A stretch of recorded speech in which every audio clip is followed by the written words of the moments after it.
Something's wrong. That's what's wrong. There we go. Knew something was wrong. Oh. B12. Caboose, thanks you for the resub. I still ache. It's not as bad as yesterday. Yesterday was, I'm not kidding you, I was laughing. I ached so much. I'm not saying, I was laughing hysterically. I was aching so much. Everything hurt. Everything. I mean, it was comical. I'm like, my fucking eyelids hurt. My joints hurt. My muscles hurt. My skin hurts. Literally, every fucking square centimeter of my body ached yesterday. That fucking booster. I swear to God. That was ridiculous. That was fucking ridiculous. It's not as bad today. But I still ache. I got the gym built. I got the home gym built today. My mom and I did that today. 3 hours. Just under. And I can't find my glasses. This has been driving me up a fucking wall for like 4 or 5 days now. I have no idea where my glasses are. They've just disappeared. Traditionally, they're sitting right here. Right here. Right on my desk. It's where I always fucking put them. I cannot find my glasses. I have no idea where they fucking just disappeared to. I legitimately am just mystified. I've looked everywhere. I have no idea where they've gone to. Yeah. Did I check behind the desk? Yeah. There's not much space for it to go to behind the desk. Let's just put it that way. The desk is literally up against a sliding glass mirror. It's right there. So, yeah. Oh.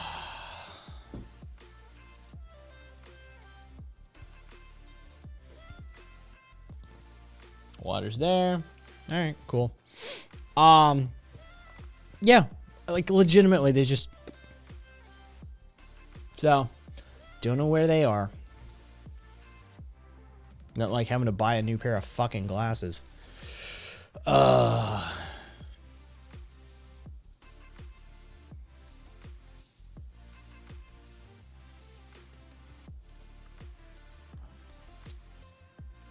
Your indecisive date that came over that one time took your glasses with them as a souvenir. No, they've been here since then. They've been here since then. It's just looking around. It's like, where the fuck are they? Nope. I just lifted up the mixing board to see if I had slid them underneath it. Sincerely, I have no idea where they are, and I kind of don't want to be wearing my contacts are a little today. So I'd like to be able to just pop my contacts out, wear my glasses, but no, because I have no fucking clue where my glasses are. I keep looking like they're gonna fucking miraculously appear. Maybe if I look in the same spot, like for the 28th time, they'll reappear there.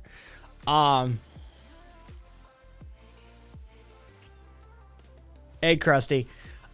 No, Zippy. Yes. Yeah. Better. Yes. Good. No. But better. Yes. Hey,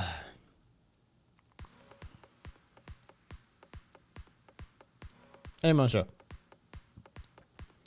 In pockets of something I wore. I mean, I can check, but I don't pocket my glasses. That's not a thing I do. I very rarely wear them. I'm a contacts wearer. But occasionally my eyes get a little irritated and I want to wear a pair of glasses, right? For the life of me. It's good. I need to stop thinking about it. It will drive me insane.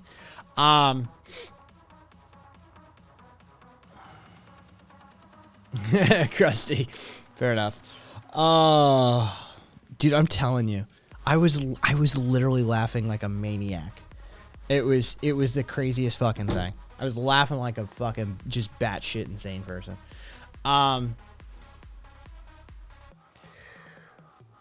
I think it's gonna be a quiet night. I don't think I don't think I'm gonna go long for a stream. I think I'm gonna fucking tap quickly for the stream, and we're gonna dump into bad movie night pretty quickly. I've been up since like, I don't know, 3 or 4 a.m. or 2 a.m. or something like that. Let's just say I've been up for over 13 hours at least, something like that. Dig.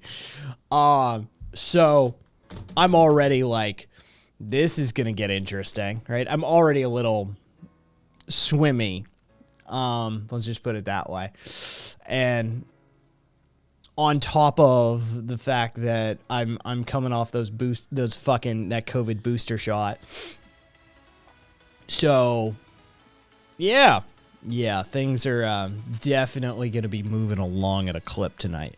I'm going to get that fucking last section of, hey Cal, I'm going to get that last section of the fucking ANCAP bullshit done.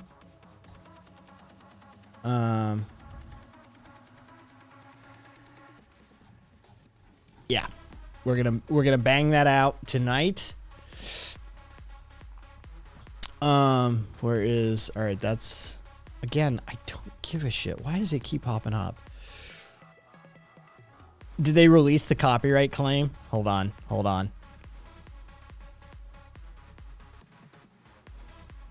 No, same one. Okay, dispute's still there.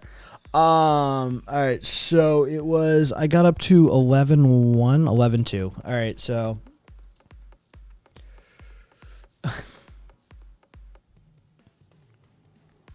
they don't. Cal, it's not a thing. They're not anarchists. That's the entire point of me going on 12 hours worth of theory reading to point out you can't be a capitalist and an anarchist at the same time. That's the entire point. So what do they believe in? They believe in capitalism. That's what they believe in. They believe in capitalism. Yeah. Oh my God. Fucking hold on.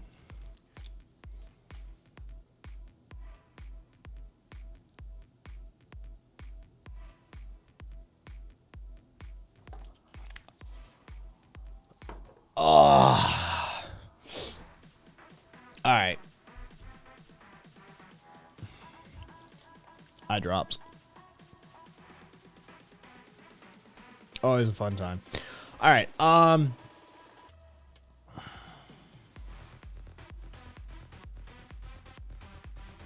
So, yeah, that's the deal with them. Oh. We'll just fucking go wild with it today. There we go. Whatever. Oh yeah, I wanted to check if that was, hang on.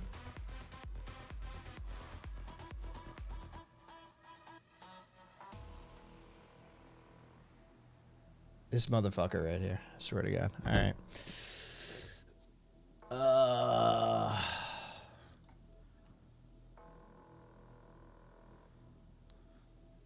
Yeah, they're all fucking delusional. There, Marcus. Oh, great. And that package just has gone like we don't even know when it's going to get here. Dude, our mail system is shit. Our mail system is shit.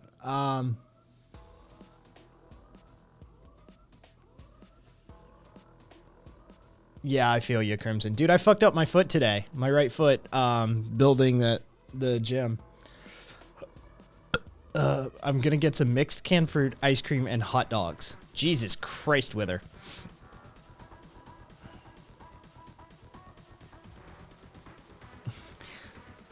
Yeah. Don't remind me. I've been waiting on so much shit to be delivered. Yeah, seriously, I haven't had a package in like months delivered on time. It's fucking ridiculous. FedEx, UPS, USPS, Amazon, name it. They're all fucked right now. I don't know what the deal is. Oof, Cat, rough. Got the gym built though, Cat. So, When you get here.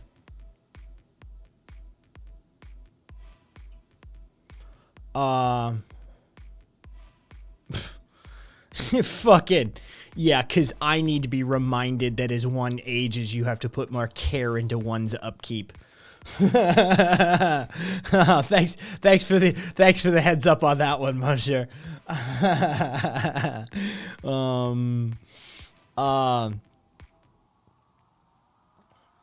I've got my foot on an ice pack right now. That's 100%. All right. Hey, Skullroo. The cat. Fuck you in your 21-year-old body, cat. Fuck all of you in your 21-year-old body. All right, just take your 21-year-old body, and you know what? Christmas. I'll handle your workout load when you come here. I'll be your trainer.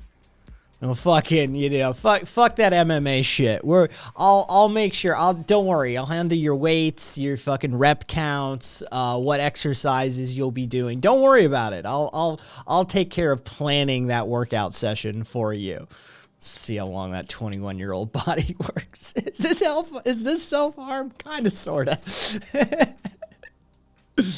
Oh, fucking. Whether boxing would do you well. I mean, anything would do you well. Whether you're not active enough, whether for someone your age, get it in now. Get it in now. Build those habits. Oh, fucking A.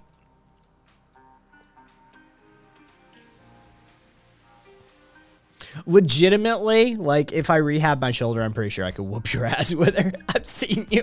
It'd probably be a hate crime, but I've seen you with her. I'm pretty sure I could take you. That and I don't fight fair. Like, that's fucking boxing match my ass. Fucking. It's too cold for me to go outside, and I don't have a car to go to the gym. Oh, well, I just built a gym. Yeah, I know, right, Buddhist? Fucking, I just built a gym in my garage. Door was open all day long. Sun was shining in. It was warm. I don't know what you guys are complaining about. What, not everybody lives in Las Vegas? Oh, well, that sounds like a personal problem to me. Good luck with that.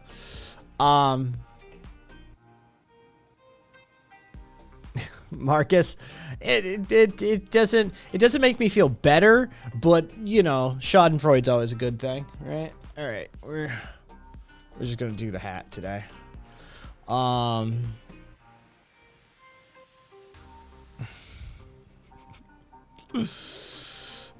Desert lizard people again. Yep, dude. There's a few times of the year that it pays to be in this part of the world. This is one of them. Appalachians are unfairly discriminated against by their geographic features. Yeah, Diggeth is one. Diggeth is one of those desert lizard people as well. Oh, I kind of want to just get to the reading of theory. I just want to get it done.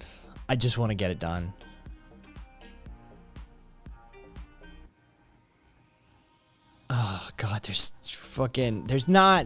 just, I just want this done. I can't wait for when I struggle with putting on my socks because of aggressive man cuddling. I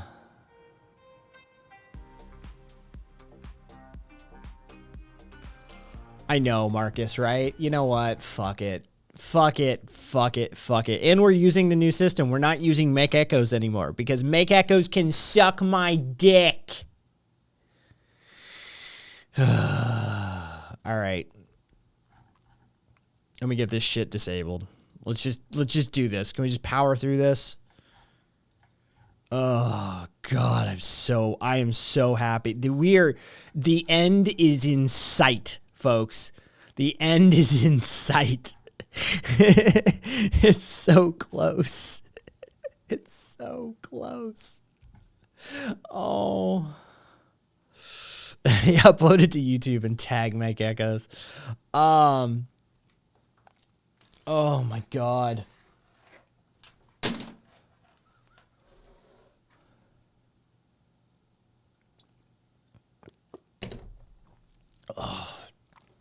Fuck me.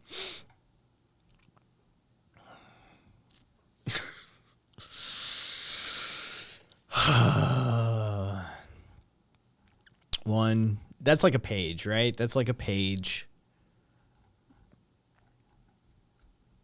Page and a half. Page and 3/4, something like that. So that's 2 3/4. We'll pull that as a half. And then another page and a half. Oh, God. Hey, Kat. Sterner gets a name check in this last section. Literally, 1, 2, 3, 4. Fourth paragraph from the bottom. When talking about Rand, they decide to invoke some Sterner. the counter to fucking the notion of discovery and Ayn Rand and like objectivist theory is Max Sterner. And here's some Sterner. just a paragraph. This is, dude, out of this entire document, a paragraph like that big for Max Sterner feels right. It feels right. Like, and here is all the Sterner you need. A drop in a swimming pool, right? Like a drop in a swimming pool. That's all you need.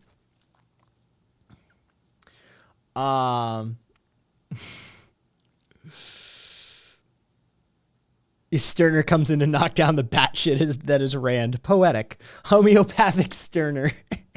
Theory. How to get infrared emotes for free. Step 1. Find a tanky in chat. 2. Ask him about North Korea. Step 3. When he takes the bait, say you want to learn about hereditary monarchies. Step 4. Tanks. Holy shit. Did you get one? Radio.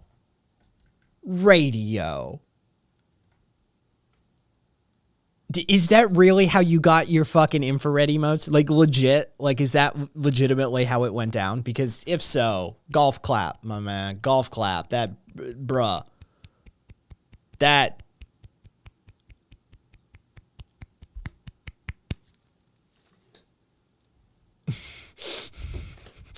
Fucking, I'd love to know more about fucking hereditary monarchies. Give me those emotes. I want to fuck with people.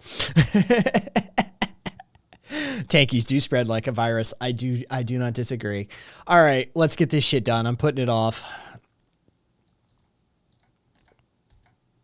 Fucking beginning of the stream, still haven't even gotten over 23 people, and I'm doing a theory read. Oh, this is going to be a slow night. It's going to be a slow night, kids. Like I said, we're going to bang this shit out tonight and just dump over to bad movie night. I don't have much energy in me. So we're going to do that. I'm going to get fucking stoned somewhere at some point in this. And then, yeah. All right.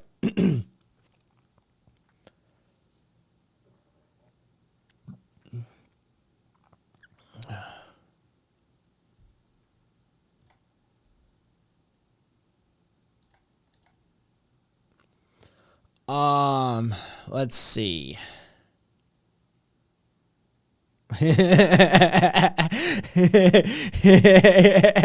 Cat.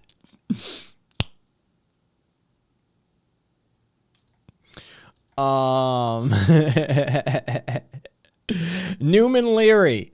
I don't care how many numbers or numerals you add to your account. You're not welcome here. Fuck off. Fuck off, and I hope you stub your toe eternally. That's all I have to say to you. Yeah. Oh, no, Cupcake. I've already banned him. No one can see him. Yeah, like I've already banned him outright. So he's not saying anything at all now. So fuck him. Karina, it's bad movie night. I kind of have to. Anyway, here we go. Yeah, radio. There you go.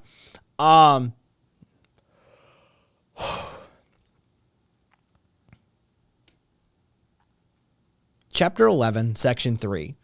Why is natural law authoritarian?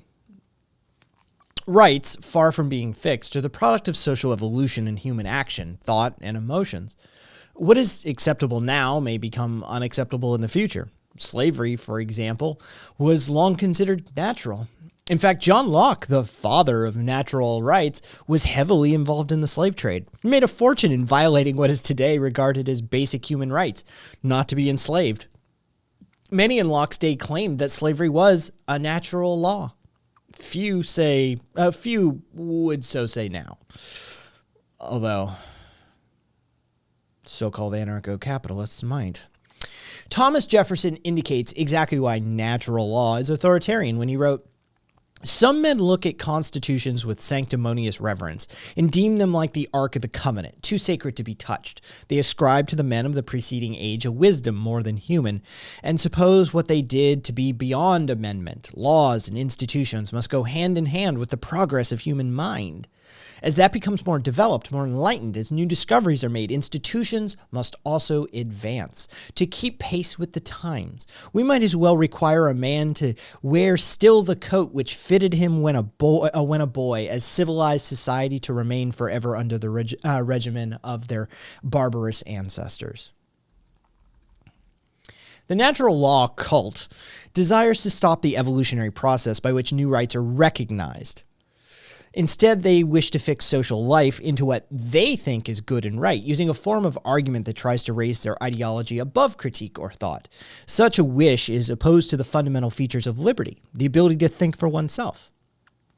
Mikhail Bakunin writes, "The liberty of man consists solely in this, that he obeys natural laws because he has himself recognized them as such, and not because they have been externally imposed upon him by any extrinsic, whatever, divine or human, collective or individual." Bakunin on Anarchism, page 227.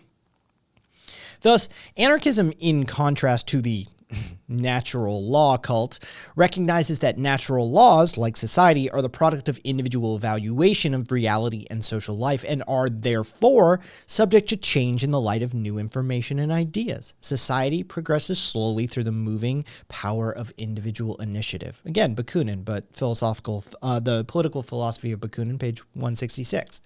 And so, obviously, do social rights and customs. Ethical or moral laws, which is what the natural law cult is actually about, is not a product of human nature or abstract individuals. Rather, it is a social fact, a creation of society and human interaction. In also Bakunin's words, moral law is not an individual but a social fact, a creation of society, and any natural laws are inherent in the social body. And so we must add not floating abstractions existing in man's nature. The case for liberty in a free society is based on the argument that since every individual is unique, everyone can contribute something that no one else has noticed or thought about. It is the free interaction of individuals which allows them, along with society and its customs and rights, to evolve, change, develop. Natural law, like the state, tries to arrest this evolution. It replaces creative inquiry with dogma, making people subject to yet another god, destroying critical thought with a new rule book. In addition, if these natural laws are really what they claim to be, they are necessarily applicable to all of humanity. Rothbard explicitly acknowledges this when he wrote that one of the notable attributes of natural law is its applicability to all men regardless of time or place. The Ethics of Liberty, page 42. In other words, every other law code must, by definition, be against nature, and there exists one way of life, the natural one. The authoritarian implications of such arrogance is clear, that the dogma of natural law was only invented a few hundred years ago in one part of the planet does not seem to bother its advocates, nor does the fact that for the vast majority of human existence, people have lived in societies which violated almost all of their so-called natural laws. To take one example, before the late Neolithic, most societies were based on usufruct, or free access to commonly held land and other resources. See Murray Bookchin on the Ecology of Freedom. Thus, for millennia, all human beings lived in violation of the supposed natural law of private property, perhaps the chief law of the libertarian universe. If natural law did exist, then all people would have discovered these true laws years ago. To the contrary, however, the debate is still going on. with, for example, fascists and libertarians, each claiming the laws of nature and sociobiology as well their own. Okay, that stopped recording. Klepto, I mean, I'm already rocking a Shure SM7B here. I can't. What am I gonna do? Upgrade to like a $4,000 mic? All right.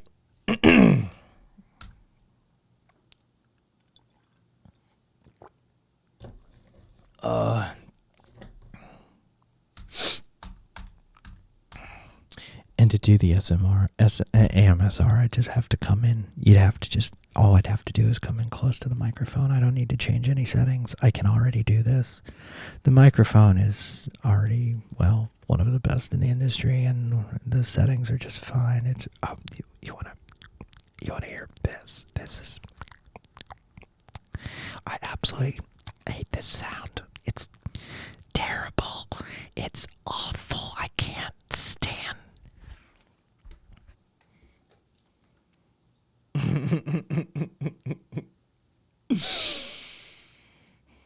You can all blame Klepto-Bismol.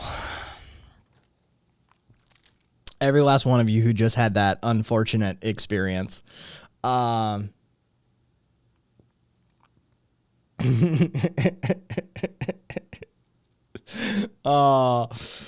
it's legitimately, like, my audio setup's fucking top, right? It's a matter of changing. Say hi to Nonsense for me, Karina. Caboose, fuck you.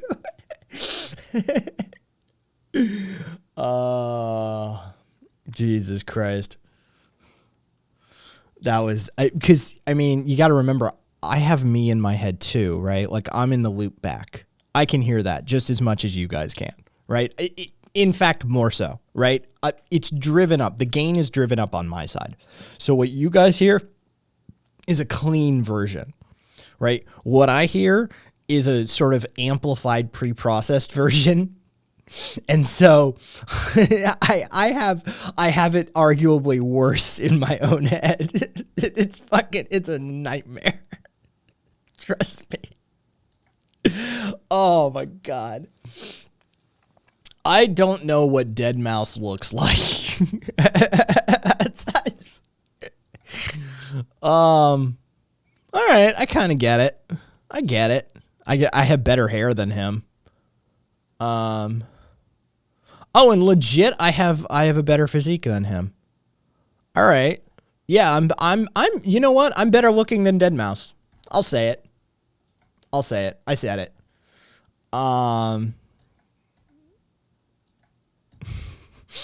I have a better complexion. I have a better physique. In general, I think I'm more symmetrical looking as well. So, hey, Cassidy. All right.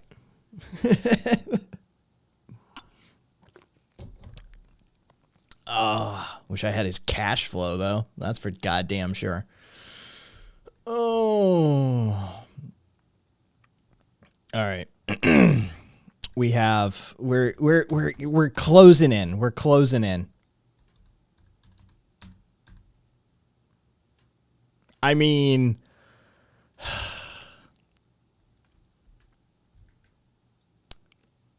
increasingly so. It's becoming a mild concern. No, Cassidy, Dead Mouse. Dead Mouse. Or Dead Mao 5. Dead Mao 5? Is that, am I saying his name correctly? Dead Mao 5? Is that, yeah.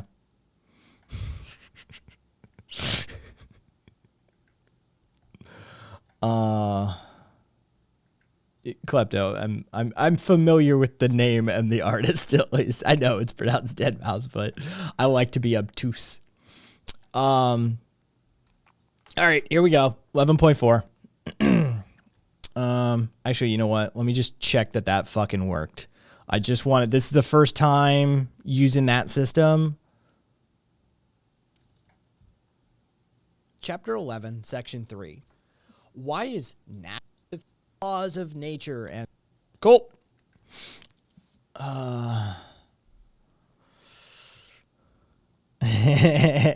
Cat.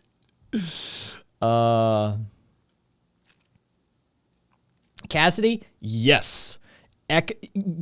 Make echoes can just absolutely eat it.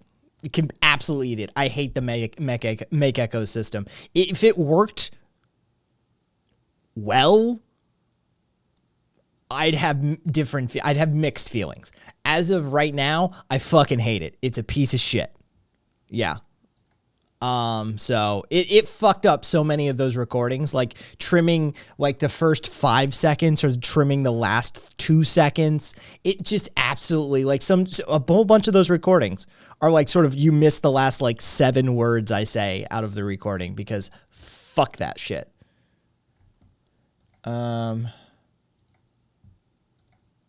So yeah. And no, I'm not redoing anything. All right, where was my window? There is my window. Dun, dun, dun. Chapter 11, Section 4. Does natural law actually provide protection for individual liberty?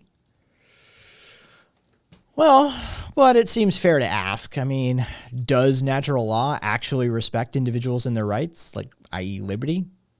I mean, I think no. I think not, at least. So you're probably asking why at this point, right? Well, according to Rothbard, the natural law ethic states that for man, goodness or badness can be determined by what fulfills or thwarts what is best for man's nature. Ethics of Liberty, page 10. But, of course, what may be good for man may be decidedly bad for man or woman or If we take the example of the soul oasis in the desert, see Chapter 4, Section 2, then according to Rothbard, the property owner having the power of life and death over others is good, while if the dispossessed revolt and refuse to recognize their property, this is bad. In other words, Rothbard's natural law is good for some people, namely property owners, while it can be bad for others, namely the working class. In more general terms, this means that a system which results in extensive hierarchy, i.e. archy or power, is good, even though it restricts liberty for the many, while attempts to remove the power, such as revolution or the democratization of property rights, is bad. Well, that feels like a very strange logic. However, such a position fails to understand why anarchists consider coercion to be wrong or unethical. Coercion is wrong because it subjects the individual to the will of another. It's clear that the victim of coercion is lacking the freedom that the philosopher Isaiah Berlin describes in, well, the following terms. I wish my life and decisions to depend on myself, not on external forces of whatever kind. I wish to be an instrument of my own, not of other men's acts of will. I wish to be a subject, not an object, to be moved by reasons, by conscious principles, which are my own, not by causes which affect me, as it were, from the outside. I wish to be somebody, not nobody, a doer, deciding, not being decided for, self-directed, and not acted upon by external nature or by other means, as if I were a thing or an animal or a slave incapable of playing a human role, that is, of conceiving goals and policies of my own and realizing them. 4 Essays on Liberty, page 131. Or, as Alan Hayworth points out, we have to view coercion as a violation of what Berlin calls positive freedom, anti-libertarianism, page 48. Thus, if a system results in the violation of positive liberty by its very nature, namely, subject a class of people to the will of another class, the worker is subject to the will of their boss and is turned into an order taker, then it's justified to end that system. Yes, it is coercion. Yes, it is coercion as dispossess the property owner, but coercion exists only for as long as they desire to exercise power over others. In other words, it's not domination to remove domination. Remember, it is the domination that exists in coercion which fuels anarchist hatred of it. Thus, coercion to free ourselves from domination is a necessary evil in order to stop far greater evils occurring, as for example in the clear-cut case of the oasis monopolizer. Perhaps it will be argued that domination is only bad when it's involuntary, which means that it's only the involuntary nature of coercion that makes it bad, not the domination it involves. By this argument, wage slavery is not domination, as workers voluntarily agree to work for a capitalist. After all, no one puts a gun to their head, and any attempt to overthrow a capitalist domination is coercion, and so wrong. However, this argument ignores the fact that circumstances force workers to sell their liberty, and so violence on behalf of the property owners is not usually required. Market forces ensure that physical force is purely defensive in nature, and I already argued that in Chapter 2, Section 2, that even Rothbard recognized that the economic power associated with one class of people being dispossessed and another empowered by this fact results in relations of domination, which cannot be considered voluntary by any stretch of the imagination, although, of course, Rothbard refuses to see the economic power associated with capitalism. When it's capitalism, he can't see the wood for the trees. And, of course, I'm continuing to ignore the fact that capitalism was created by extensive use of coercion and violence. See Chapter 8. Thus, natural law and attempts to protect individual rights and liberty see a world in which people are free to shape their own lives are fatally flawed if they don't recognize that private property is incompatible with these goals. This is because the existence of capitalist property smuggles in power and so domination, the restriction of liberty, the conversion of some into order givers and many into order takers. And so natural law does not fulfill its promise that each person is free to pursue their own goals. The unqualified right of property will lead to the domination and degradation of large numbers of people, as the oasis monopolizer so graphically illustrates. And again, I stress that anarchists have no desire to harm individuals, only change institutions.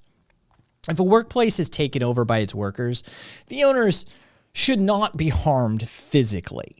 If the oasis is taken from the monopolizer, the ex-monopolizer becomes like all other users of the oasis, although probably very much disliked by the others. Thus, anarchists desire to treat people as fairly as possible and not to replace one form of coercion and domination with another.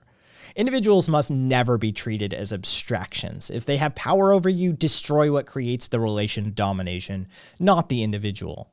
And if this power can be removed without resorting to force, so much the better.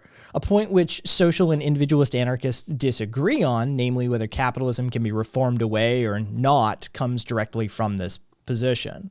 As the individualists think it can, they oppose the use of force. Most social anarchists think it cannot, and so many support revolution. This argument may be considered as utilitarian, the greatest good for the greatest number sort of territory, and so treats people not as an end in themselves, but as a means to an end. Thus, it could be argued natural law is required to ensure that all, as opposed to some or many or the majority of individuals, are free and have their rights protected. However, it is clear that natural law can easily result in a minority having their freedom and rights respected, while the majority are forced by circumstances created by the rights laws produced by applying natural laws, we must note, to sell their liberty and rights in order to survive. If it is wrong to treat anyone as a means to an end, then it is equally wrong to support a theory or economic system that results in people having to negate themselves in order to live. A respect for persons to treat them as an ends and never as a means is not compatible with private property. The simple fact is that there are no easy answers. We need to weigh up our options and think on what we think is best. Yes, subjectivism lacks the elegance and simplicity of natural law, but it reflects real life and freedom far better. All in all, we must always remember what is good for man need not be good for people. Natural law fails to do this, and as such stands condemned.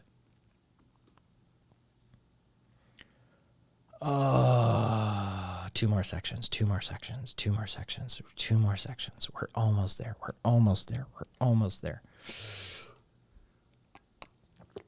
Oh, this is so fucking... We're almost done with this bullshit. Oh. Here we go.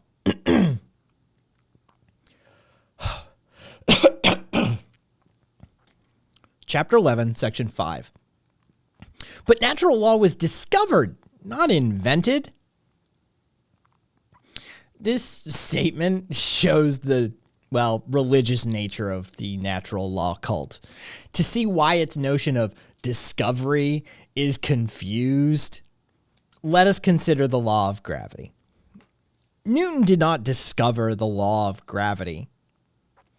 He invented a theory which explains certain observed phenomena in the natural world.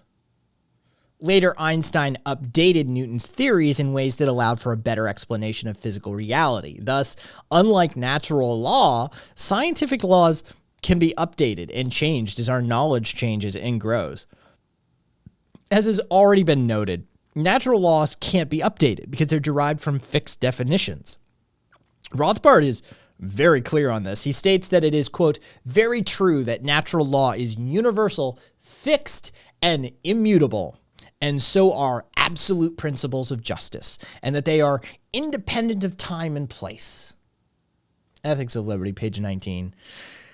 However, what he fails to understand is that what the natural law occultists are discovering are simply the implications of their own definitions, which in turn simply reflect their own prejudices and preferences.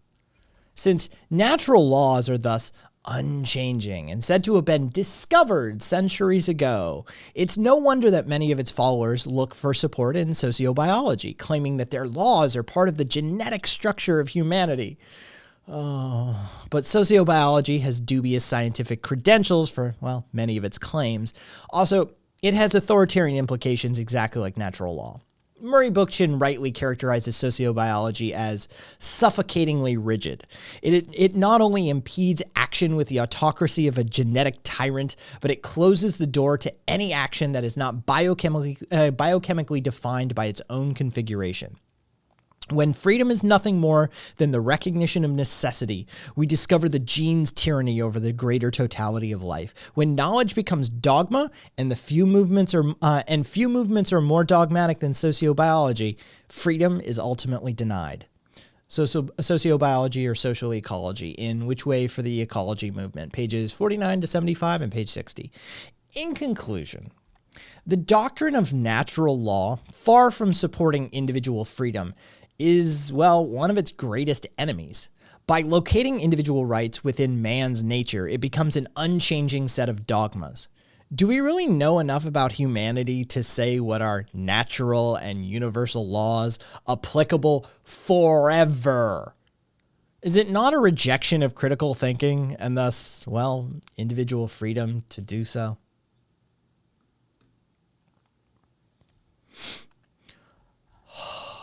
One more section, and I am never, ever, ever fucking dealing with ANCAPs again. I swear to fucking Jesus, I hate these people. I think it's going to be like 11 and a half hours. I think that's where this is going to land. It's going to be like 11 and a half to 12 hours long when all is said and done. And let me just triple check. There they are. Wait, hang on. How is this being metriced? 18, 13, 21. Okay. So this is, hang on, we just check. Chapter 11, Section 4. Yep, okay. And this would be Chapter 11, Section 5. Okay, I see how they're fucking labeling these.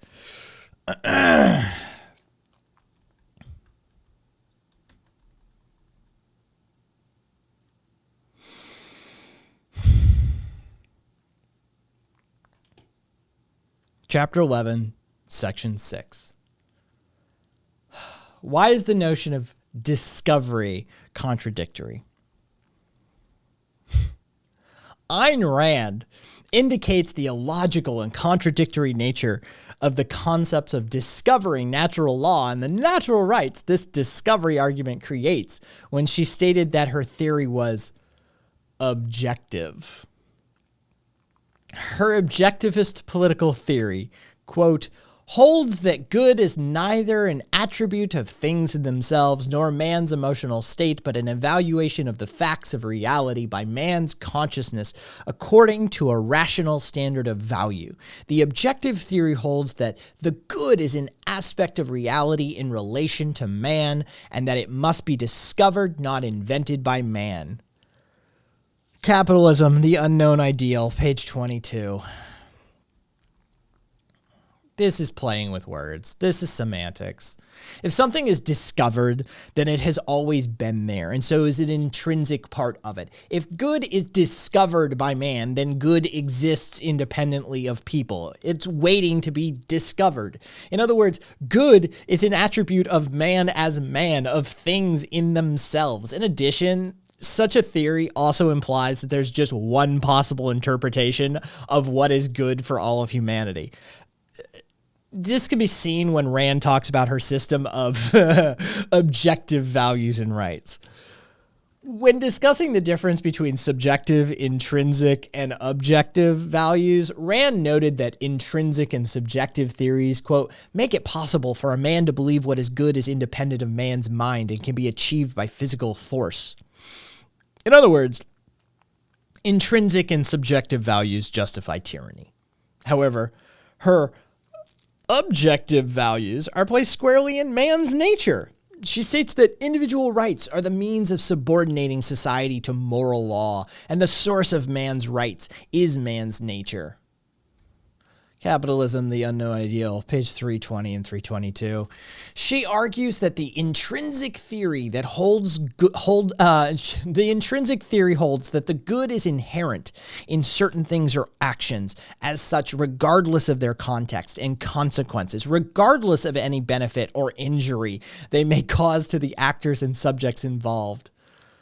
According to the concise Oxford Dictionary, intrinsic is defined as inherent, essential, belonging naturally, and defines nature as a thing's, a person's innate or essential qualities or character. In other words, if, as Rand maintains, man's rights are the product of man's nature, then such rights are by definition intrinsic. And if Rand maintains such rights are the extension of morality into the social system, then morality itself must also be intrinsic. Again, her ideology fails to meet her own tests. I mean, who would have guessed? Ayn Rand not being up to the task. And opens the way for some more tyranny. Hey! This can be seen by her wholehearted support for wage slavery, her total lack of concern how it and concentrations of wealth and power affect individuals subjected to them. For after all, what is good is inherent in capitalism, regardless of context, consequences, benefits, or injuries it may cause to the actors and subjects involved. The key to understanding her contradictory and, well, illogical ideology lies in her contradictory use of the word man. Sometimes she uses it to describe individuals, but usually it's used to describe the human race collectively, man's nature, man's consciousness. But man does not have a consciousness, only individuals do. Man is an abstraction. It's individuals who live and think, not man. Such man worship, like natural law, has all of the markings of religion. As Max Stirner argues, liberalism is religion because it separates my essence from me and sets it above me, because it exalts man to the same extent as any other religion does God. It sets me beneath man. The Ego in Its Own, page 176. Indeed, he who is infatuated with man leaves persons out of account so far as that infatuation extends and floats in an ideal sacred interest. Man, you see, is not a person, but an ideal. A spook. Page 79, The Ego in Its Own. Rand argues that we must evaluate the facts of reality by man's consciousness according to a rational standard of value. But who determines that value? She states that values are not determined by fiat nor by majority vote. But, however, neither can they be determined by man or man's consciousness, because man does not exist. Individuals exist and have consciousness because they are unique and have differing values. Being social creatures, these values are generalized across individuals into social, i.e. objective values. So the abstraction man does not exist. And because of this, we see the healthy side of different individuals convincing others of their ideas and theories by discussion, presenting facts, and rational debate. This can be best seen in scientific debate. Ooh, don't mention that to the Austrian economists, so. The aim of the scientific method is to invent theories that explain facts. The theories are not a part of the facts, but created by the individual's mind in order to explain those facts. Such scientific laws can and do change in light of new information and new thought. In other words, the scientific method is the creation of subjective theories that explain objective facts. Rand's method is literally the opposite. She assumes man's nature, discovers what is good from those assumptions, and draws her theories by deduction from that. This is the literal exact opposite of the scientific method, and as already noted, comes straight from the Roman Catholic Church. It is the subjective revolt by individuals against what is considered objective fact or common sense, which creates progress and develops ethics, what is considered good and right by society. This in turn becomes accepted fact until the next free thinker comes along and changes how we view the world by presenting new evidence, reevaluating old ideas and facts, or exposing the evil effects associated with certain ideas and the social relationships they reflect by argument, fact, and passion. Attempts to impose an evaluation of the facts by reality by man's consciousness would be a death blow to this process of critical thought, development, and evaluation of the facts of reality by individuals' consciousness. Human thought would be subsumed by dogma. And if you have made it this far, if you've made it to the end of this playlist, one, credit where credit's due, mad props. And two, let me just wrap this entire series up by just stating this unequivocally, beyond the shadow of a doubt. ANCAPs are not, have never been, and will never be anarchists. Fuck the lot of you. I'm out.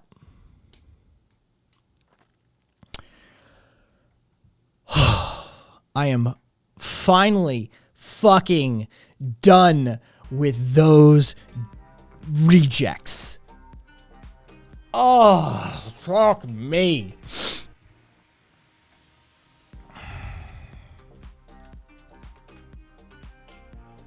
Another half hour. Yeah, it looks like it's clocking in at like 11 and a half or something like that. Me listening to you describe Rand. Well, this is just dumb deontology with extra steps.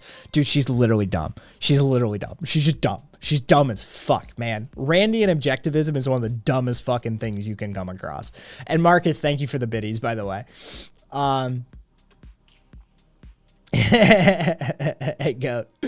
That was me wrapping up my fucking ANCAPs series. Oh my god, I'm done with it. I'm fucking done.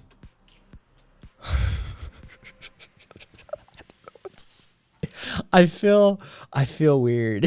I'm finally done with that shit. By the way, I'm not like, I'm so fucking done with ANCAPs. Like, that's... Can we just get a channel policy going for all the regulars? Because I know we're not, like... Yeah, we're sitting low right now. If somebody comes in and they're, like, libertarian, like, right libertarian or ANCAP, can we just relentlessly and ruthlessly make fun of them? I don't fucking give them the link. Do the fuck ANCAPs, exclamation fuck ANCAPs for the playlist, and then just shred them. Just literally, that's the order of operations. Put the playlist, tell them to go watch this, and then shred them. I am so over these assholes. I am so over it. Oh my god.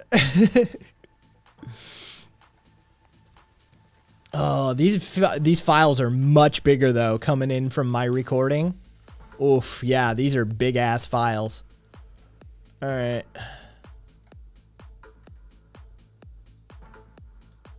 So that's all right. Where's my notepad? There's my notepad. Oh, fuck me. All right, 13, that one? Yeah, that one.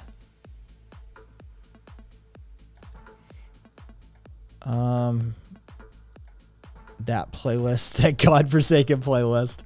Oh, next, publish. All right, close, and we'll just let that one upload for a bit. Hey, public.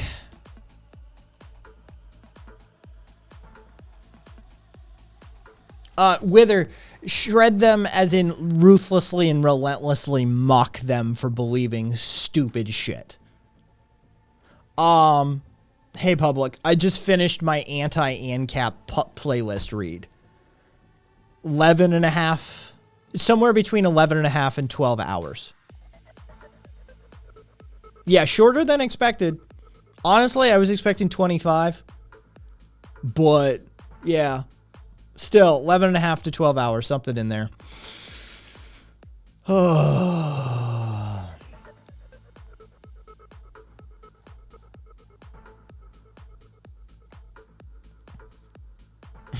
Goat. Well, what a coincidence, because I literally ended the series, public, by saying they are not, they never have been, and they never will be anarchists. Fuck the lot of them. So, mwah. Oh, and I even gave him the middle finger to boot. Yeah. Oh, God, it feels good to be done with that. So let's see. Yeah, but I agree not to talk about it on stream. But yeah, there's a reason. There's a public. There's a specific person. That's two, 1.5. But yeah. There's a specific reason. Oh.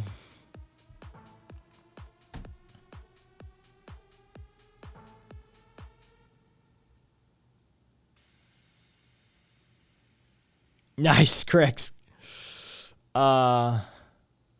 We don't talk about name retracted. And a half. Yeah, exactly. I don't know. Just the whole ANCAP thing feels so obvious. Public. It does, doesn't it? It really does. It's drag his ass like Hector's body around the walls of Troy. It's interesting that someone could be so confused, so poorly educated, so up their own ass, that they think anarchism and capitalism are somehow compatible. And not only compatible, but complementary. You have to be ignorant of history. You have to be ignorant of philosophy. You have to be ignorant of power dynamics. You have to be ignorant of just anarchism and capitalism. You literally have to be just rank ignorant to be able to be an ANCAP. Like, you have to be stupid. And not just stupid, willfully. Right? Like, it's astounding how dumb you have to be an ANCAP. It's impressive, actually. Buddhist. If I were hosting an anarchist convention, and ANCAP showed up, they would be shown the door. That's just a web P. Like, there's no audio on that one, Karina. Oh, I know that clip though. That's the fucking, The Onion. That's the general talking about how many, lives of our Americans are worth sacrificing to protect the gays though, right? I know that clip. Yeah.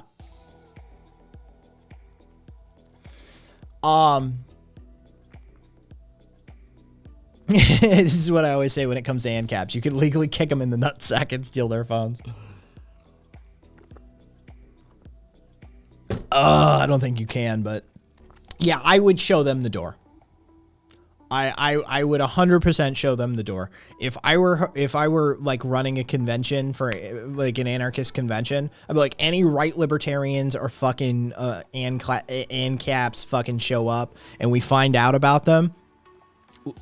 Stipulation in the fucking terms of services that they sign, that they click when they buy their tickets. Right libertarians and so-called anarcho-capitalists are not welcome. They will be escorted from premises. No refunds. You hereby agree to this policy. Yep. I would 100% bury that in the terms of services. Yeah, oh yeah. They'd agree to it too. Just, I'd advise against it, but if you ignore me, I know a few criminal defense attorneys. Just saying. Marcus, you're going to be my go-to. You're going to be my guy. Oh my God, Marcus, you're going to be my guy. I've wanted one of you for ages. Marcus, you have no idea what you just signed up for, but you just signed up for it. Okay, so there's this old Doug Stanhope line about how he needs 3 attorneys, right? He's got his day-to-day attorney, he's got his showbiz attorney, and then he's got his buddy attorney who he can call in the middle of the night when they're drunk and they have a stupid idea. And he's like, hey, how many years in jail would I get for this? Can I do this? Is this legal? You're my guy. You're my guy, Marcus. You're my guy. I'm a lawyer, not a Pokemon.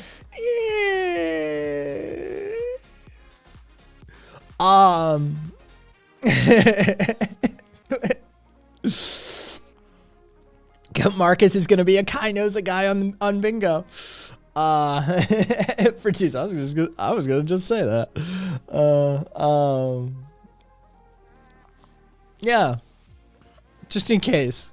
Just in case if fucking, one, if I need that reference to a criminal defense attorney, and two, you know, for the quick questions of just like, hey, this isn't legal, is it? What we're thinking. just a quick question. Quick question, Marcus. We're pretty sure this is illegal. I mean, go for it, for two. So if it has to be pulled, it has to be pulled. Go for it.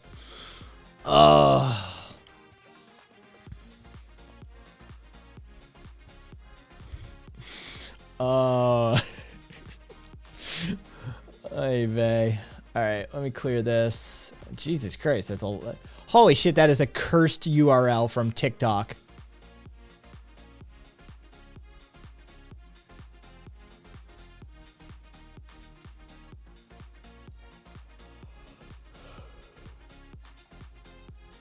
I've always wanted one of you. What, you mean a black guy?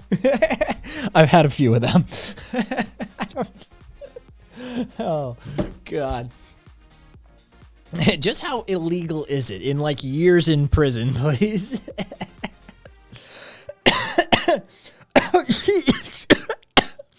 Are you shitting me, Marcus?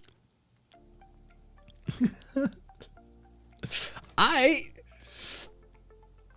right, Crimson. Good luck. Swimmy swim. Jesus Christ, Marcus. Oh.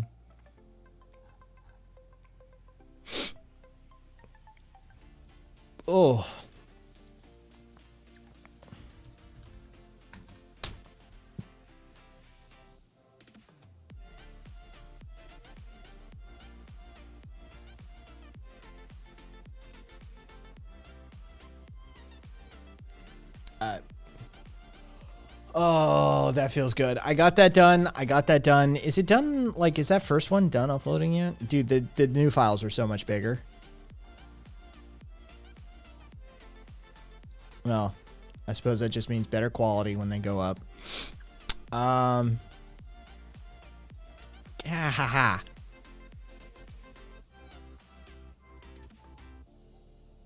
All right. 11:14.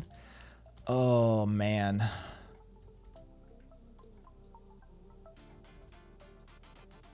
Why? Come on, Kai.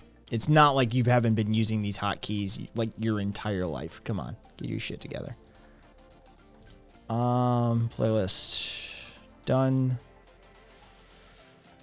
Court date. Publish. There you go. Second one going up. 2 more to go.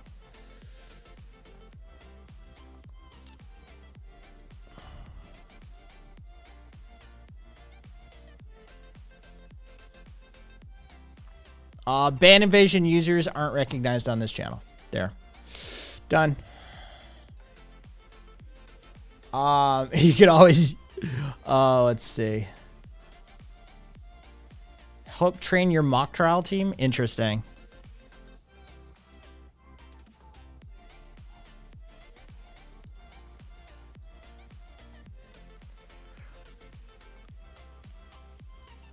All right. For 5, there's that one. Let me just get this one preloaded.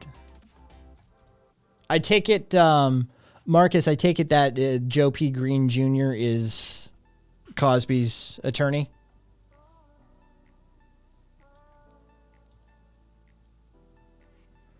And then that last one. Cool.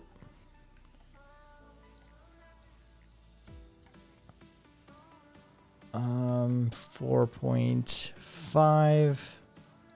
Oh, let's see.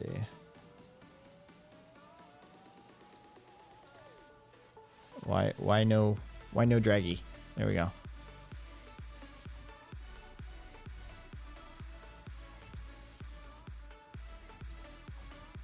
And playlist.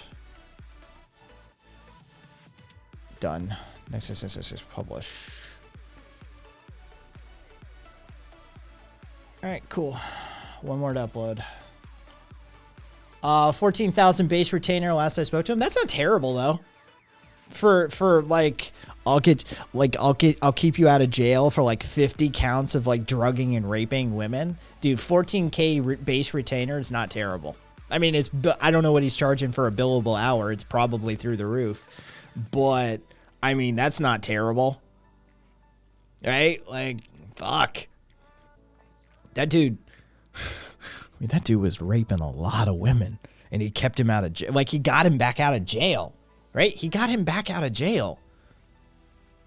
Like, how the fuck? Credit where credit's due. I mean, Joe P. Green Jr. sounds like an ever-loving scumbag, but he got the job done. I'll give him that.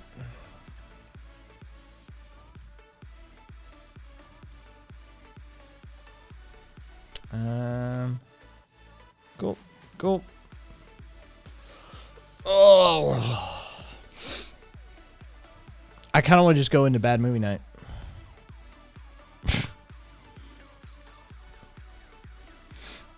I kind of do. Like, what else do we have to do here at the end of the week? Fucking Kellogg's is like burning to the ground, basically. Like, look, I'm being hyperbolic, but I mean, somebody derailed their train that they use for deliveries at one of the factories. Like, somebody derailed the train, right? The production lines are absolute dog shit right now. Yeah, like, okay, so who wants to come on air? Like, does anybody want to come? No, that's not a metaphor. They actually derailed the train. Does anybody want to come on air with me? Feel free. Yeah, they use like a railway. Hey, fucking caboose looking too. That's I mean, kind of close to a first. Okay, I got to mute. Okay, there we go. Yes. So basically, I don't know how many of you have ever seen like these kind of like cereal plant production facilities. They're enormous, and they use actual trains to, like, they back trains in their cars into these facilities, and they either vacuum or they dump out of them. Usually it's a dump. The bottom of the car opens up and it dumps into an underground facility that then transports or moves via vacuum tube or air tube, that sort of thing, right? So like most of these like high-end fucking like corporate commercial food production facilities actually have train yards on site for the delivery of like literally millions and millions of pounds of goods, right? Like they're not forklifting that shit. Yeah. So like, yeah, at one of the facilities, somebody derailed a train. That's fucking brilliant. The production by all accounts has like literally gone into the toilet because a whole bunch of the scabs they hired weren't scabs. You're kidding me. They were allies, and they went in and they fucked stuff up. Oh, that's fucking brilliant. Holy shit. You serious? Yes, I am serious. That's Kellogg's is basically being ground to a halt right now as we speak. And insult to injury, Joe Biden's White House released a fucking press release under the president's name saying the attempt to hire permanent replacements for striking workers is an existential threat to labor relations in this country, and he condemns it in the harshest of fashions, and he would be open to signing legislation that makes such an act illegal. Wow. I wonder if Trump would have acted the same way. Yeah, I know, right? So, like, this is, I mean, it is legitimate. Like, Kellogg's is kind of fucked right now. Hope we can keep this shit going, because if we can, like, dude, if we can, like, fucking take out Kellogg's, the giant that is fucking Kellogg's, they, yeah. Labor creates all wealth, never forget. Yeah. Most cereals have most of the Kellogg cereals have stopped production. They had to call in help from Ohio to put the train back on the tracks in Michigan because no workers from Michigan in any capacity that knew how to fix a train derailment could or would do it. So they had to bring in out-of-state assistance to fix the train issue, which I don't know the timeline on that, whether they've fixed it or not at this point. But yes, they the general quote that I've been seeing circulated is that the scabs are wreaking havoc on their factories. That's beautiful. Yes. So, yeah. I legitimately, like, I mentioned it to my mom when we were building the fucking gym, and I said, I could cash out happy if I got to see, like, I talk about all the time, 1880s to the 1920s labor movement, right, in America. If I could see that kick off in my lifetime, like, legit labor movement, like a legit one, that's a good enough one for me. Public, thanks for the resub. Yeah, that'd be fun. More of this, more fucking, I'm sorry, fucking, that just tickles my little anarchist heart. They derailed the train. Nobody died. Nobody was fucking injured. They fucking derailed the train apparently right in the yard. So it fucked everything up. Like, no other trains could come into the facility to offload. So they just ground their process to a halt there.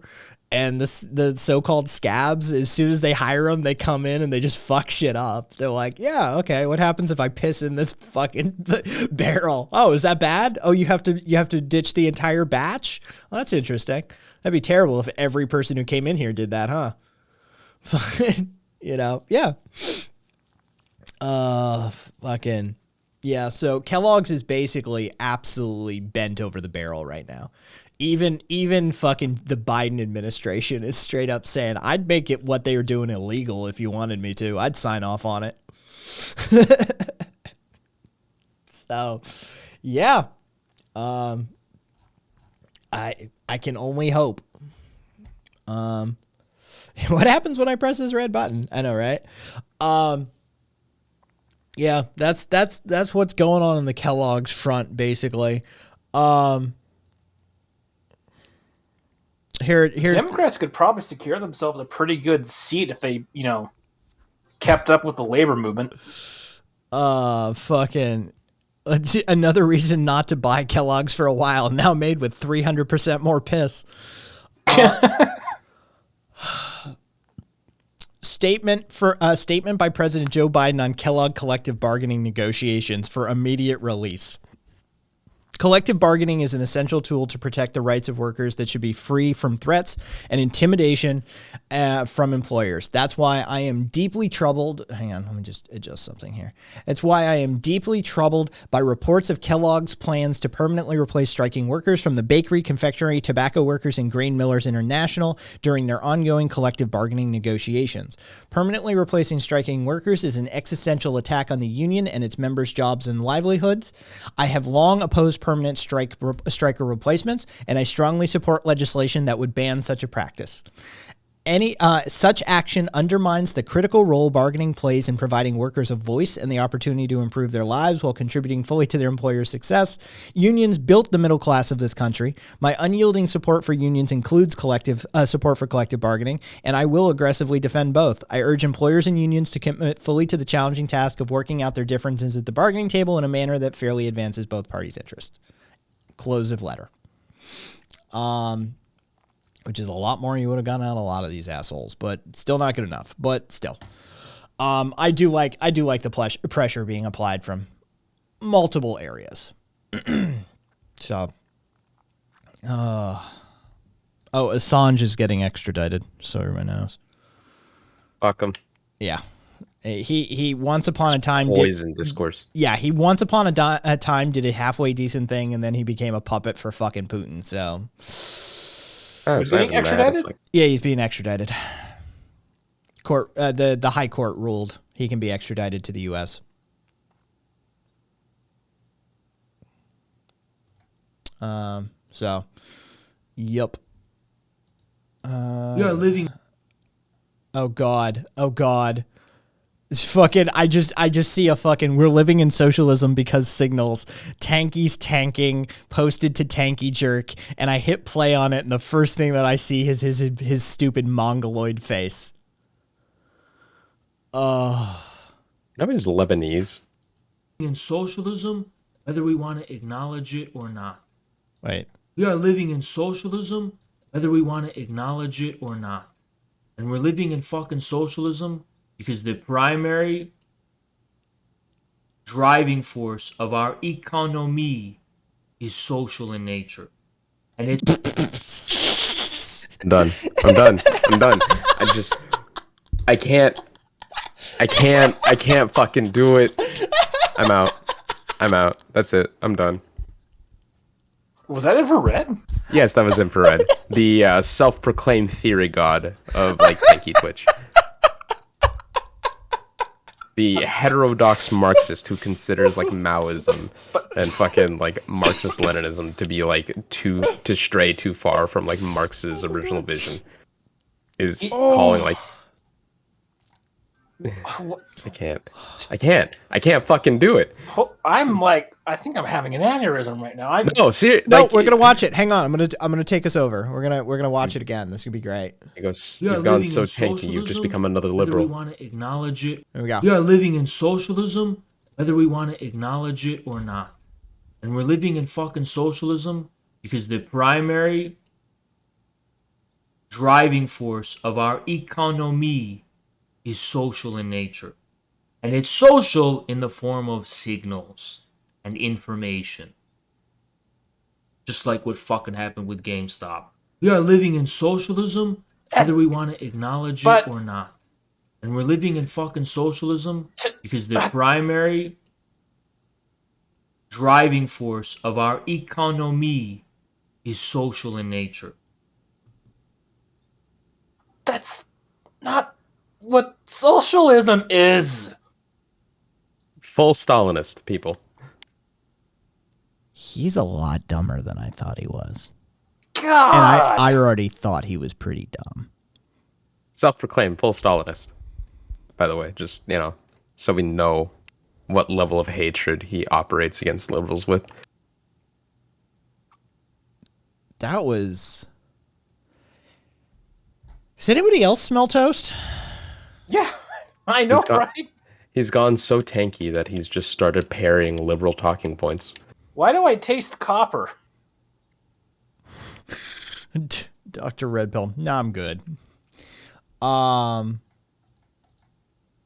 Here's a hot take. I don't need to do panel shows because my dick is big enough.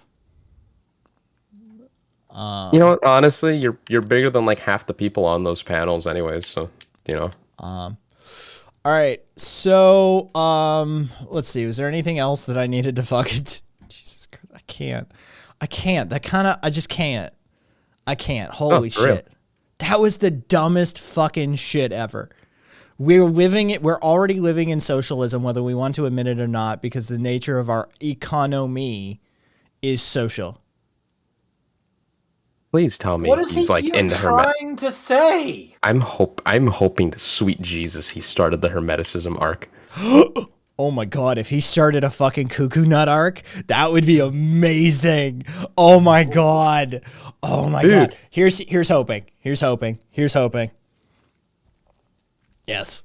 Just like a bunch of like natural, not even natural. I mean, what do you even call that?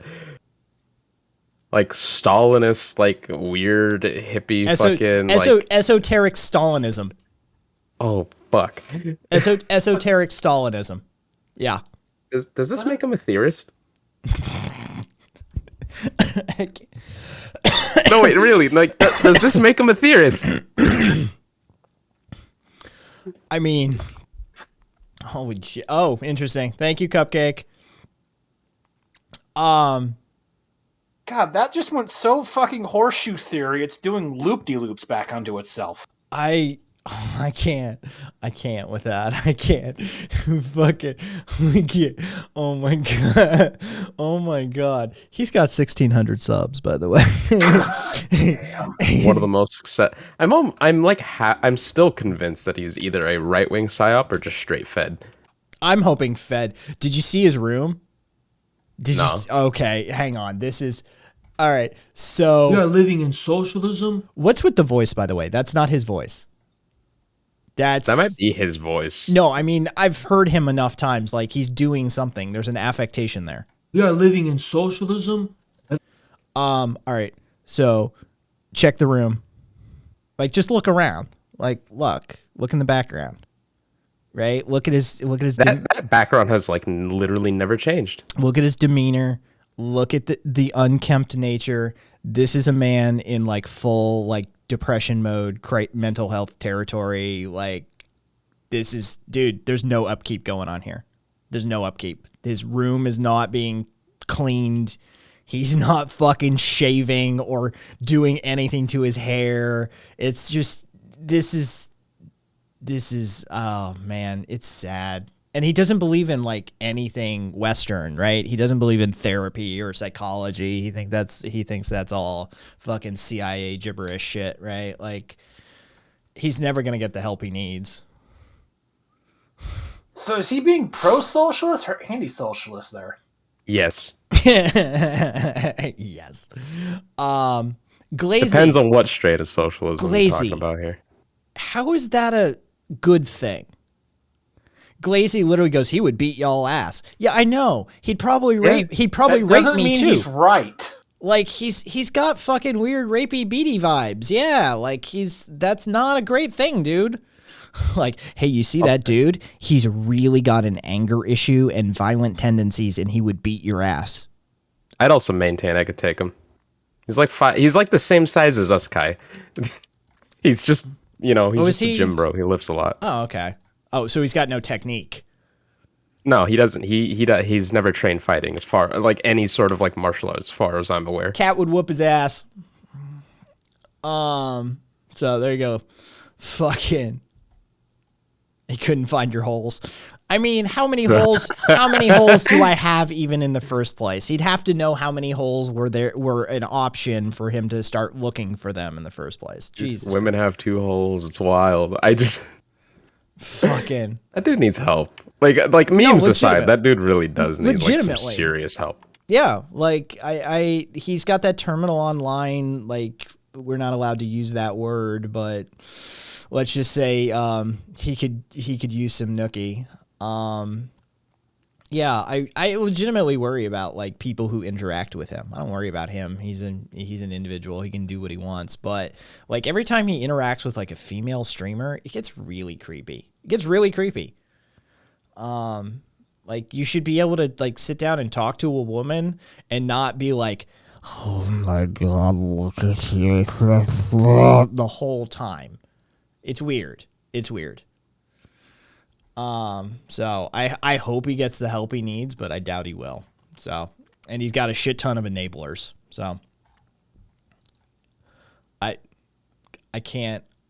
just hearing it again in my head. I can't get past it. We're already living in socialism, whether we want to admit it or not, because our economy is social.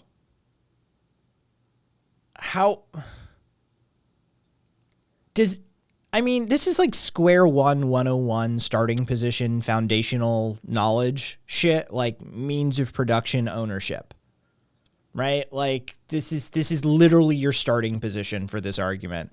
And he's completely issued the entire thing. Okay, fine.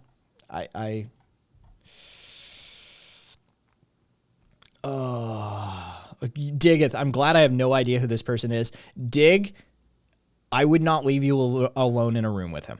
I'm not memeing. I'm not fucking around. I'm serious. Like I've seen the size and your relative cuteness and shit like that, right? I would not leave you alone in the room with him. I'm serious. Yeah. It's a little troublesome. So oh, this is my favorite fucking. There's a few people. Caboose and Kat have already heard this. This is just my favorite fucking story from the last a while. Honolulu Police Department is like trying to get their own sort of. They've got their own panache. And I remember this. They're trying to like put up numbers, right? Like, you know, when we talk about police departments, we talk about New York, we talk about Chicago, we talk about Los Angeles, right? The big offenders. And this has been insulting Honolulu Police Department for ages now, apparently. It's been getting under their skin because they've got their own abuses, their own oppressions, and they bring their own style to it. And this definitely has been irritating them. So this last year, they have been trying to get their names in the news over and over and over, whether it's traumatizing young children or beating up or raping people of color or murdering or tasering. Like they've really been putting the work in this past year to get their name out there as one of the big PDs, right? This personally is some of my favorite work that they put in so far. 3 Honolulu police officers are having to retain criminal defense attorneys because they were, they clocked a car coming out of a party. And so they started chasing this white sedan.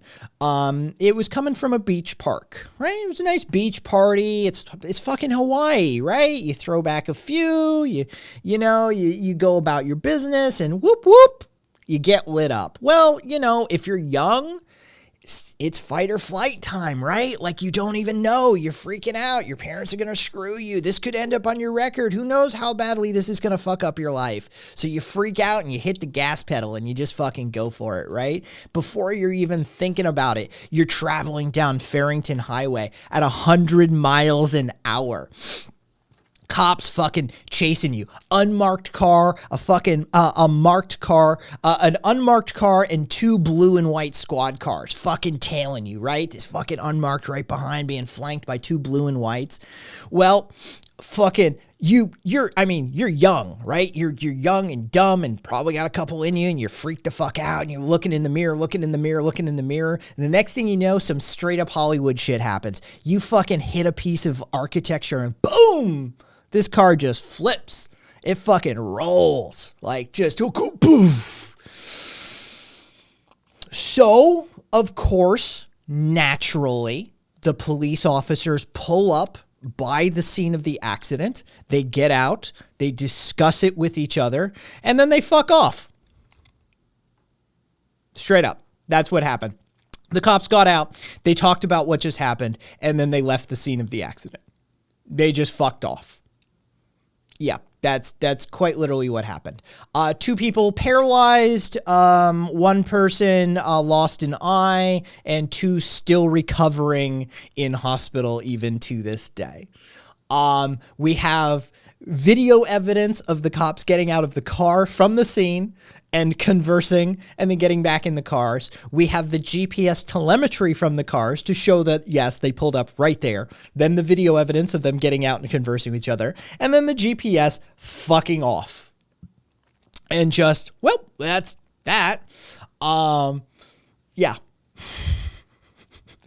It's so fucking, they just fucked off. They didn't call it in. They didn't fucking, they just fucked off. Like, what they think was going to happen? They called in the chase. They were in pursuit. Like, hey, Bill, what happened to that car you were chasing at 100 miles an hour down the highway? What car? Yeah, exactly. What fucking car? What are you talking about? I don't know what you're talking about. Oh. It's just so amazing. Yep. Not the brightest people who signed up to serve. Fair enough. Fair enough. It's almost as if a pig is a pig is a pig is a pig is a pig. Am I a marijuana buyer? No, I'm a marijuana consumer. You want to buy me my weed? Average marijuana buyer, average marijuana consumer. Yes.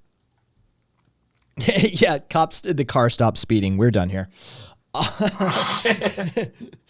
Oh, I just, you know. Did they at least like call an ambulance or something? They literally just fucked off.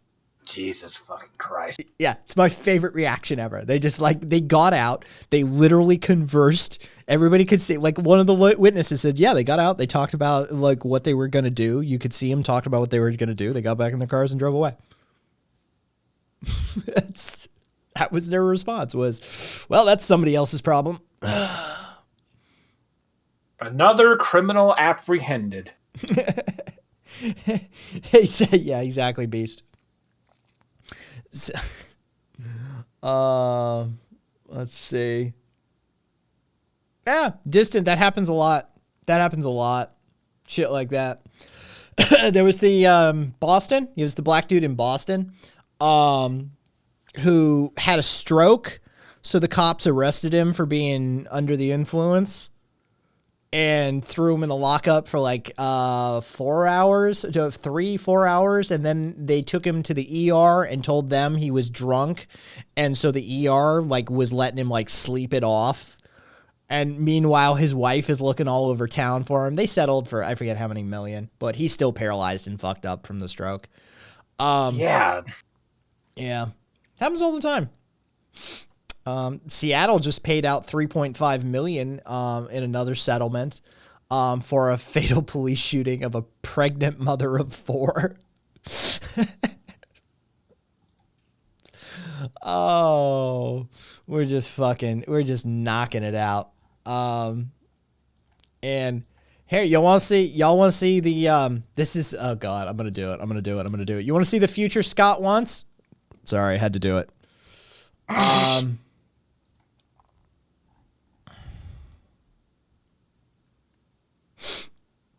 Subscription service, ambulances. The funny part is he actually admitted to that the first time we met him. Yep. No, I did not, Rev. I did not. Some horror shit. Short horror film. Yeah, no, of course I wouldn't see that. Oh, it's Curio. That's why. I know why you're here. And you can have it. Just please. That bottle better be fake, Curio. Let me live I want the to catch you life fucking that should drinking. be. Let me live again. Why is it okay for everyone else to tell me what to do with His physical acting is better than his voiceover work.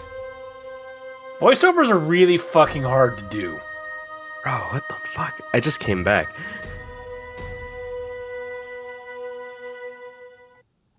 It's a trailer for a short horror film. It's fucking Starring our boy. yeah. I'm happy for him. I think for two Swanson. Oh, we need that. We need some of that energy right now.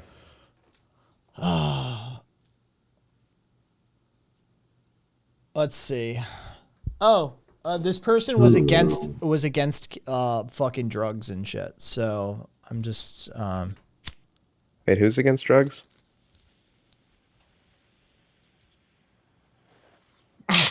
This is flavored tobacco chat. it's a pretty good flavor too. Yeah. Tastes a And lot. Twitch. Most importantly, Twitch. This is flavored tobacco. 100%. 100% flavored tobacco. Yeah. I like to smoke my tobacco out of a pipe. Does it taste like a dead skunk? No, it sort of tastes like the tail end of an Albanian. Yeah, had to. Jesus Christ, they're still doing the dicking thing over in memes. Wait, who's doing the dick? What the fuck did I miss in like literally 2 seconds? the- I got oh, water, no, you degens. The dickening. The dickening's been happening since like 2 this afternoon. Yeah. What the fuck? Yeah, the dickening. Yeah, ganja flavored tobacco. Exactly. Yeah, exactly. You're gonna go see help, one of George Soros's grandchildren DJ tonight. It's to help those filthy cannabis addicts Yes. get off of cannabis by getting hooked onto tobacco Yeah. that tastes like cannabis. How about them migrant slaves digging up onions for 50 cents a bucket? I mean, I don't even know which iteration instance you're talking about at this point. There's so many fucking... Dude, Myanmar troops are burning people alive in retaliation now, by the way. Like, that's a thing that's happening in Myanmar. Like, basically right now. Aspen, not a fucking clue. Not even in Seventh's Discord either, so I wouldn't know. Aspen, he's not our property. Yeah, like literally just zero clue. Yeah. You're not gonna get any answers here. I just can't. We are living in socialism, whether we want it. I'm gonna turn that into a sound clip. I'm turning that into a sound clip. How do you like that pronunciation of economy? Fucking Acknowledge it or not. And we're living in fucking socialism because the primary driving force of our economy. Economy. Aspen, cool. Thanks. He's been really, really weird on there. Good to know. yeah, not a fucking clue. Like genuinely, not a clue. Doesn't DM any of us. Couldn't tell you. I look. Zick Diddy. What's up? Do you see them? Zikti? That map of fucking LGBTQ free zones in Poland? Yeah, I kinda saw that scared. on not on Vex. I was going to say Vexiology. On was it Data is Cool Yeah, I think so. or Beautiful or something? Data is beautiful. Oh, that's that's a larger percentage than I thought it would be. Yeah. That's when they say LGBT free zone. That means it's an anti-LGBT zone, right? Yeah. Yes. Okay. Like holding hands is a crime territory. Because promoting the LGBTQ agenda is the crime, right? But how you promote that agenda is, well, open to interpretation. Fuck's sake, Poland. The distant red. Why Poland? Because like the Eastern. Okay, you know what? This is me being like a total American chauvinist. The shit that like the Eastern Bloc gets up to is funny. It just is. It's stupid. It's kind of crazy. It's like you know what it is? When you get bored of Florida Man, new Florida man for people who are interested in international affairs is either A, the Eastern Bloc, or B, the Balkans. Yeah. So, fucking seeing what Poland's getting up to is funny. Some of those Eastern Bloc people can get into some really fucking weird ass shenanigans. Especially when you start getting into like the Caucasus and shit, dude. It's wild. That whole side of the world is fucking insane. They actually kind of make Florida man look like a joke. They do. I say unironically because Florida man actually is a joke. Я говорю по-русски. Это какая. We can do the thing. Quit speaking German, you fucking Nazi. Oh yeah. Poland is the Florida. No, just that whole, like, all of, like, Eastern Europe. I'm talking Russia, Poland, fucking Czech Republic, fucking Ukraine, like, that whole, like, fucking, like, section. Just insane. Fucking. Like, to be fair, like, a lot of it was, like, instead of insurrection or another, like, just 20 years ago. Yes, what do you expect? but, Like, yes. But it's still funny. See, Amir right there, he was a sniper. No, he still shoes. All right.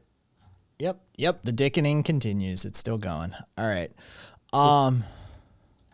It's all born of an interaction Kez had, or Lexi has had. Fucking.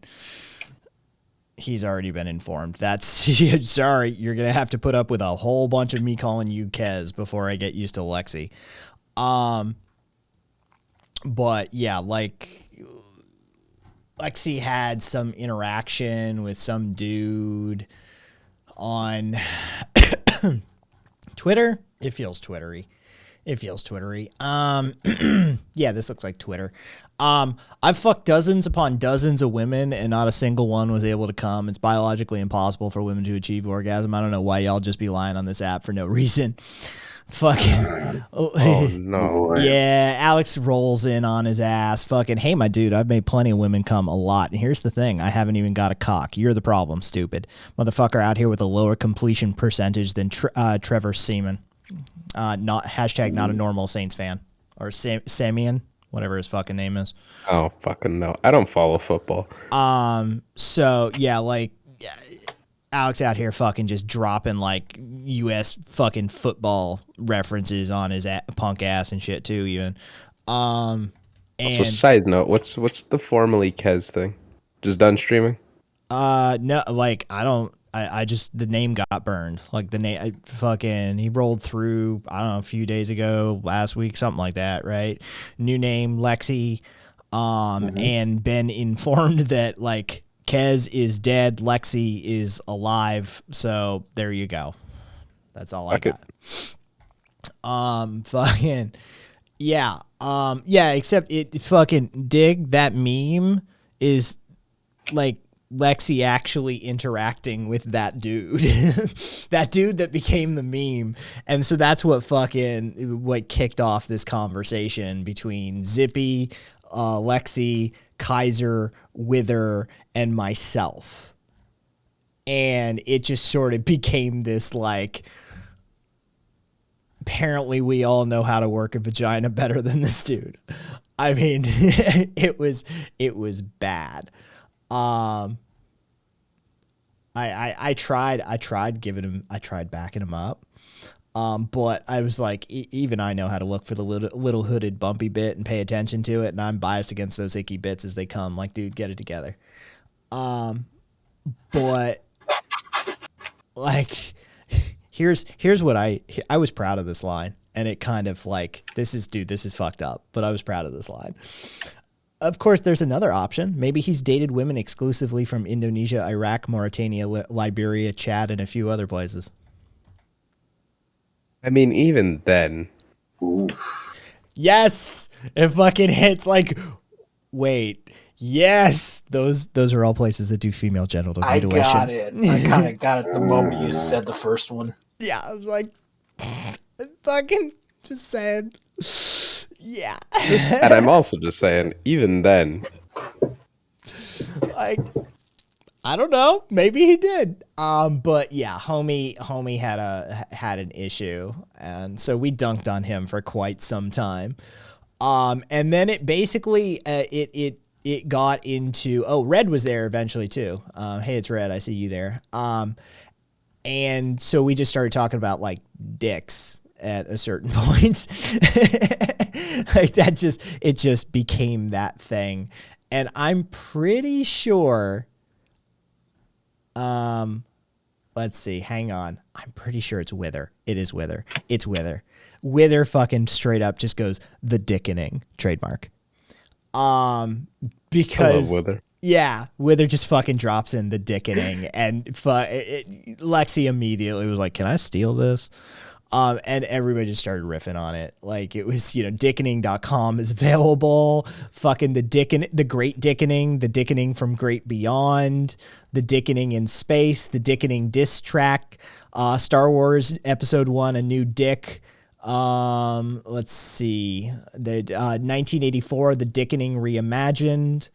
Let's see, fucking the Dickening in the Chamber of Secrets, the Portland Dickening Bureau, which I nicknamed Kaiser's House, the Dickening, the X-rated movie musical, the Dickening and the Seven Dwarves, which I swear I've seen, the Dickening of Smaug, When the Dickening Met Sally, Sonic the Dickening, the Dickening of Stalin, Private Dickening, Hunt for Red Dickening. Like I said, a Teenage Mutant Ninja Dickenings. Golden Dickening, a Dickening story by Charles Dickens. Dr. Dickening from Russia with Dickening. Dr. Jackoff and Mr. Dickening. Gold Dickening. Thunder Dickening. You Only Dickening Twice. On Her Majesty's Secret Dickening. Dickenings are forever. Live and Let Dickening. The Men with the Golden Dickening, the Dickening Who Loved Me, The Passion of the Dickening, Moon Dickening, Octo Dickening, Never Say Dickening Again. I told you, the Dickening went on for a while, right? It's still going. It's a lot of dicks. Like I said, it became a thing at a certain point. There was we talked about dicks for a little bit. After talking about the dude who clearly had no idea how to use his own. Imagine telling on yourself like that. I know, right? Talk about a huge self-report. Like, tell me you've never been there without telling me you've never been there. That's some has energy. Right? Like that's some Oh, it is. It 100% is. That's some has energy. Right? That's some shit has would say. Fucking female orgasms are made up. Yeah, 100%. Like how would you know? You never. Female, I wouldn't be surprised if we just have to wait a few days before Has says something like that. I'm waiting for the day when he comes out. Oh God, I don't want him on team. Dude, look. There's a certain type of it. Can't the pansexuals just take this one for us? I'm just fucking saying. There's a certain type of energy that he refuses to acknowledge here. Oh, he definitely does have the early '90s gay gym bro vibe, but he's way too unkempt for it. Like he's definitely got the build for it. He's got the meathead look for it. But man, he needs to trim that beard and get that hair together if he's going to be one of them. I'm just saying, like, I feel there's a certain amount of compensation going on here. I worry about him. No, like actually, I legitimately do. Like, I'm not kidding you. Like, on a movement level, I worry about him. On a just human beings are walking around and Has is walking around somewhere too at the same time, I worry like that. And I worry about him because, I mean, one, I like making fun of him. But two, I am a human being after all. And there's still like an element there that's like, that dude's he's not doing okay. That could use some attention. Like, that dude needs a hug or something. I don't know. But he needs some therapy. Oh. Hey, world population forecast to decline for the first time in centuries. You know, I shouldn't be happy about that, but Lancet. 7.8. They believe it's going to peak at 9.7 in 2064, 8.79 billion by 2100. But up to 23 countries see their populations decrease by 50% as a result of low birth rates and aging. Japan, Thailand, Italy, Spain, Portugal, South Korea are amongst them. That tracks. yeah, that's what I was getting at. Is like I shouldn't be happy about that, but like I don't know. At some point, Well, critic Malthusianism all you want, but there's a mathematical function that the more we are, the more we take as resources. yeah, no, So that's an inescapable fact about Here's human existence. North Africa, the Middle East, and Sub-Saharan Africa are estimated to triple in population from 1.03 billion in 2017 to 3.7 billion in 2100. Oh, some people are not going to be happy about that. Quote, Africa and the Arab world will shape our future, while Europe and Asia will recede in their influence. By the end of the century, the world will be multipolar, with India, Nigeria, China, and the U.S. as dominant powers. I like how the U.S. is still just there. We're like the bank, like on the Monopoly board. You're like, you're the dude that started with a hotel. You're like, yeah, I'm just gonna be here whether I play this game or not at this point. Like, you can't. We wedged ourselves basically into all of the critical systems. Like, yeah, fuck off. I hate it here. It's fucking. We matter. We matter. It shouldn't be that way, but it is that way. We're energy independent, Aspen. Yeah, we are. We're squared away a lot better than you think we are. Most people think America's like, oh, America's fucked. No, you're fucked. America's fucked. America's going to be the only one coming out of this unscathed. Well, not unscathed. Well, That's mostly intact. We're gonna have some tough conversations in like 2.5 decades. Those conversations are gonna be basically, we don't have any allies around the globe. We overproduce everything: energy, food, and culture. Well, there's that, but like the big thing is that like we have some of the largest freshwater like reserves on the planet. We have we're completely energy independent. We don't need to rely on imports for energy. Fucking, you know, Not for long. We're repositioning. No. Like we're actually just there. Yeah, we're repositioning our some of our like who we sell to. We're really focusing on Canada a little bit. We're also going to use them for service. And Mexico is very quickly being retooled and tooled up for our manufacturing sectors. You've seen it for years in the automotive industry. They build parts elsewhere, then they ship them to Mexico. They assemble in Mexico, and then they roll the cars into the U.S. That way, we're just we're repositioning some of that supply line at this point. So like India is going to become our sort of IT service center and our low cost. We're gonna use that fucking lowest caste. We're gonna use them. It's happening. And so, yeah, we've situated our trading partners. We've situated our supply lines. We're energy independent. We're water independent. We grow in excess of food for ourselves. We are isolated geographically. We've got the winning spot geographically, basically. And we've got a military, the likes of which is just ungodly. If we stopped building today, it would take something like 30 years for everybody else to catch up. Like China, would still take a couple of decades to catch up to our military if we never built another fucking thing, period. This country is exceedingly well situated. It is integrated on the international finance sector. We are the reserve currency.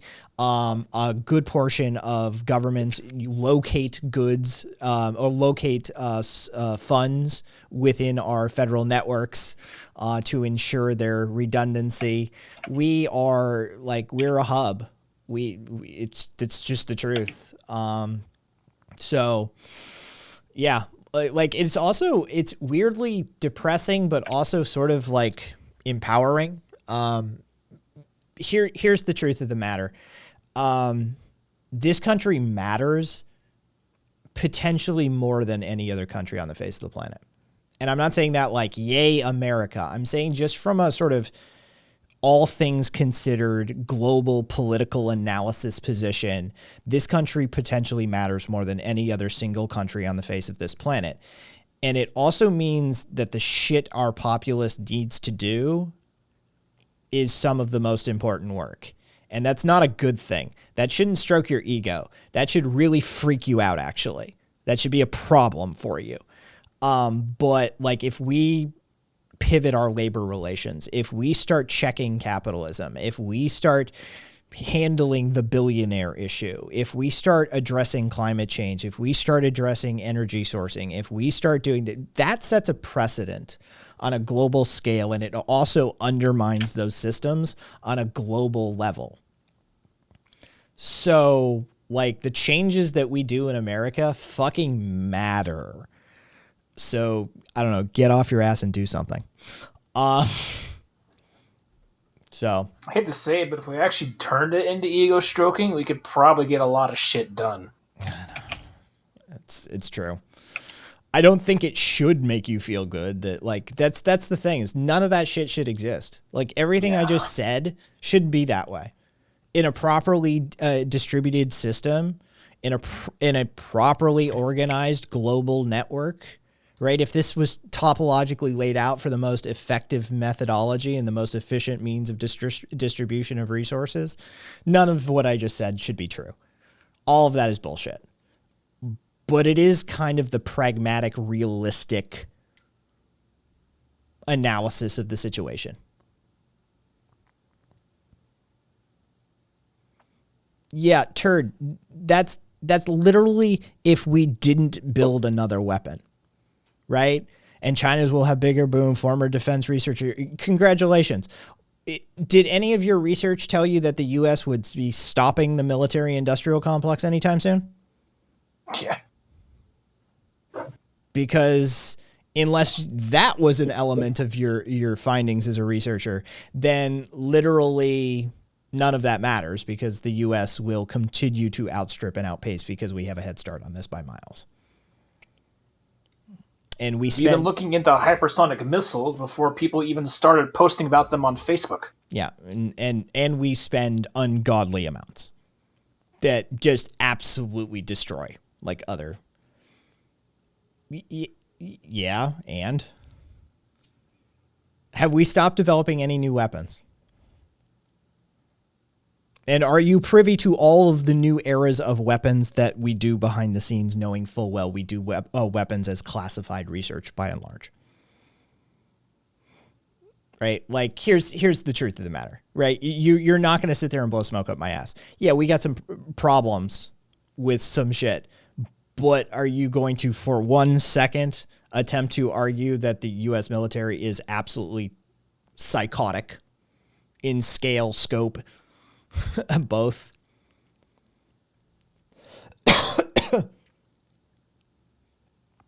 Like, come on, right? Hey, that's where my healthcare money went. Yeah, to the tune of like $768 billion this defense authorization cycle that we know of, because that's the white budget, right? That's what we get to know about. We get to know about $768 billion this year.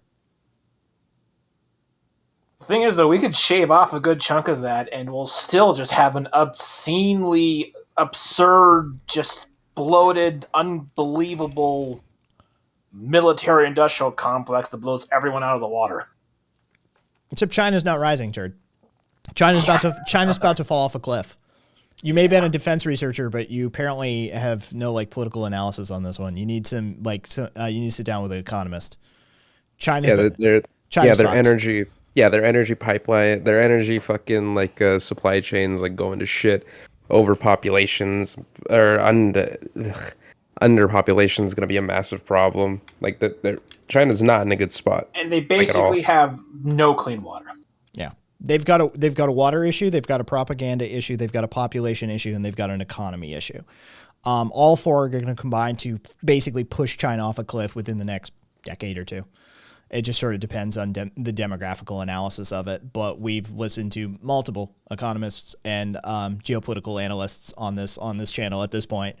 That's why these two could rattle off a couple of those reasons. China's fucked. China's fucked. They're not doing well. China's not rising. They're clamoring to position themselves before the demographical hit happens. Their economy is built in a very tenuous position. And they did not successfully transition their economy to a consumer-based economy, which is what they should have been doing that entire time. They're leveraged to their fucking teeth and to their teeth in real estate that they've just been building just to create investment cycles. It's a nightmare scenario. Like and as Caboose said, they literally have no clean water. It's one of the most disturbing analyses that you can look into. The Chinese water grading system. Yeah. Makes me laugh every single fucking time I see it. They don't have clean water. Like, that's not a grading on the water. Like, that's not. The best grading on their scale, the best they can get, is called and labeled nearly drinkable. Mm-hmm. The absolute godforsaken worst is used on crops. Jesus Christ. The one that's like contaminated with shit that will give you like, hi, my name's Bob for the Bob and Bob law firm. Do you have 18 different types of unknown cancers? Call Bob and Bob. You may have a case, right? Like that shit, that water. Yeah, spray it on the crops. Dude, I wouldn't be surprised if like that shit's contaminated with heavy metals we haven't even discovered yet. Fucking just go out there in a fucking hazmat suit, catch a cup of it as it sprays by, take it back to the lab. Congratulations, you got a fucking Nobel Prize in chemistry. Fucking good job. You just got yourself an award. Yeah, China's not doing great.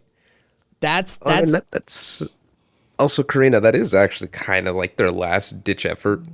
Like, it's not just India. Like, they're also making moves in the Middle East and Afghanistan and shit. Like, that's the whole point of the Belts and Road Initiative. Mm-hmm. They're basically just going to do one last hurrah at imperialism and hope it works out. Yeah, they're clamoring. They didn't hit the time. They didn't hit the schedule the way they were supposed to hit the schedule. This is the weird thing. Like, there's growth markers for countries the same way there are for people. The Kai, it has electrolytes. It's what plants crave. I'm pretty sure uranium isn't classified as an electrolyte. I don't know. Maybe that's just me.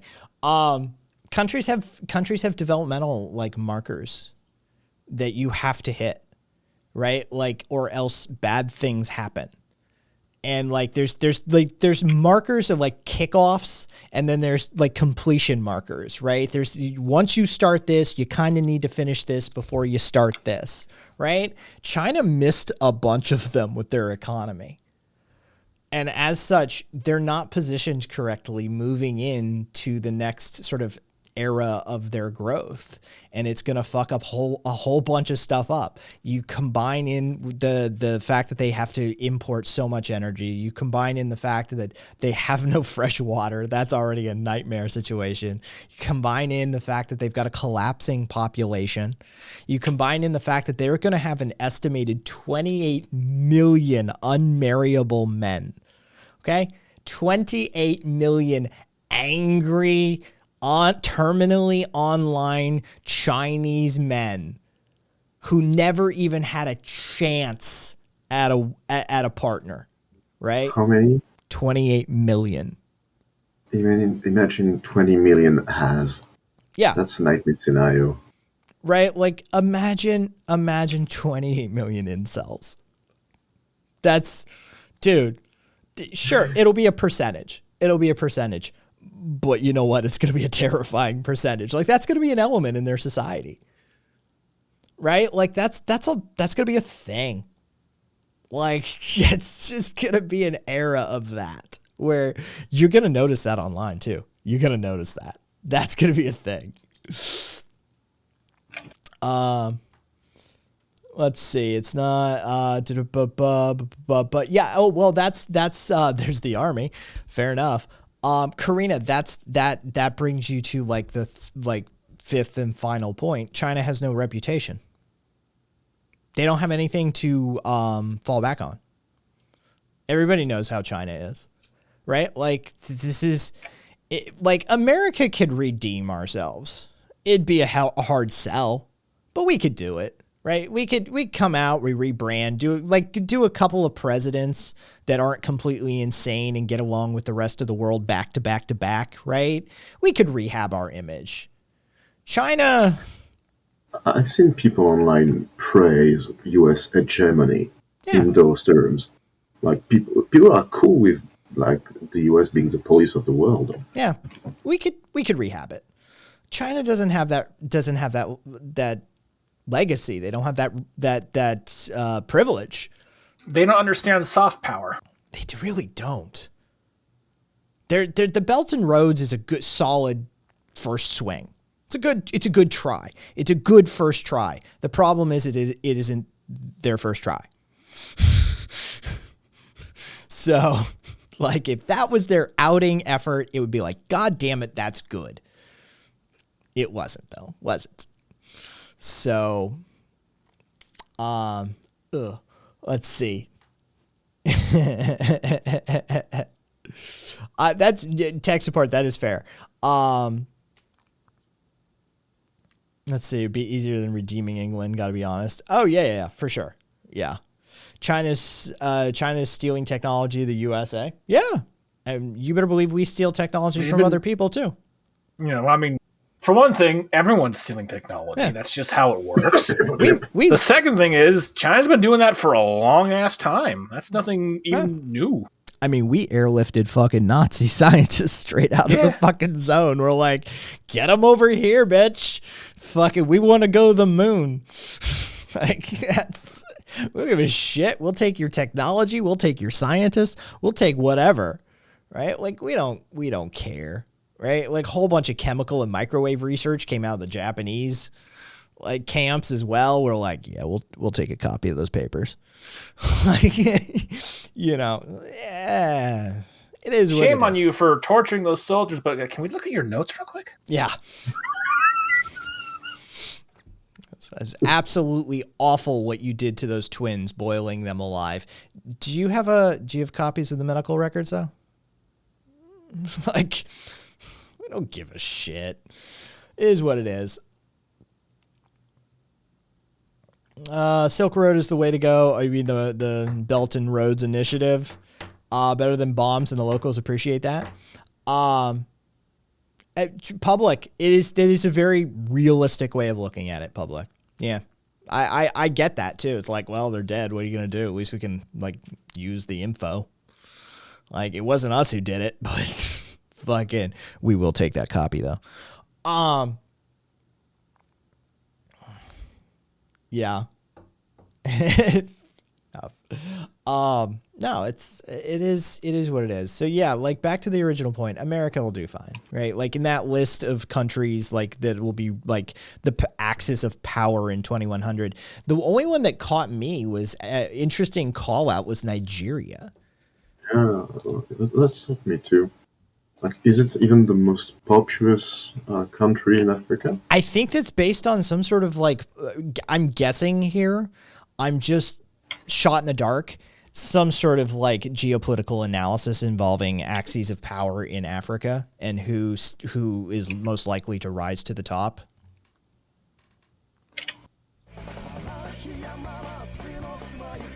Thank you for the follow. But yeah, India, Nigeria, China, and the U.S. Like, they could also sort of be counting on some sort of Pan-African unification, unionization, United States of Africa sort of situation going on with, Nigeria being a Germany.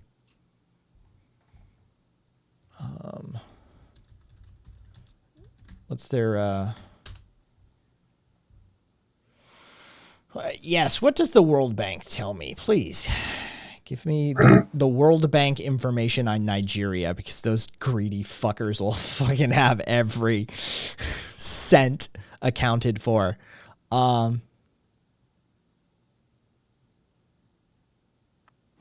So 432 billion as it stands last year. This is the GDP of Nigeria, but I'm guessing the Nigerian total resources is something that's something stupid, right? Possibly. Yeah,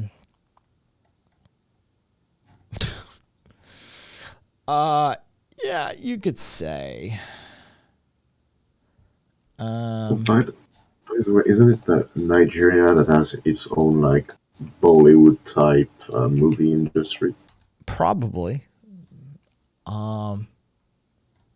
Jesus Christ, they've got everything. They've got everything, my man. They've got everything. Holy shit. Natural resources in Nigeria's 36 states. Clay, barite, marcasite, bauxite, bismuth, marble, kaolin, salt, molybdenite, gemstone, granite, emerald, fluoride, bentonite, castorite, tatanite, iron ore, perchlorate, lead, wolfram, tin, coal, crude oil, lignite, limestone, uranium, tadium, gypsum, selenite, feldspar, butylite, gold. Like, it just, dude, the list, they've got everything. They are resource rich like a motherfucker.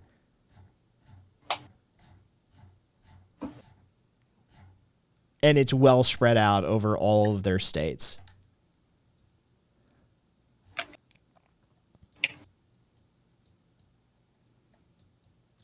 Yeah. So they start leveraging that, shit gets interesting. Apparently it's called Nollywood. Yeah, so I've read. So I've heard. Let's see. You've more experience with neo-tankies than I have. Is that a common thing to claim that China is an imperialist because imperialism is somehow just... Yeah, Europe and the U.S., GL. Europe and the U.S. That's their constant talking point. Is imperialism is... Oh God, I'm about to step in it. I'm about to step in it. Fuck it. It's the same talking point as racism can only be done by white people. It's the same thing, right? Like, it's systemic racism is exclusively the property of white people. Imperialism is exclusively the purview and parlance and operating modality of European and U.S. settler states. I have unironically heard tankies. I swear to God, this is the dumbest take I've ever heard, but I have unironically seen tankies state that Imperial Japan was not imperialist. Oh, fun. That's a thing. They say that. They say stupid shit like that. That Japan cannot be imperialist because not Europe. I think Dan King would like to have a say in that. I just, so yeah, tankies try and do that. I don't even know how imperialist Japan wasn't imperialist, because imperialism is done by white people. They literally had an emperor. I'm not pulling that out of my ass. Like, I've literally watched tankies argue that. That's a thing. They do shit like that. What's gonna be the argument? Like, they liberated the other Asian countries from white supremacy. What's the? I don't know. It's When you That they don't. barge It's in that and they you don't say, meet like a very specific characteristic of like imperialist practice, and therefore not imperialism. It's like a definition of imperialism and colonialism that pretty much only fits like the only what's thing it they called? don't say in their modified definitions is white people. That's usually they go really far into it, right? Like they isolate it so it's only people of pale European descent can ever fit this definitional set. Yeah. They just narrow it down to the point where you're like, that's not what imperialism is about. So, Yeah, like when you boil it down, it comes down to like this weird like spiritual war bullshit. Yadi, are you talking about Japan? When Yes. you're asking if 80%, the answer would be no. They've been very isolationist, and they've tried to invade Korea. I think a couple of times, never went well. Basically,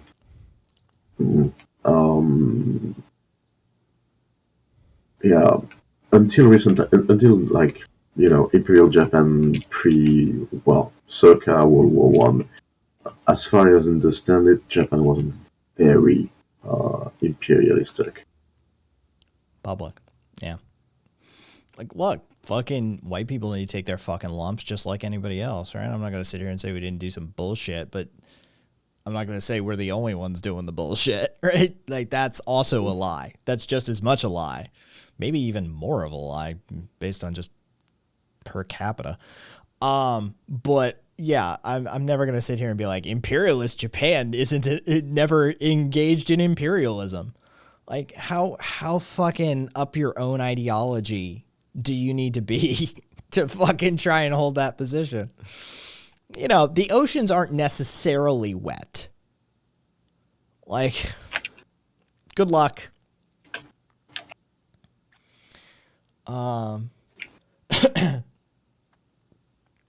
She was Panay Mexican, had an argument with an ex once when she tried to tell me that it's impossible for anyone not white to be racist. Yes.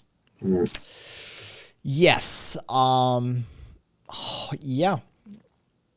The irony- like, racism lives at the intersection between prejudice and privilege.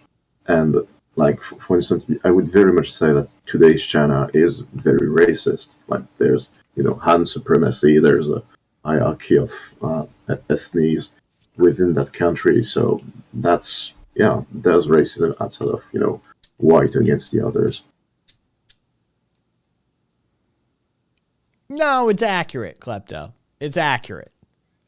Sorry, like don't get it fucking twisted. Saying white people did shit is racist as fuck, blame the groups. No, we got up to some shit. Collectively, we were all okay with it for some time, right? Like, yeah, there were exceptions. You had your John Browns, right? You had some abolitionists, but let's face it. There were periods of just stretches of time, especially for Europe. All right. Look, the US is like, we've got to condense, but Europe had some fucking time to get up to some shit. All right. And there were stretches where entire populations were pretty much kosher with it. So, yeah, like we got some splaining to do. We do. I mean, yeah, just ask India. Yeah. Like, sorry. India, the Irish. Like, but I'm also, on the same hand, not going to fucking sit here and be like, China, the Han Chinese in China are the most welcoming, open-minded people ever. What? They immediately turned around and tried to blame the Africans for COVID and then started kicking them out. Yeah. Oh, interesting. That's fascinating. What about Black and Korean relations in Los Angeles? I'm sorry, what? Then there's never any mentions of Uyghur in mainstream media. Lander, I'm just gonna call bullshit. I don't watch a lot of mainstream media. But like the Uyghurs are a pretty common talking point, even on like CNN and bullshit like that. I was literally just gonna look it up. I was just gonna run a fucking.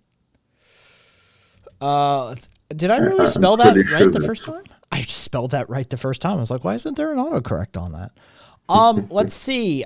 Chinese government committed genocide against Uyghurs. Independent tribunal rules 4 hours ago on Yahoo News. The Guardian 1 day ago. Uyghurs subjected to genocide by China. Unofficial UK tribunal finds. China guilty of genocide. NBC News. Newsweek determines beyond doubt China committed genocide against Uyghurs. UPI.com. China committed genocide with acts against Uyghurs. Let's just start. We'll roll back a ways. Uyghurs in Turkey welcome U.S. boycott of Olympics. Let's see. Uyghur tribunal rules that China committed genocide against the Uyghurs. House votes to impose forced labor ban on goods made in Xinjiang. New York Times 2 days ago. You're right. I'm who the Uyghurs are and why China is targeting them. When was that? May 31st on fucking NPR. Let's see. Who are the Uyghurs and why is China being accused of genocide? This was in June of this year. That was on BBC.com. You're right. You're right. There's really no mainstream coverage of it. It's a real travesty. Somebody should get around to it, though.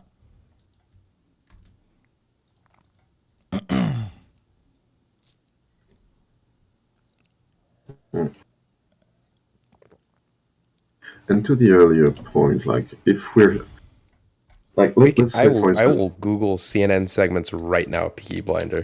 Yeah, I like- fucking, Don't. I swear to God. I'm pretty sure that Fox has discovered a newfound love for the Muslim faith since it inconveniences China, like 100%. Alhamdulillah. That would be, Mashallah. that would be funny. You have to Space Marine too? No, Viscos. China committed Uyghur genocide. ABC News, literally ABC News video clip from that. Okay, we've got our ABC and we've got ABC in Australia. So there's just mainstream across the globe covering it. Just so we can. 200 years, Klepto. There were slaves in this country for 200 years. Fuck. Let's see. Hold on. I just want to do CNN. CNN Tribunal, CNN CCP targeting Uyghurs. White House confirms reports of Uyghur organizations applaud U.S. diplomatic. Let's see. All of these are CNN, by the way. Here's CNN International. China responsible for ongoing genocide. CNN,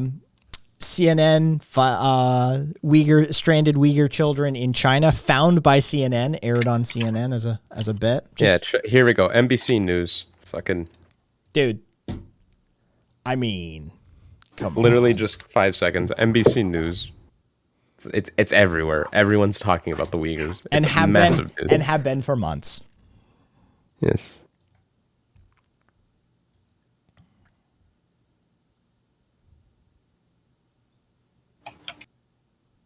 I mean, I'll take it. Take what? Tech support. You know what? The fact that it's got you so irritated, Klepto, all white people are racist. That. Yeah. Done. I'm white, I can confirm. Damn. See? White people will never be allies. No. Yep. All white people throughout all time and space. It's a natural law. It's genetic. Go talk to the ANCAPs about it. It's a real thing. Oh, is there like a live stream that I can watch CNN on, like on my PC? Probably CNN.com. Oh, that's what fucking like. I'm willing to bet that if I stay on there long enough, I'll get a Uyghur segment. Yeah, you literally can apparently you can just go to live TV on CNN. And I bet there's a YouTube stream of it too. Somebody has to be just CNN Live live. team. Yep. Fuck. There we go. I want to see how long if I just chill here. And stop the clock. Goat said, right, Goat said, fucking Ben Shapiro's left net just exploded. Thanks from the white people are racist thing.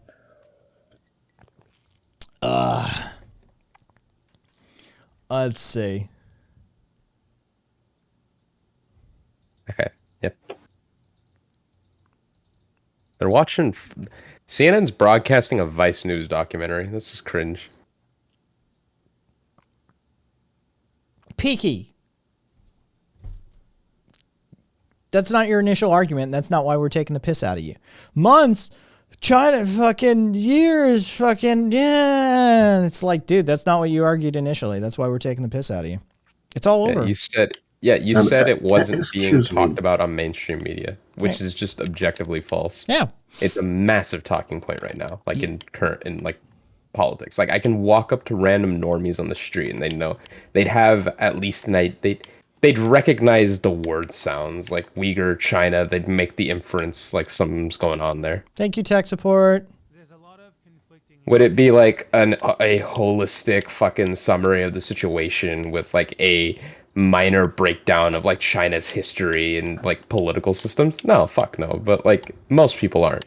I'd imagine like I'm sure like most politics people wouldn't be able to give that because it's a complicated situation. But like the idea that it's not talked about is insane. It's a massive. It's part of Biden's like platform and shit. Like it's everywhere. Yeah.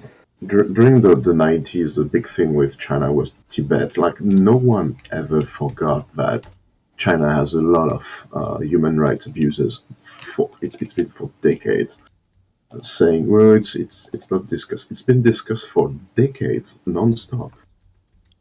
Yeah, I mean, the thing is, like, if we want to talk about, like, when the Uyghurs entered public space, like, yeah, early 2000s, but, like, that was if you were, like, really plugged into what was going on with China back then. Most people weren't, including, like, most lefties. Like, it's a pretty niche subject. I'm seeing special reports going back. They start popping up around 2016. Yeah, that feels about right. Like, there were terrorist attacks, like, back in, like, 06 and shit, but... You know, it was very 2016. So they've been talking about it for about 5 years. There you go.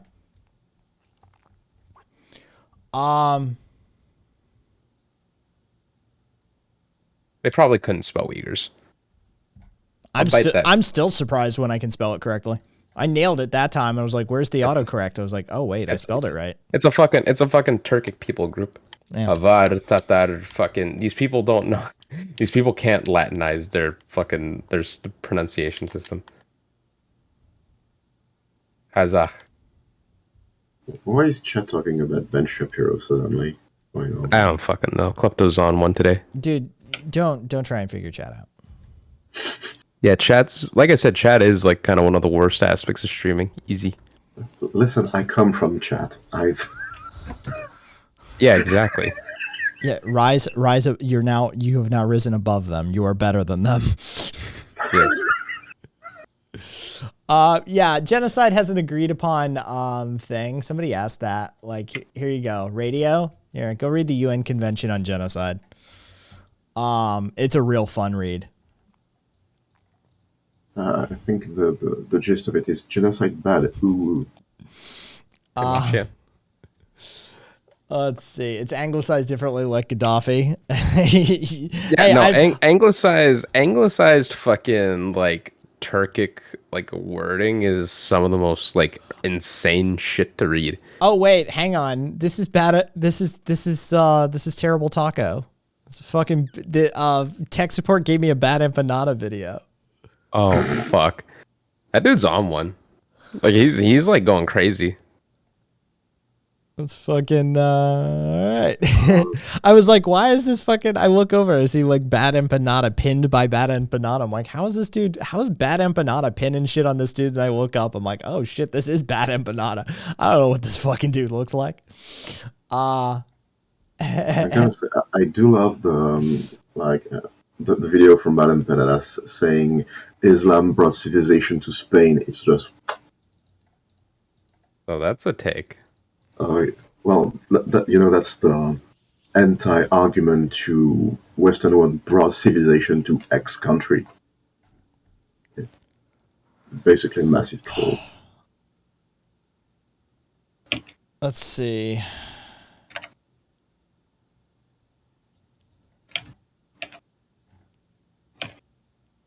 Also, I closed the CNN. That got annoying real quick. I mean, it's CNN, man.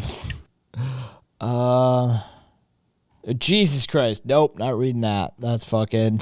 You gotta read more on a YouTube comment and like 19 pages fly by all of a sudden. You're like, no, I'm good. No.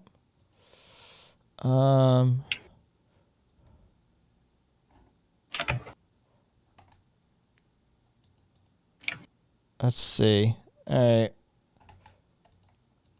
To prove its own innocence. It's a situation with levels of coercive potential that just go off the charts, even in the seemingly unlikely event that every... He's got an intense vibe. Yes. He's He's just never going to break that like white boy compensating for something vibe. Dude, he's Just like never gonna go. staring right down the barrel of the camera, like eyes like wide and shit. You're like, dude, like, could you not look at me like that? You're making me uncomfortable. It's the revolutionary spirit, Kai. If you can't stand it, then Yeah, it's okay. I'm just, I'm a secret fascist liberal fucking CIA agent, Illuminati member, just trying to spread my gay agenda. So, gotta do what you gotta do for Daddy Soros. Okay, well, all right. The Falun Gong thing is questionable to some degree or another. Let's just say the Falun Gong members don't make exactly like great witnesses. But do I believe China would persecute them? Yeah, of course they would. Let's see. Oh, Torrance out by you, Kat. Torrance, California.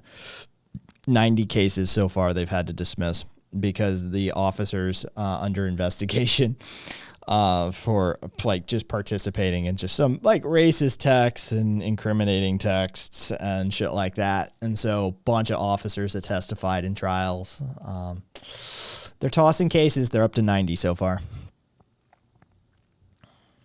you know what? I'll take it. Yeah. Fucking. No, I'm good. What's up? I don't know. Somebody just said I should watch Lao Y 86 on YouTube. Lao Y. That's extremely he's like a former expat from like from China. Oh, And then, he's like, he's yeah. the biker guy. Now China's Yeah, but like slowly he's like kind of drifted into like the unironic, just like anti-China like propaganda network. Oh, interesting. Yeah. Yeah, I'm familiar with his buddy. Is it Serpensa? Yeah, Not a fucking clue. I've seen it's Serpensa probably. I'm familiar with. Hang on. Is he the chubby South African? Yeah, he's the chubby South African.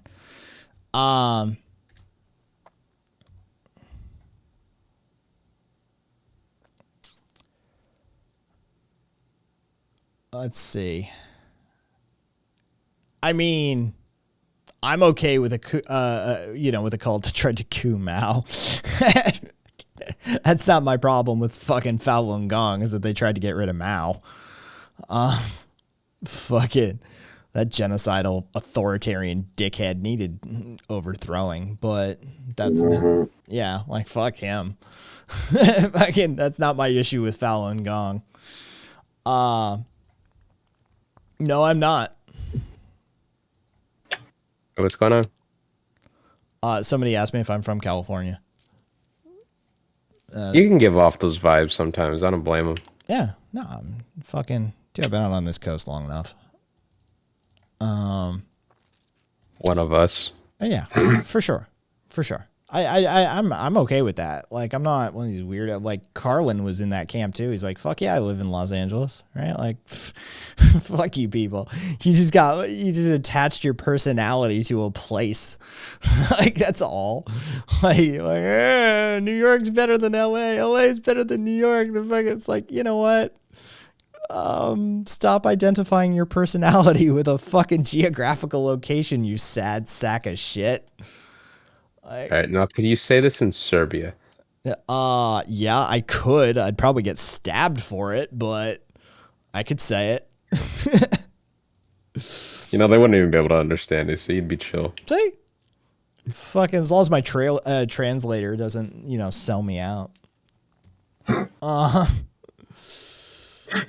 Just imagine the dude, like, you say something, he's, oh, Jesus Christ. As a Californian. Just like, oh, Jesus. Public says it's a Californian. I say bullshit. Yeah. What the fuck did you ask? What are my biggest issues I have today?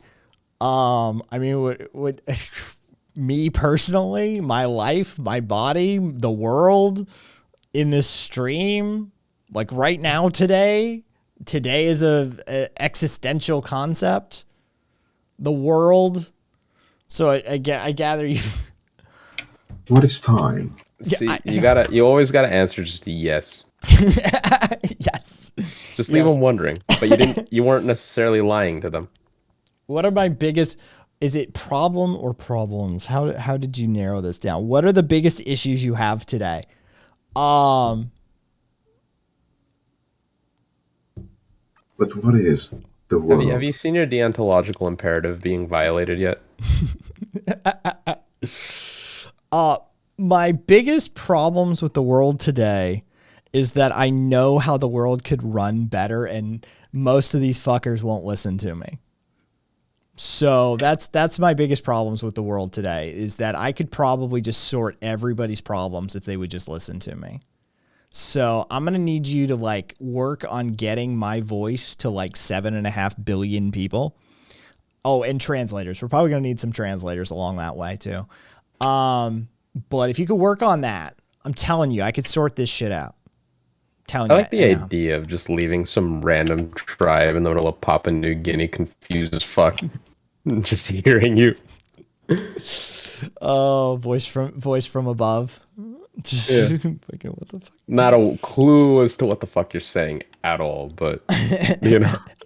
Well, it was a writing prompt. What would you say if you could say one sentence and everyone on Earth could hear it and understand it in their language?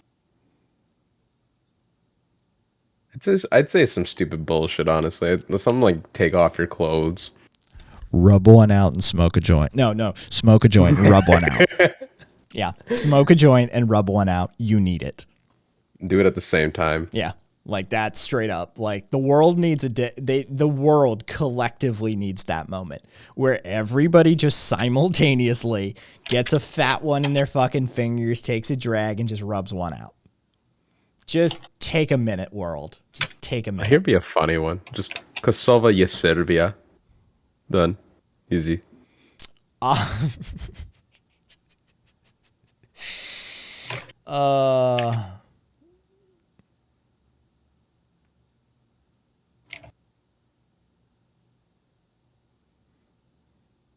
I mean, these people just don't.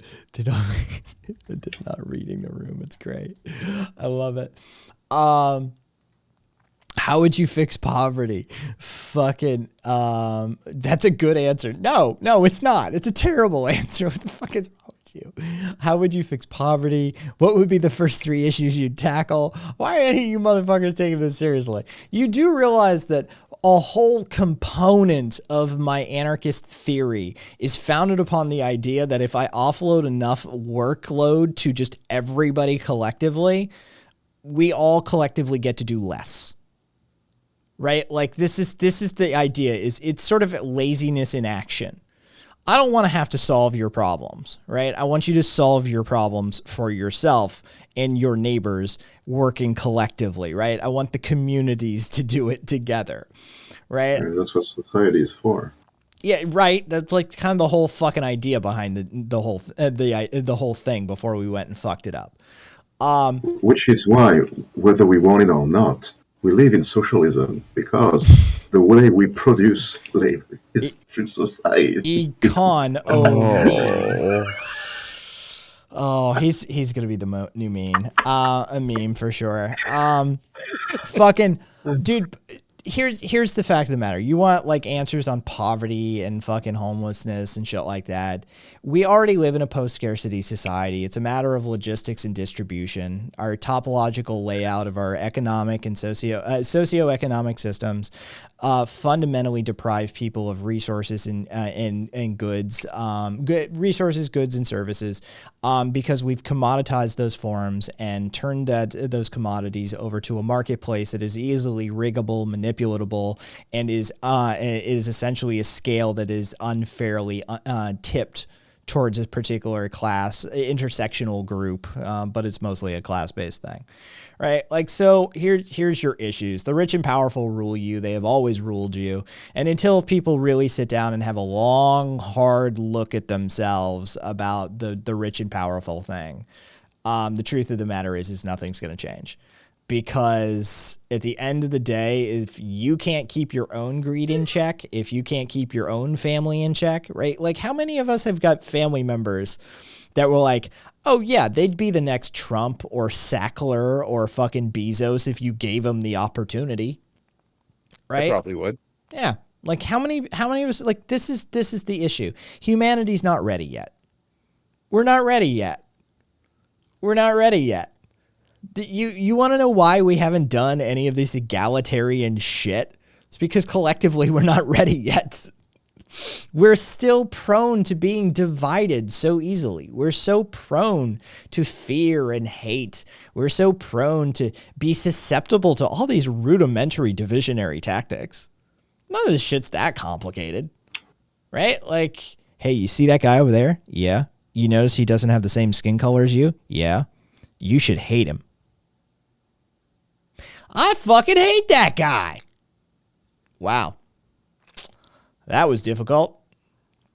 Right? Like, it's a hyperbolic simplification and reductive view of it, but at the end of the day, that's what it is. It's a fucking scam. Right? The reason you keep black people and white people divided, the reason you keep men and women divided, the reason you keep the straights and the gays divided, the reason you keep the secularists and the Christians divided, and you keep those groups fighting and fighting and fighting so you can run off to the fucking bank. Right? Keeps you in power. It's a playbook that's as old as time itself at this point. It's not complicated. But they got you on a fucking hamster wheel, and you ain't got time to get off it. And even if you did, the cops will fucking bash your kneecaps in. So, you ready to get your kneecaps bashed in by the cops for the cause? Because I'm betting most y'all, like, either you've already been there and you fucking tapped out of that shit, or, right? Like, So, like, that's what it takes. It takes not caring if the police come break up your encampment. It takes knowing some basic theory, knowing how to construct dual power structures. And by constructing dual power structures, all you got to do is be able to, like, get with your buddy and be like, we should store some food together. And when somebody in our community needs it, we should turn it over to them. Congratulations. You just created a dual power structure. It's not that complicated, right? Any fucking schmuck can do this. And then it just time, effort, energy, just got to do it. Right? Like, that's literally all it takes. And when that fucking senator or that congressman comes around and starts fucking banging that drum, you tell him he's a fucking piece of shit and you go back to your community and you do your thing. Right? If everybody did that, it's not that many issues, are there? But you got some folk that feel like beating up queers is still kosher, and dragging black folk behind a truck is good old time for some of them. And women, they're just the sanctified clay pot that God deposits his magical life into. right? The earthen vessel.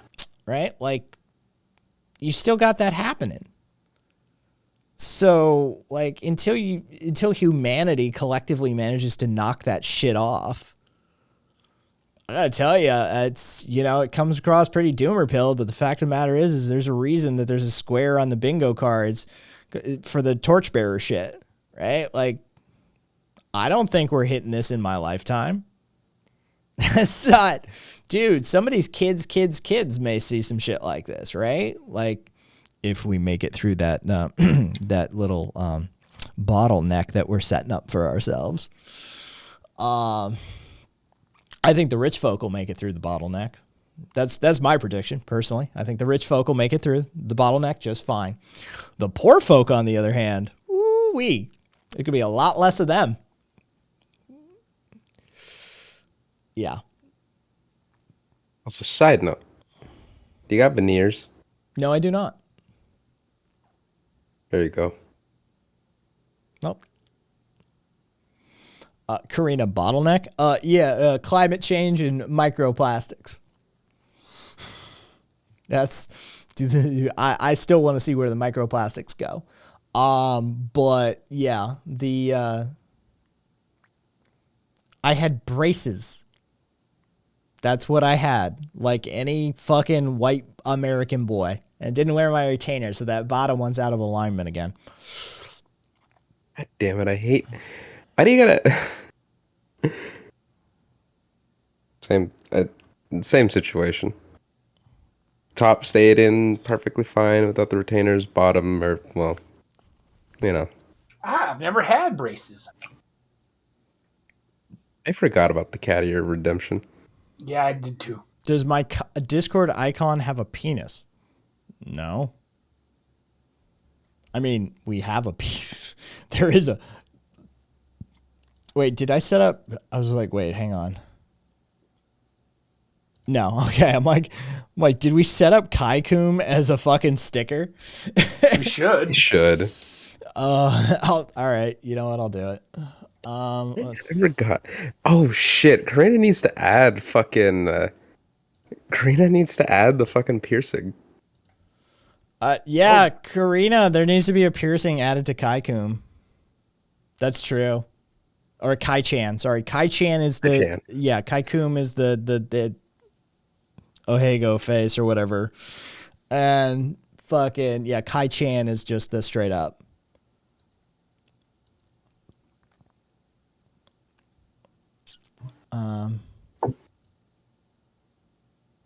Hey, Karina. Oh my god, I do! Tell you what, fucking knock that out. We'll add it as a sticker.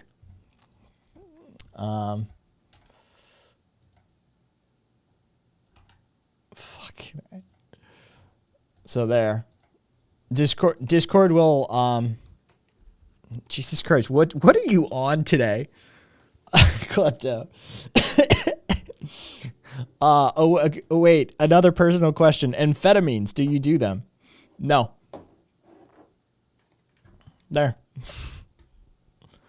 Bath salts are not amphetamines. I don't know if you're trying to mix those two. And bath salts are for fucking... why would you do bath salts? Bath salts are for people who can't get real drugs. Like, there's nothing sadder than somebody smoking bath salts. Like, just go get some real drugs. Orange. Have you considered it? Klepto. No, I don't do drugs. You might want to consider it.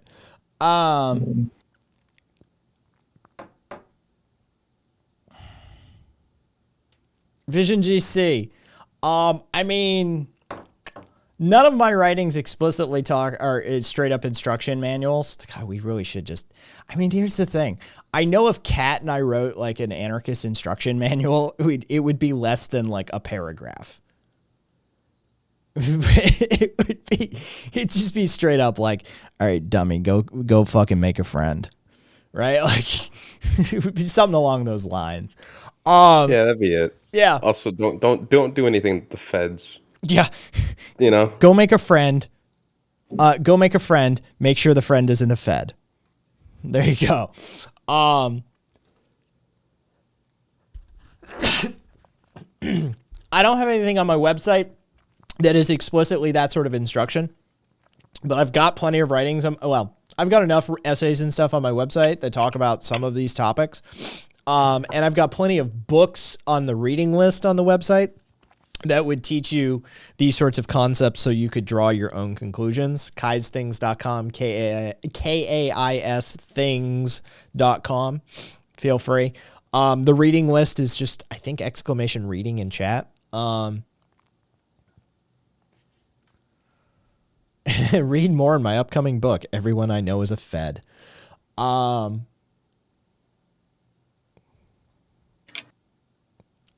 Let's see.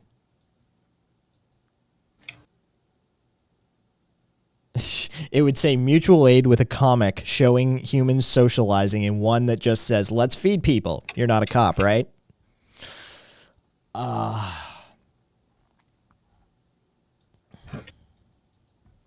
Fucking.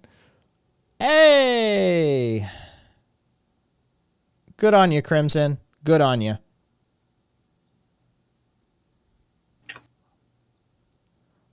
Wither said, make a friend. The challenge rating is too high.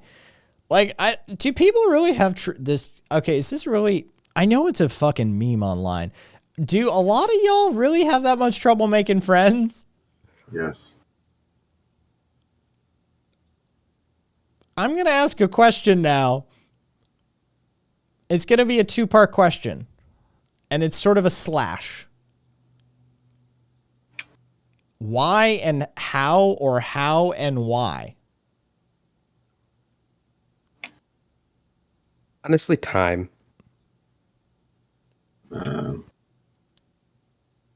Time. Do we have more answers than just time? Anyone saying anything else is just coping. Time. No. If I'm speaking for myself, because I'm weird.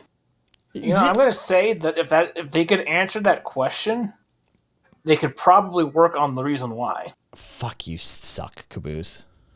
No, I mean that's was just true. That's what I'm saying. Anything else is cope. That it's was time, just and anything else is cope. That was just some fucking raw truth.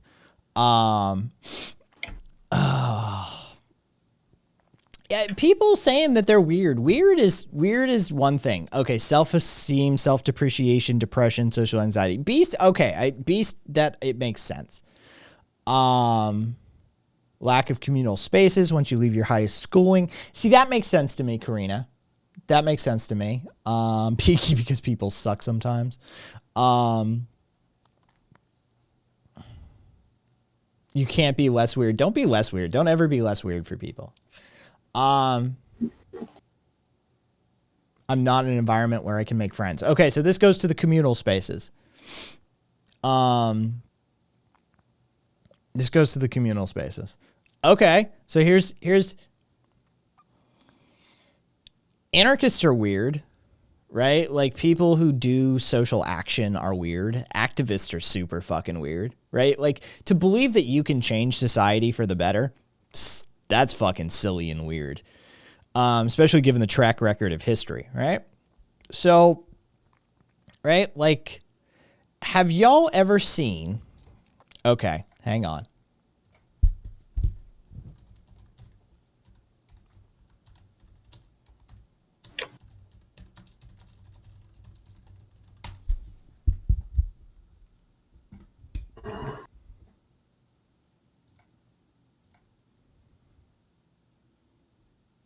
I think it's this guy.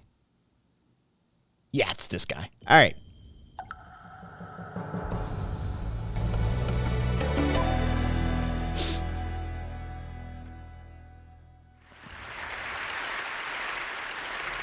So ladies and gentlemen, at TED we talk a lot about leadership and how to make a movement.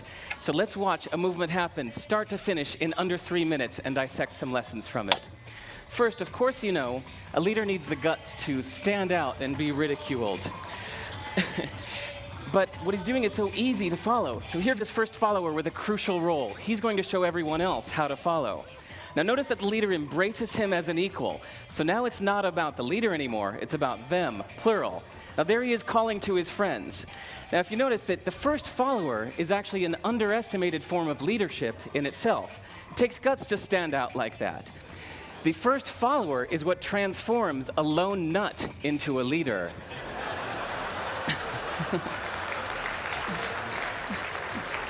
And here comes a second follower. Now it's not a lone nut, it's not two nuts, 3 is a crowd, and a crowd is news. So a movement must be public. It's important to show not just the leader, but the followers, because you find that new followers emulate the followers, not the leader. Now here come 2 more people, and immediately after, 3 more people. Now we've got momentum. This is the tipping point. Now we've got a movement. So notice that as more people join in, it's less risky. So those that were sitting on the fence before now have no reason not to. They won't stand out, they won't be ridiculed, but they will be part of the in crowd if they hurry. So over the next minute, you'll see all of the those that prefer to stick with the crowd, because eventually they would be ridiculed for not joining in. And that's how you make a movement. But let's recap some lessons from this.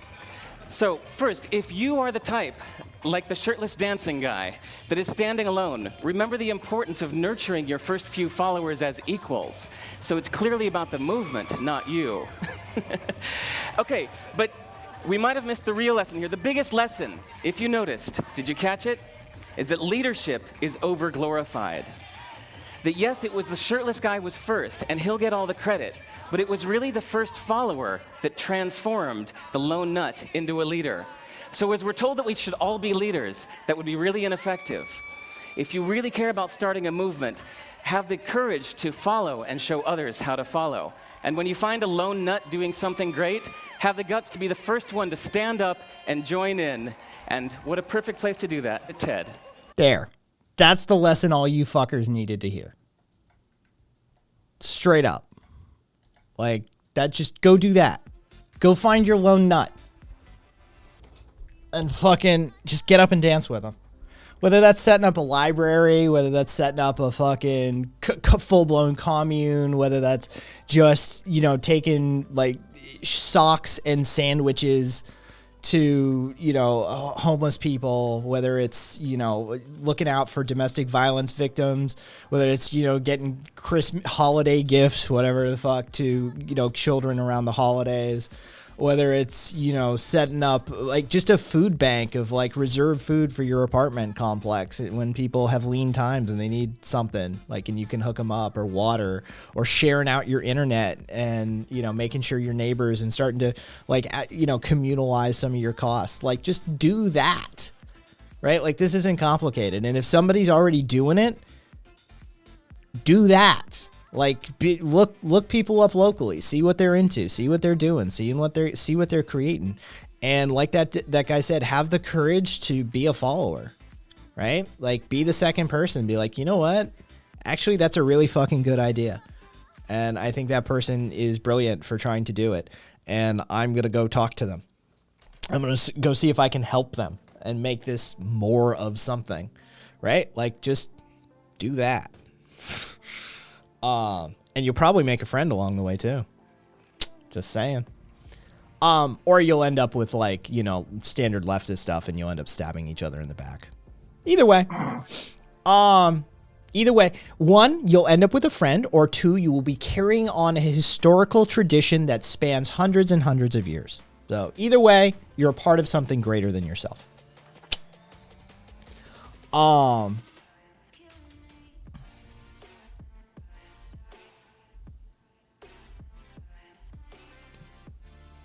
Wait, what did Vision? Do you have a video on where to find lone nuts so we can become a pair of nuts? You really are missing the entire point, Klepto. Congratulations. It's impressive. It's impressive. Just whoosh, right past. Good job.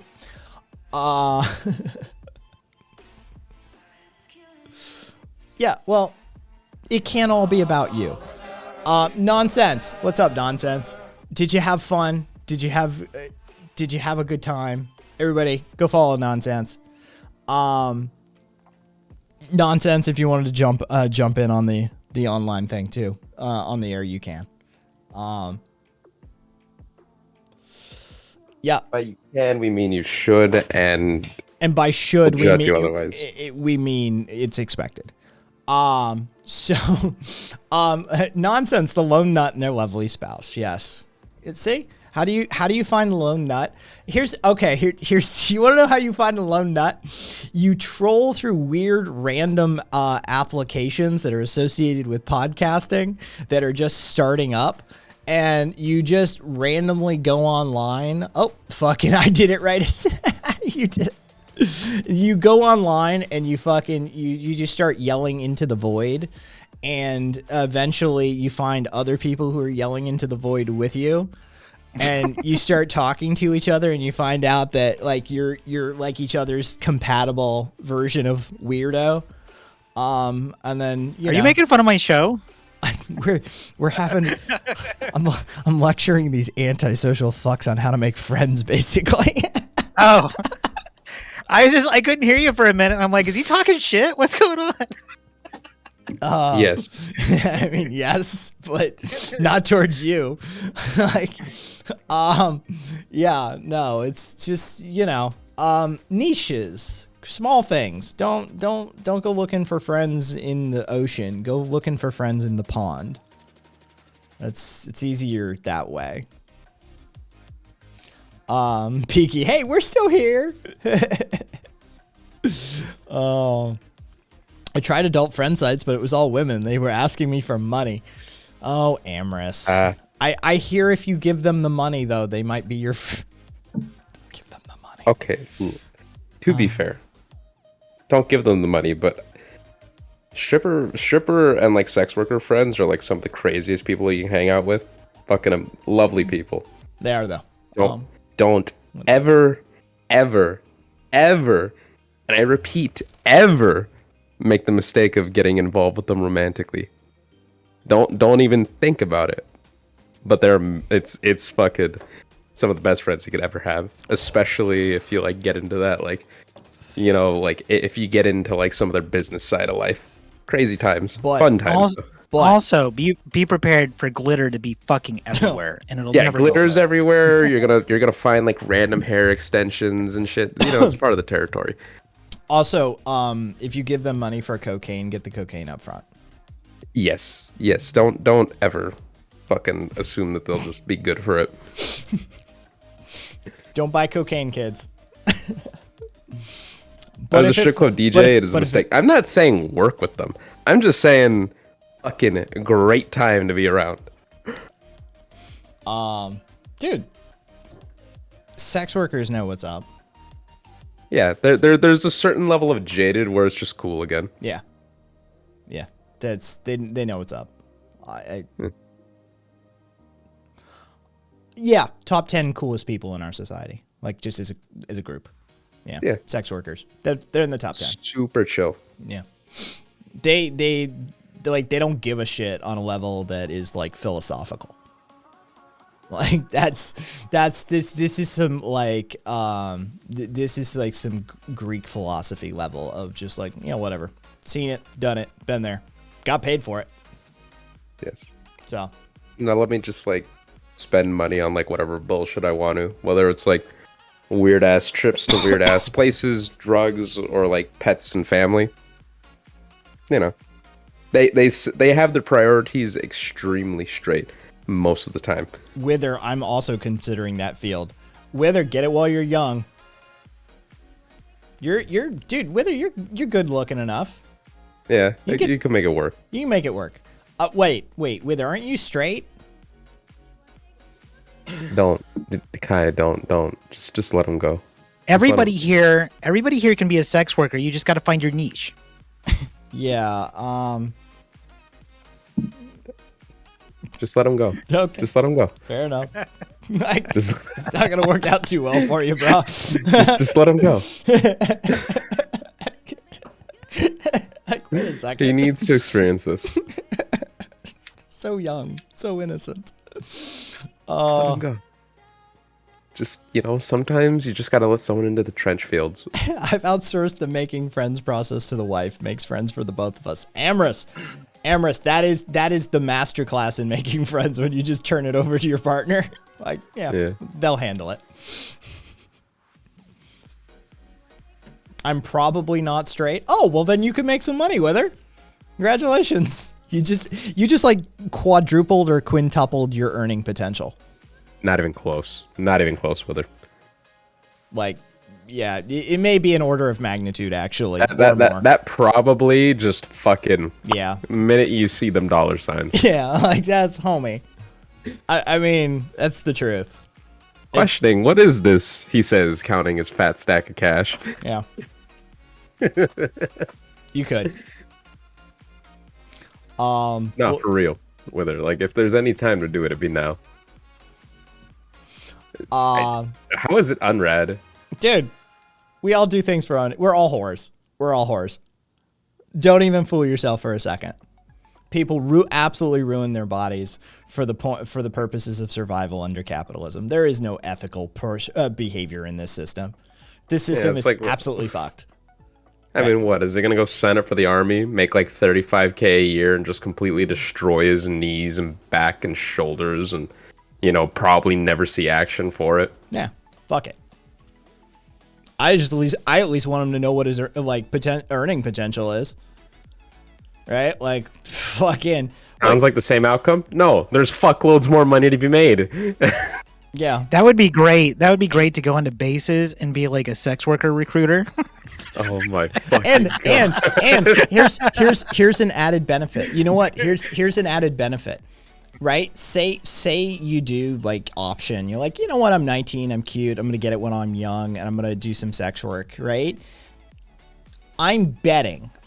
This is sort of a 9 times out of 10 situation. Sure, maybe there's an outlier that you can bring up somehow, but I'm guessing that your average sex worker probably won't be committing too many crimes against humanity, right? Not too many school buses blown off the map. Not too many like innocent like Yemeni girls taking a 7.62 to the fucking dome on your watch, right? Like there's some perks that you're like, you're like doubling or tripling or quadrupling your fucking earning potential with like far less amount of work.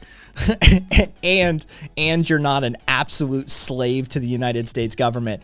And bonus, you might not be coerced into a situation where you end up shooting a 14-year-old Yemeni girl in the forehead. That's exactly how you pitch it to the military too. You're like, you don't want these guys in the military. We can weed them out for you. Yeah. So like, I'm just saying like, when it comes to like sex worker versus soldier, I'm just saying one of these has a lot more potential to be committing war crimes than the other. So all things considered, one of these is the ethical superior. For sure. So, yeah. I'll take the sex workers 10 times out of 10. Mattress, literally no one is saying there's no downside to sex workers.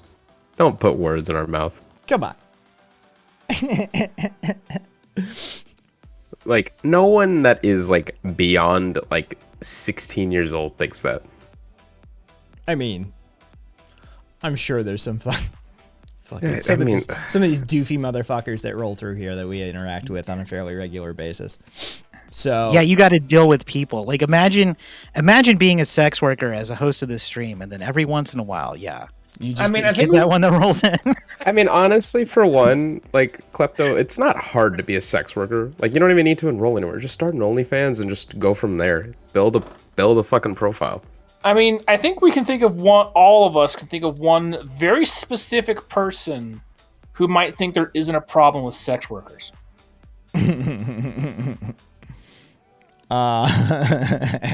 Straight up called him out on air like that. That's adorable. All right. I didn't name a name. I know. But I know. Klepto, fucking where should he apply? Nevada, it's legal here in outside of Clark County. Was the safe places to provide healthcare. It is completely regulated. The sex workers in Nevada get tested regularly. for a whole complement of STDs. And by regularly, I do mean I believe every other week or something like that. It's really regularly. It is highly regulated. It is monitored. It is comparatively to any other sex work outside of legalized areas in our state, it is extraordinarily safe for the sex worker and the Johns. There are still problems associated with, but the fact of the matter is that comparatively speaking to the prostitution that's guaranteed to be happening around your place, it is leaps and bounds superior. And there are other places that can attest to this that have long-term studies as to the socioeconomic and public health ramifications of these processes. The Netherlands and Australia are two developed nations that you can look to for a more enlightened view on this topic as well, that have legalized this and seen the positive impacts that it actually has in society. Fun fact, Australia saw a decrease in their divorce rates when they legalized prostitution. A non-statistical error. They actually saw a decrease in their divorce rates when they legalized prostitution. Yeah. So it's good for society too. So yeah, just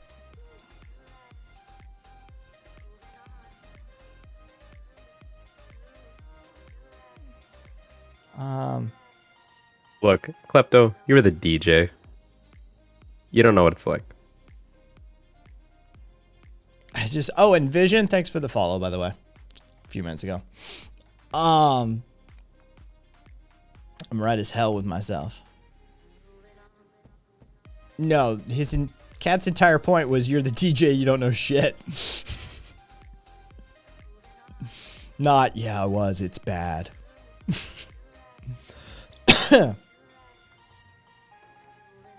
Like, no one is saying that it's all cupcakes and rainbows. It's just, you know. That's your niche. I mean, yes. But fucking point is, just like, it's work.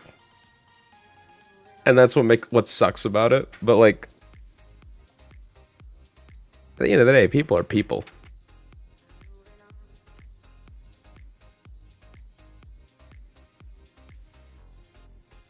Yeah, we got issues with some of our how we legislate prostitution that need revamping, and we're not going to get around to it.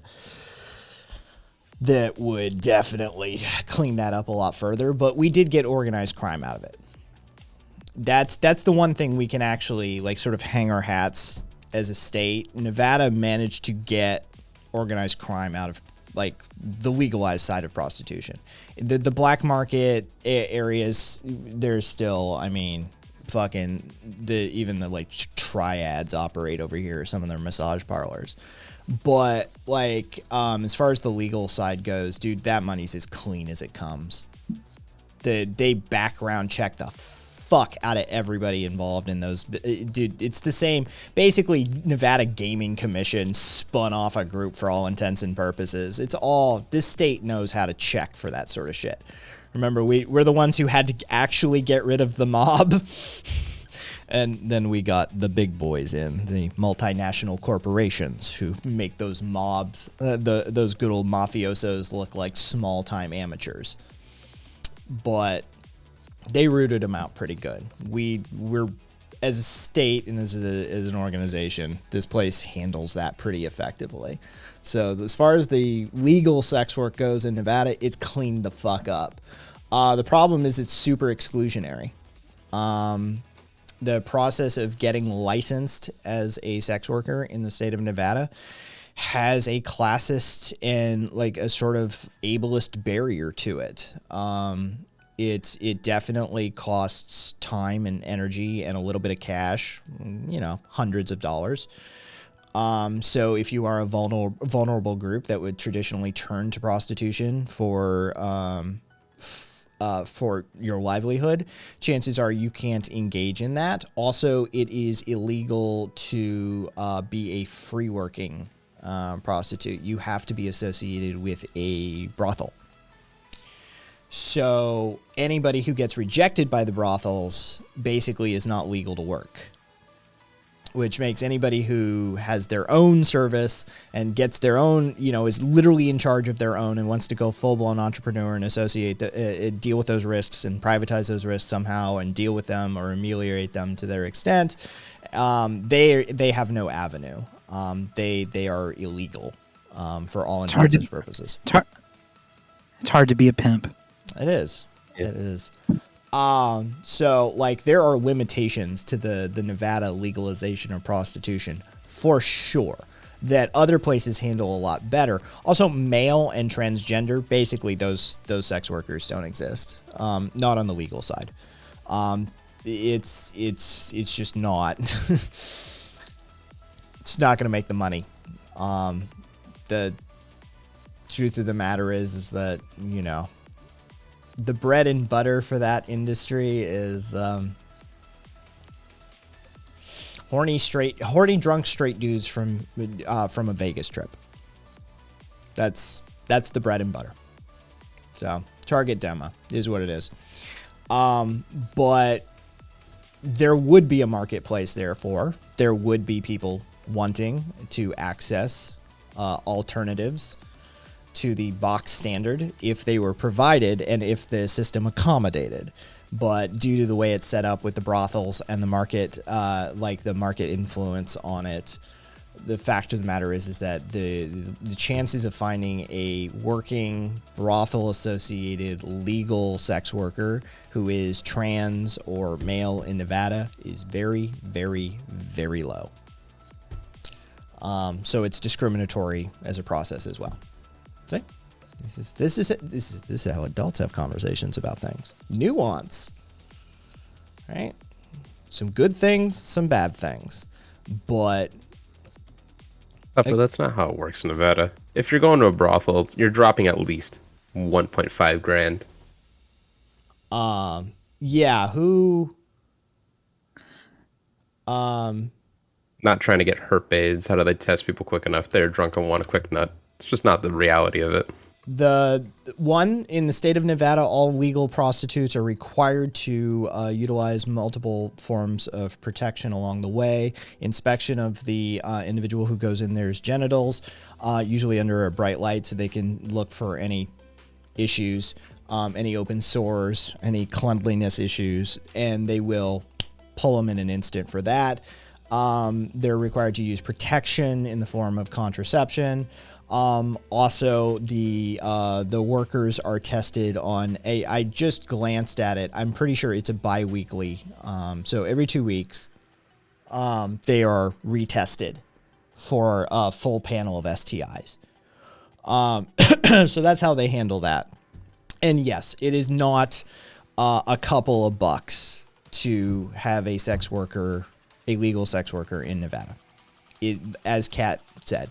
I've seen low end before. One of my buddies who drove Uber got a wild hair up his ass one weekend and was like, I'm going to fucking do it, right? And he ran up there and he was thinking he was going to get like a quickie BJ or something for, a few $100. She said she'd consider it for $550 for like just a very quick, I'll put my mouth on it, right? Like starting costs are not low.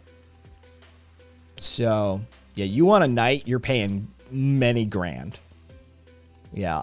Sunshine Thomas, when she was working, she was getting $10,000 just to book her. So she was a porn actress who came over to do prostitution. She was pulling it. That was back in the day. It was a decade and a half ago or something like that now. She was working.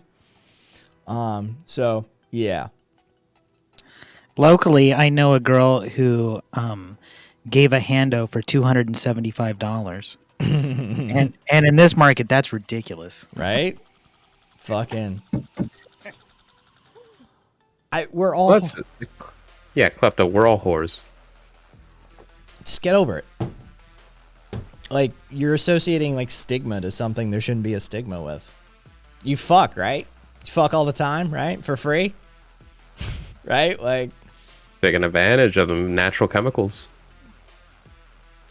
It's what it is. Balls in here. I mean, could they fit? I'm down. What do you look like? You said you got a girlfriend. I ain't a side piece. So you're gonna have to break up with her for me. Sorry. Damn. Yeah. That's the Yeah. That's the barrier to entry. Yep. It's just the way it's gonna be. Amber said that's the one thing that might be cheaper here.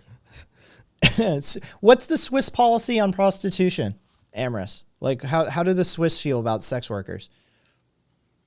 Because I mean, y'all are strangely socially conservative. I feel like it's one of those things where it's like mostly for the tourists, and then everybody else can go fuck off. Oh, Karina has finished. All right. Is that squared off? It's Kai Chan Mark III. Where are we putting it? Don't worry. I'll get it up. I want to see it. Fuck. I'll get it up as a sticker. It's in chaotic.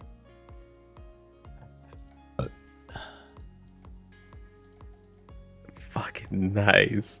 All right. I'm very partial to that, like kind of like art style. I don't know what's it called. For to help us out here. Those are so good. Those are fucking hilarious. Look, he's the one that actually went to school for this shit. All right, it's up as a sticker. It's up as a sticker, you fucks. That's it. There you go. I just used it as a sticker in the comments. Nice. What were you saying, Kat? The Kai-chan with like a fucking piercing. I'm saying that I'm very partial to that art style, but I'm not even quite sure what to call it. I would call it... Aspen said chibi. Japanese minimalism, yeah, well, chibi if you want, yeah. Yeah, it's not like traditionally chibi. Well, you have the round eyes with the little glint and the uwu mouth. Yes. It's a chibi dick. Yes, why not? Chibi dick. Congratulations, Aspen, on the nose. Damn. Oh, Jesus Christ. All right. Oh, fucking A. Yeah, except Wither, if we put abs as was planned on Kai-chan, then those abs aren't me working out like that fucking gif. Those abs are a ladder, bro. So if we have to put abs on Kai-chan, then there's some more piercings involved. Oh, Debbie. Shelby. Oh. Bro, what the fuck is wrong with you? Beast just said your dick has an uwu mouth. Yeah. Oh. Oh, Amorous. Let's see. It's regulated, but legal. There's a bunch of rules as always. It's allowed in homes or in brothels, not on the streets. See, Switzerland fucking nailing it on that one. Interesting.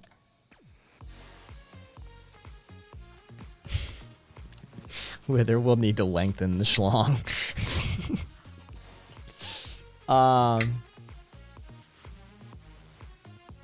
Oh, that's adorable.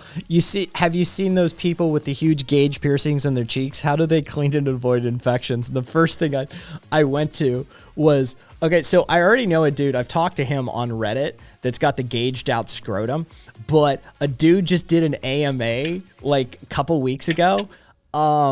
He gauged out his dick. Okay, so... God. Whoa. Okay, he posted photos, everything. He answered a ton of questions. Dude was super cool about it. Somewhere in Europe. I'm thinking like Eastern Europe from what I could just weird vibes, right? That feels like Eastern Europe. Okay, so one, the entire piece is tattooed. Head to the whole thing. Balls, like around the shaft, up to the head. The whole thing is blacked out. The whole thing is blacked out. It's all tattooed. Solid, just a solid mat. All right. He's got a couple of head piercings in the head, but the coup de grace is in the shaft. It was a $20,000 custom surgery, private physician, slices down the middle. They suture inwardly to do the healing there, and then to this day, all right. So now he's got like gauges like that big. I'm not kidding you. I can produce photos. Like he's got fucking gauges, right? Size. He's got a drawer full of these like gauge pieces, and per his own fucking, this is him answering the question. He says, I don't give the women the size that they want. I give them the size that they need, which is usually one size or a size bigger than what they ask for. His words. Yeah. God bless him. Somebody's got to do him. Yeah. He can customize the size of his dick. Do you understand what this man has done? He can customize the size of his dick to really rub those walls for you. Jeez. All right? Like, we're all living in 2021. This motherfucker's out there living in like 2121, all right? He's on some next level shit. It was figured it out. Yeah, it was a hell of an AMA. Fuck it, I got the whole thing saved. Pictures, everything. I'm like, this is amazing. This is true transhumanism. No, that's it right there, Beasticle. Yeah. That's based as fuck. So just to be clear, he can change the heft of his dick. Yes. Yeah. Has he lost any sensation though? Oh yeah. No, it's a whole thing. Oh, and he had a urethral reroute.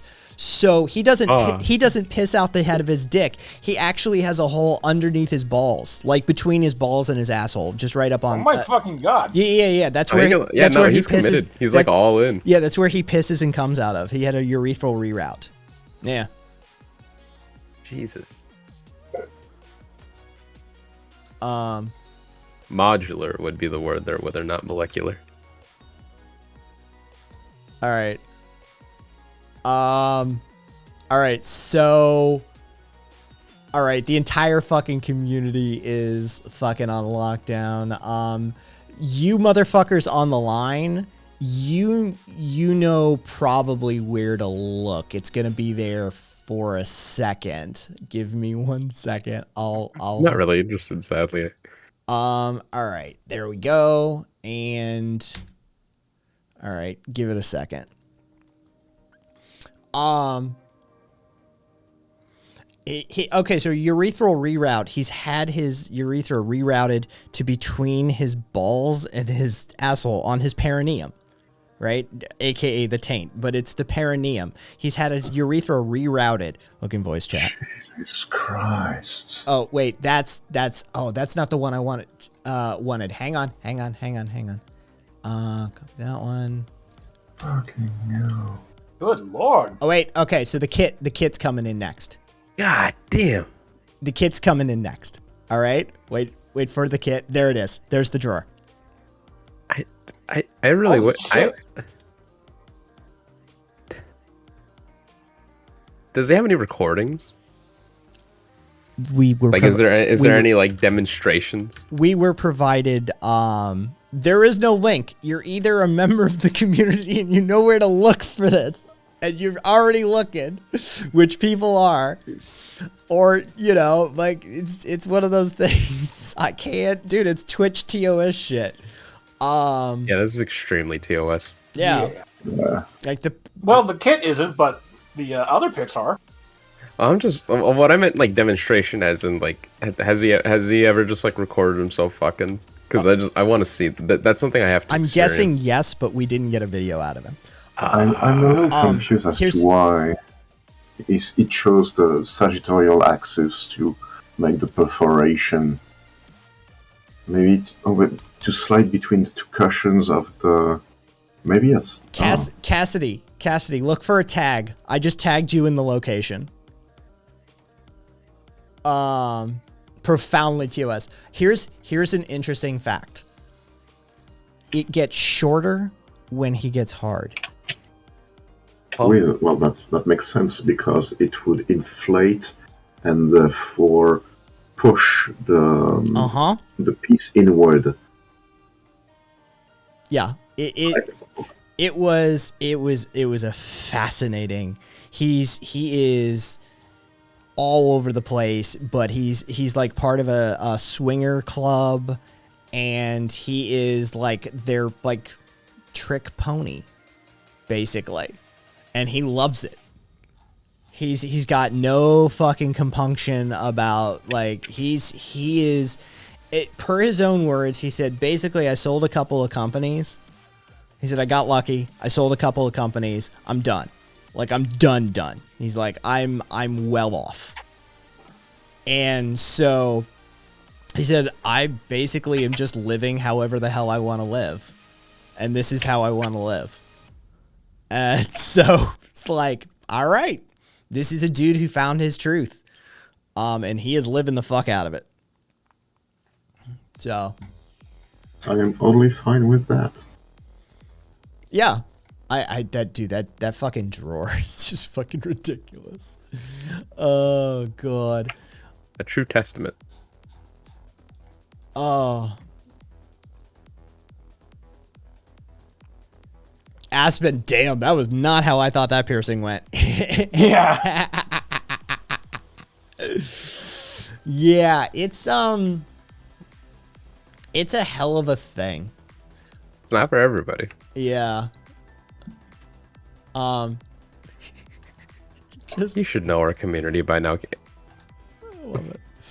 oh, taxi boy. I mean, is it for anyone even? I mean, clearly, if he's already got the AMA going, yes. Who is? It's kind of rad. Wondering if the lip piercing on the head does anything too. Yeah. I mean, I'm now in the position of the yeah. It does. Yeah. Because I believe he's got a fucking cross, right? Yeah, he's got the transections. Does he travel? You know what?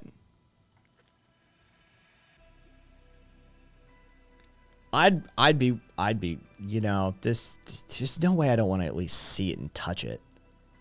Like, right? I want to see it without the plug. That's the freak show that I want to see. Yeah. You got the plug in, whatever. I get that. Let me see it without it. I think it's gonna have to be very lame, like flaccid, because, well, unless it's erect, but would it even stand on its own then?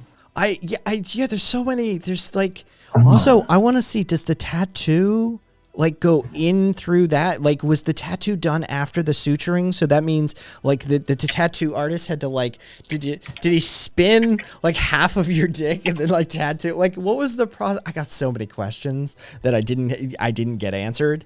That, like, it was like, this is a thing. But I love the dude. I absolutely love him.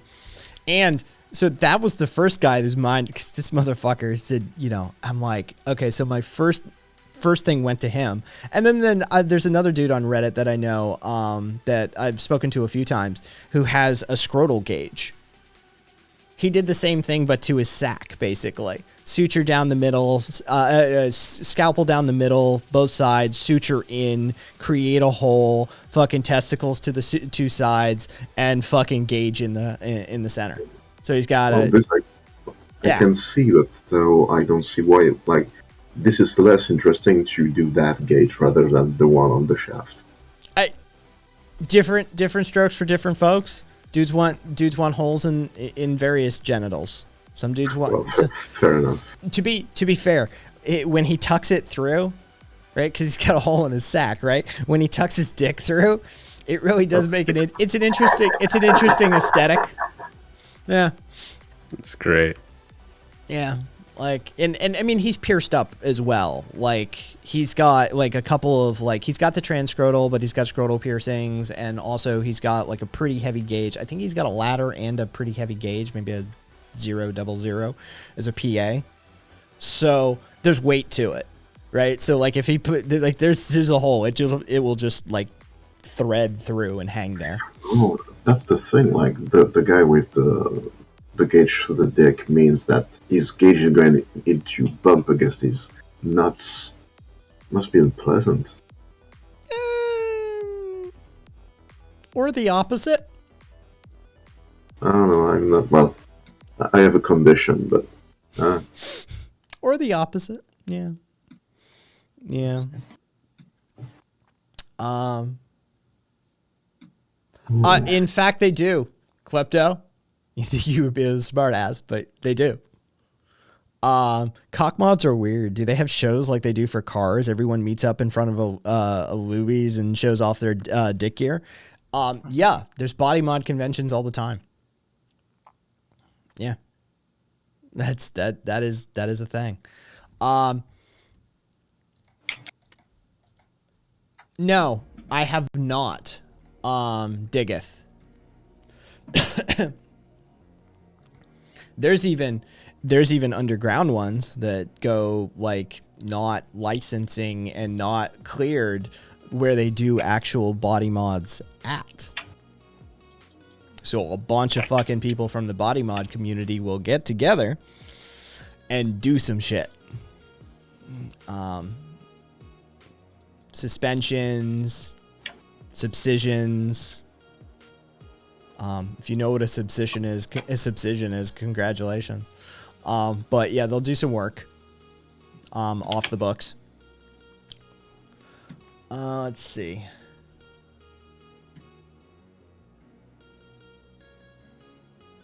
The girl there is plugged up and her husband has horns and shit. I think he blacked his eyes out too recently. Ooh, that's... No. That shit is dangerous as fuck. It is, dude, that's super risky. That's a risky as fuck one. Yeah.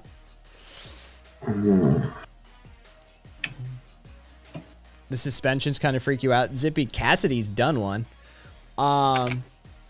Yeah, one of my mods and community member, Cassidy's done that shit. I've had my dick in other people's asses. So I cannot call that disgusting, says Boss. It's just Robo Dick. Clang. The former, but the latter, Blingsco. So there you go.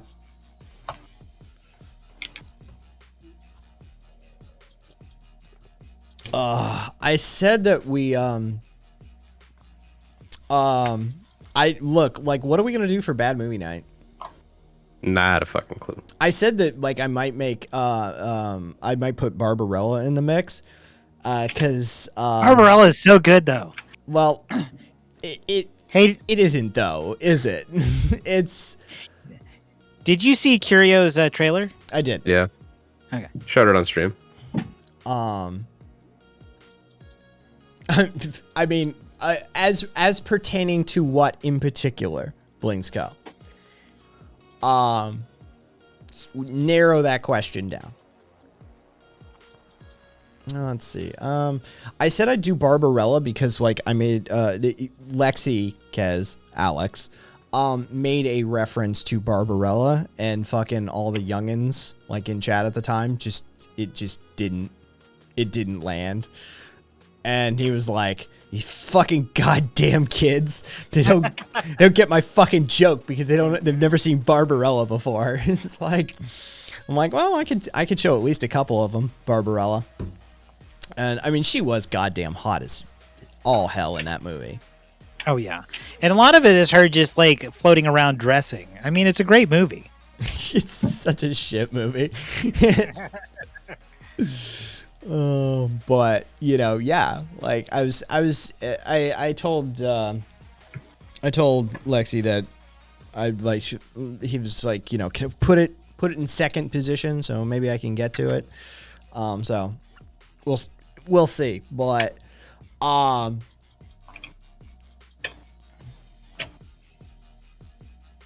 oh, if I have a political spectrum, where do I fall on it? I just use a 2-axis political compass. You see the bottom left-hand corner? Could you kick that corner out and fucking put me a little further down into that corner? Cool. That'd be good. So I've seen it at least twice over the years as Krusty. Yeah, I imagine when you saw it the first time, Krusty, it was a good old fucking time for you, wasn't it? So yeah, I was thinking about Barbarella, but I am an anarchist. Congratulations. Crusty, yup. Dude, she's hot as fuck in that movie. That was gay as the day is long, but she is hot as fuck in that movie. I'm getting around that. Not a great actress though. I was tortured by her workout videos as a kid too, and like when I was much older, it was beyond that phase. I'm like, God damn, she's actually pretty hot. Oh shit, huh? So I don't know what we're gonna do. I should do my own political compass actually. It's just a fucking me in the center and everybody else is just somewhere outside that circle. Fucking not even a circle. It's like a multi-dimensional 360-degree sort of globe situation, right? Just like you're all out there somewhere. I am the true center. All right. Yeah, I don't know what theme, what fucking shit we've got lined up. Oh, we still got God's Not Dead movies. Just saying. Fucking God, I love those movies. Fucking good old Christian propaganda. We need more Japanese movies.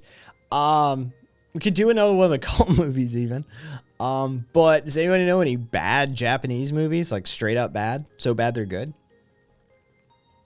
I mean, any anime adaptation is going to be a solid bet every single time. We've talked about the Fist of the North Star live action. Oh, yeah, I remember that. Dude, it's bad. It looks funny as fuck. Gamera, Godzilla. Okay, don't at me yet if you're one of those people. I don't like fucking Godzilla and all that shit. It's a very specific cultural context that's just lost on most people. I don't. The dude in the big rubber suit doesn't amuse me. Sorry. It just doesn't work for me. Yeah. So. Oh, Ultraman. You ever see the, was it the Indonesian dude or whoever, the fucking filmmaker that ripped off Ultraman? And then did it a few times? And then claimed he owned the rights to Ultraman? And then lost in court and then made another movie? Using Ultraman ripoffs? Yeah. I forget his name. I think he was Indonesian. Something in that? Thai? Indonesian? Something in that region of the world. But yeah. I can probably find, hang on.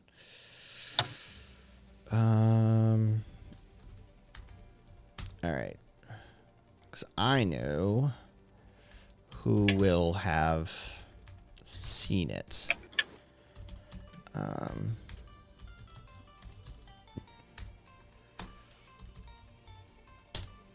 right. Okay, so that's the actual Sompote Sands. All right, so here's this dude's name. Thought I was done with Thai filmmaker Sompote Sands. Sompote Sands. All right, so that's his name. And if you want to know more about like the madness that is him, here, watch that video, and that'll get you off to the races. And welcome to the world of Brandon Tenold. Also, by the way. But yeah, there's a bunch of them. Like that Sompote Sands basically like did a co-production with whoever the Japanese owners of Ultraman are. And they did work with him once, and he basically just he started saying he owned the rights to Ultraman, and he just kept making Ultraman movies. And like they took him to court and he lost, and he kept making Ultraman movies. And he died recently. Like they ain't shit ain't happening to him. Right? Like he got away with it. He did it with a bunch of shit. This dude just ripped people's IP. There's a few different movies he did. There's like, yeah, that's mine too now. Whatever. So, I mean, I'm there for it. Those uploads are complete. my form of anarchy finds Anson and Ancoms acceptable. They spark joy. Yeah, that's chill. Long as they don't get like too authoritarian. Let's see. Kaiju movies, good and bad. Well, that's a night, some night, surely. Yeah, yeah, it's the kaiju stuff that just doesn't click with me.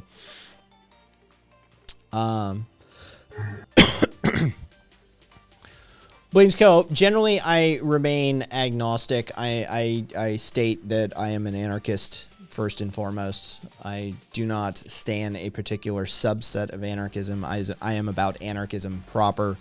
What you do with that, with those tools that I would teach you on any other day where I wasn't already stoned and checked out mentally, is up to you. So if you decide to become a syndicalist or a socialist or a communist or a communitarian or whatever form or fashion, hopefully not a primitivist, because they're genocidal maniacs.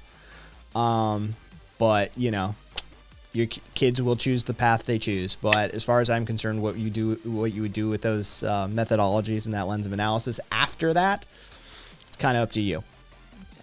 I'm in the camp of no project of projects. So, but some people have a flavor of socioeconomic system that they modify with anarchism, and that's the one they advocate for. I'm more about the an portion of the an-sin or the an portion of the an-com than I am about the sin or the com. But functionally speaking, I think syndicalism is probably a achievable step given in North America, U.S. specific. I think a redemocratization of the workplace and an empowerment of the unions once again and setting up trade unionships and those sorts of things, I think that's an achievable goal and step and acceptable, you know, direction to be headed in. It's not where I'd stop, but it's definitely at least headed in the right direction, which is say hi to that Roe v. Wade ruling for me.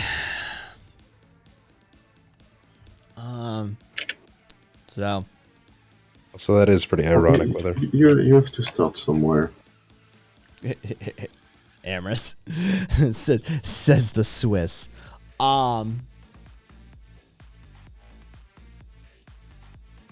They are the right kind of confederacy. No, Karina. I haven't, but I have seen those two little fucking shrunk down Japanese girls that sing the butterfly to life or whatever. I seen that shit. God, those movies are crazy as shit.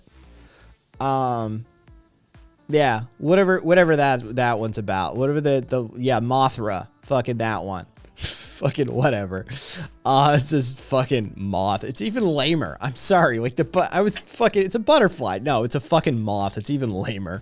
Yeah, the little munchkin Japanese girls that like sing the butterfly alive. I seen that one. the weapon of criticism cannot, of course, take the place of criticism with weapons. It is by material force that material force must be overthrown, but theory also becomes a material force as soon as it has gripped the masses. What do you think of that statement? Overdosed on shrooms. Go outside. Touch grass. I mean, one, it's a Marx quote. So what do I think of that quote? I think it's coming from a centralizing communist, so, there. I think every time Marx steps outside of the critique of capitalism, he starts to fall down pretty quick. Now, as for the actual content of the words themselves, the weapon of criticism cannot, of course, take the place of criticism with weapons. It is by material force that material force shall be overthrown. Yeah, I prefer his work on ammunition and firearms should never be surrendered, and any attempt to do so must be frustrated by force if necessary. It's far more on the nose and speaking the common man's tongue when he said it that way. So I'll trade you a Marx quote for a Marx quote, but I prefer my version of it.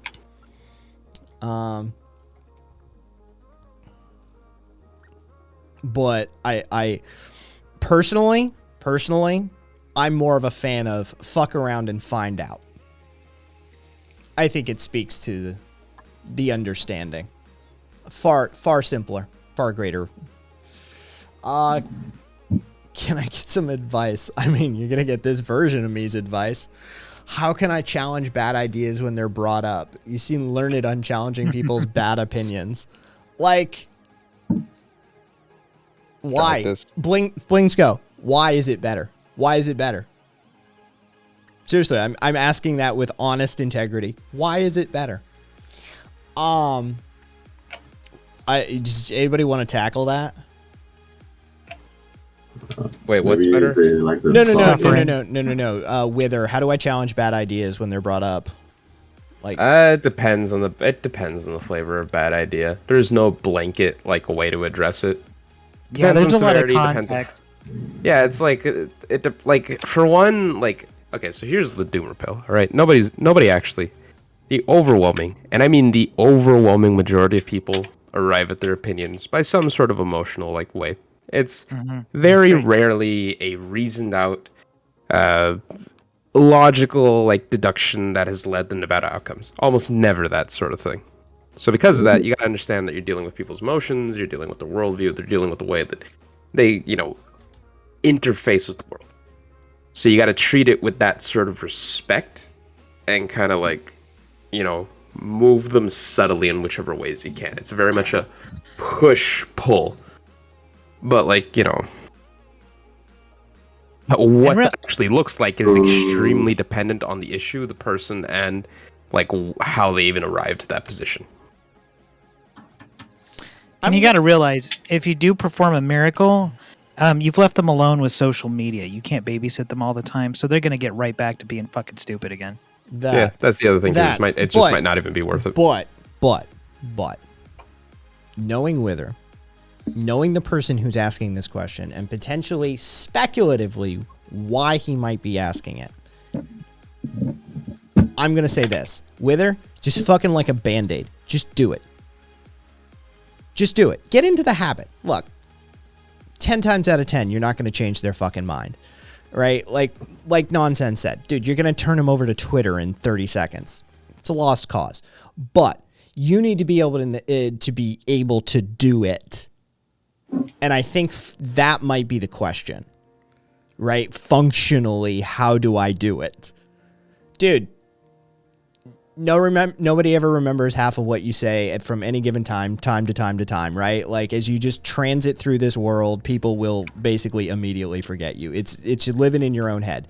Just fucking correct these people when you encounter it. Just do it. Right? As long as you're not like in danger and this psychopath isn't going to start like just wailing on your head. If you want to get the method down, if you want to get the skill set down, you need to just start doing it and not giving a shit. Like, what does it matter if some rando dude at the store who said some ignorant shit gets fact checked by you live on the spot? Right? Not gonna do nothing. Yeah. Who gives a shit? Fucking do it.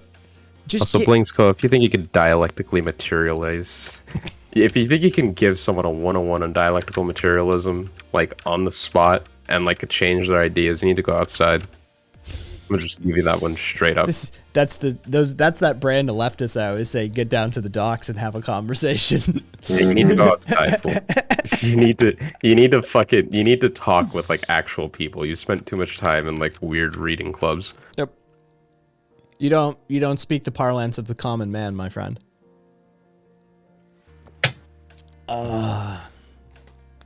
The fact of the matter is if you have to use, look, I run a prescriptive space. Kat and I have long established. Kat will teach the high school class, and I'm more than happy to teach the university course. But the fact of the matter is that if you are actually engaging in activism, if you are actually engaging on the street, and you have to bust out dialectical materialism, dude, you fucked up already. Mm-hmm. You fucked up already. You're already lost, right? Like, no, homie. No.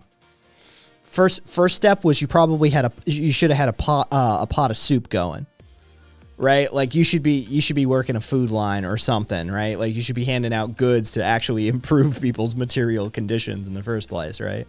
Go learn with the anarchists, all right?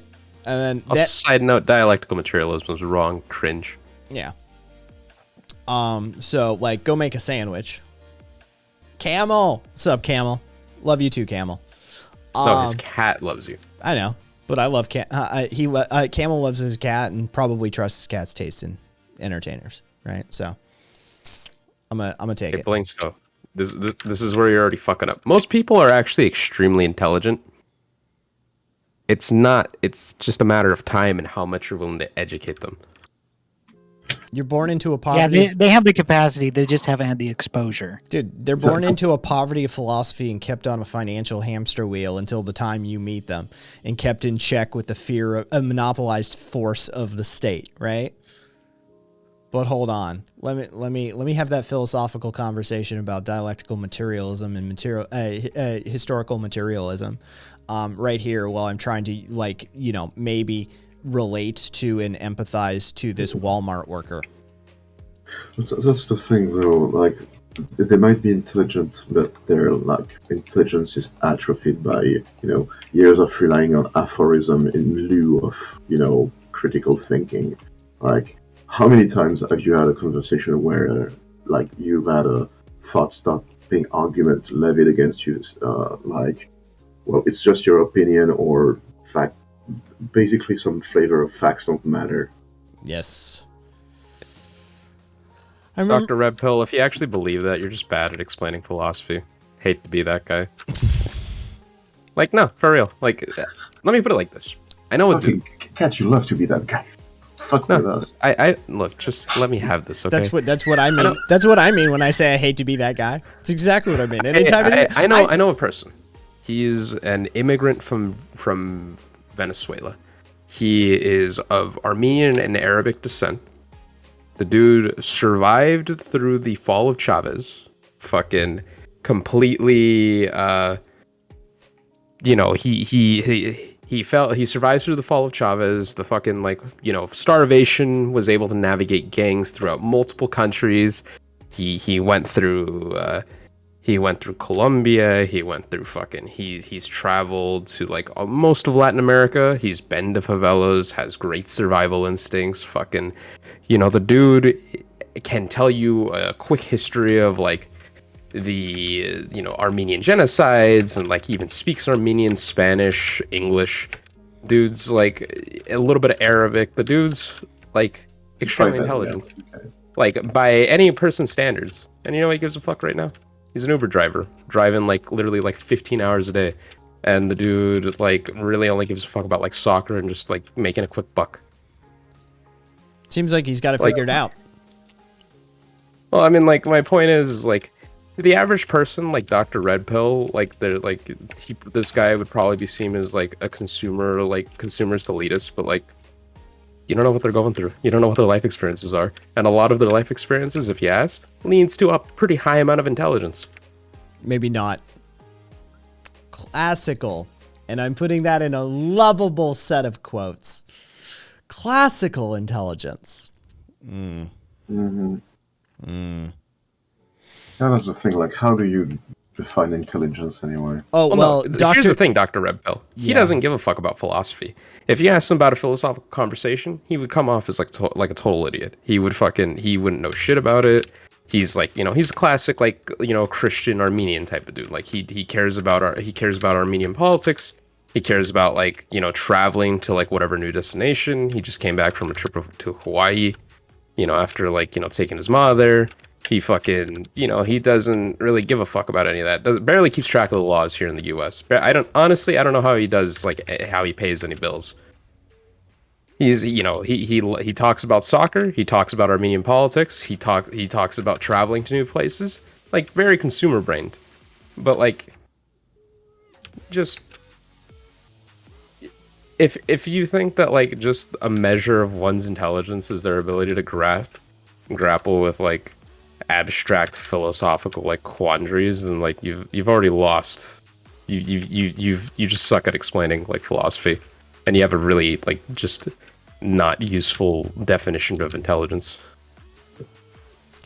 And I'm pretty sure Blingsco literally copied and pasted a Wikipedia definition of materialism, and just so you know, just materialism is contradictory to idealism, and anarchism falls under the idealism tree or branch. Yeah, but anarchists don't fuck with dialectic materialism. No. Like, Does it though? you can peddle it like all you want, but sorry, homie. Yeah. Sounds pretty materialistic to me. But what do I know? Yeah. I mean, it's, it's just a fucking basic. Intelligence is not ability to manipulate abstract concepts. I mean, we don't even. It's a big part of it. We still don't. I'm betting I'm betting right now, if we just look up the definition of intelligence, it's going to have something defined in many ways or some clausing on it basically everywhere we go to find a definition of an intelligence, because the fact of the matter is that our definition of intelligence is at best mediocre and at worst controversial. So yeah, well, that's the thing. Is a poet intelligence? Is what? Is manipulating art? Not artificial abstract concepts. It is not the best definition to work with. Something I'm reticent to reconcile with is the notion of emotional intelligence, which would be to recognize your own feeling when they occur, how you feel about something, and to understand it in others. Is that abstract? No, it's not. And I mean, fucking look, what's you want to talk about emotional intelligence? How about social intelligence? Right? Quantifying and finding qualitative and quantitative measures for intelligence. Human intelligence alone has been quite the problem for us. And we can actually communicate with our own species, right? That's in complex long chain form. And we've had a difficult enough time sussing that one out. And we're still have not arrived at a truly firm parameter set yet. So, yeah. So Armenian politics are pretty low level. If you yourself are Armenian, have lived around Armenians your whole life, and speak Armenian.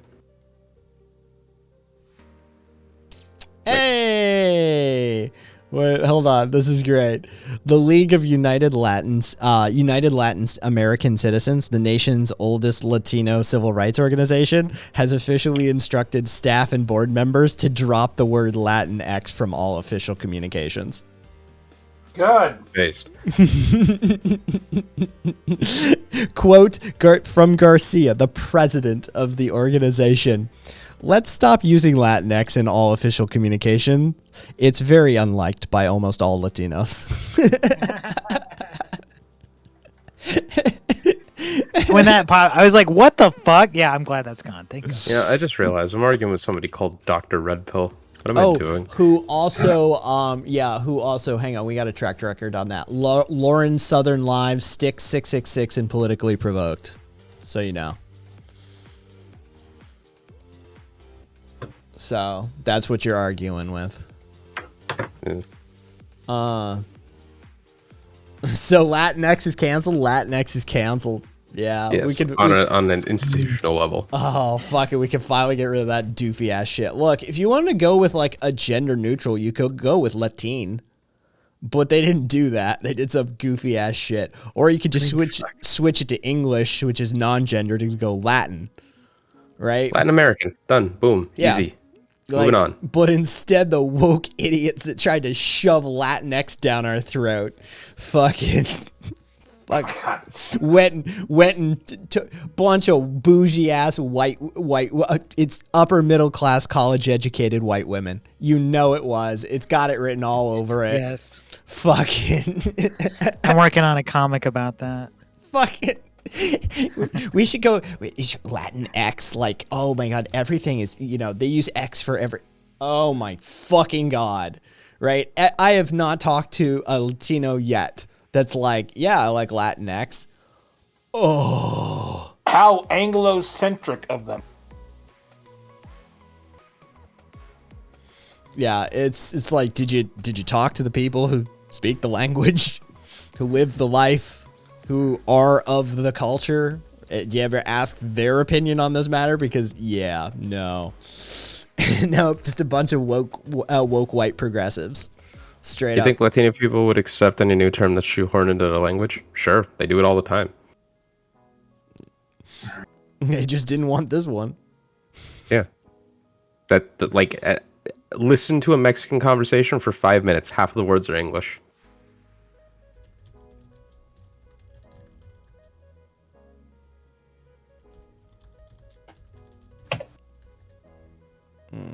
Like what? No, I'm serious. Just listen to like I'm telling you, just fucking like turn on your local Mexican radio station. See how many words are English.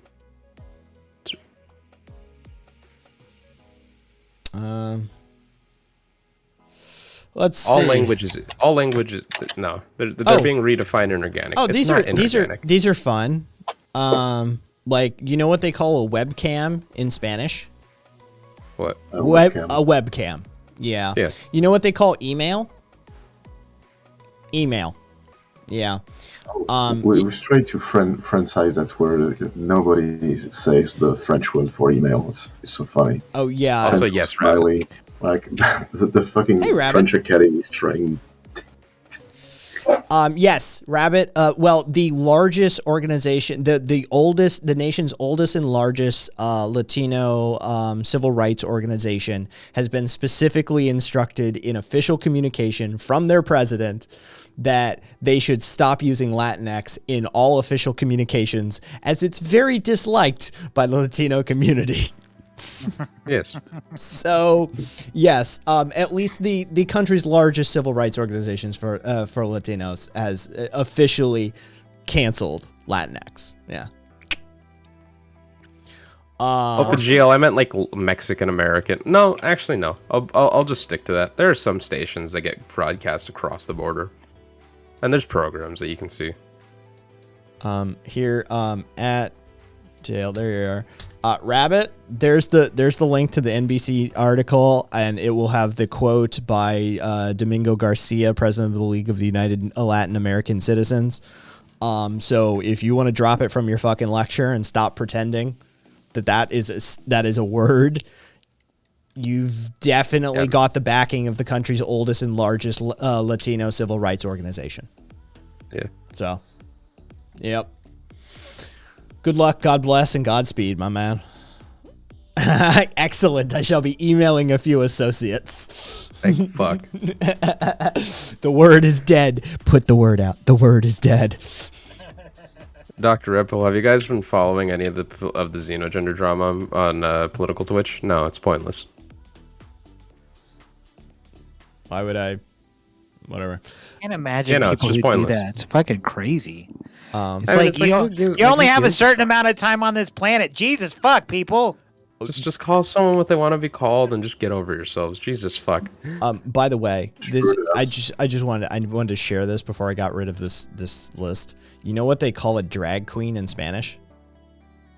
What? A drag queen. Is it a drag queen? Yes. Yeah. It's just, I pulled up a list of loan words. Hippie, hacker, gangster, fucking drag queen. They just un drag queen. Yeah. Yeah. Like that's just they do it all the time. Yeah, it's just like this little spin on the pronunciation, but nothing crazy. Yeah. I mean, that goes for like half the companies. Walmart, YouTube, you know, that sort of shit. Latin people hated fucking Latinx because of some bougie ass fucking woke scold shit that fucking bunch of like college educated white women tried to shove down their throats all of a sudden and tell them that they're being oppressed because of this word. And they're like, yeah, how about we decide if we're being oppressed by a word? Thanks. Yeah, I mean, that's the thing is like, if the idea that they can't accept a word from another language, fucking, it's just stupid. Yeah. There's no basis for that at all in any capacity. I mean, fuck, Spanish as it is already being shoehorned onto them. Amras, fuck you. Oh, fucking A.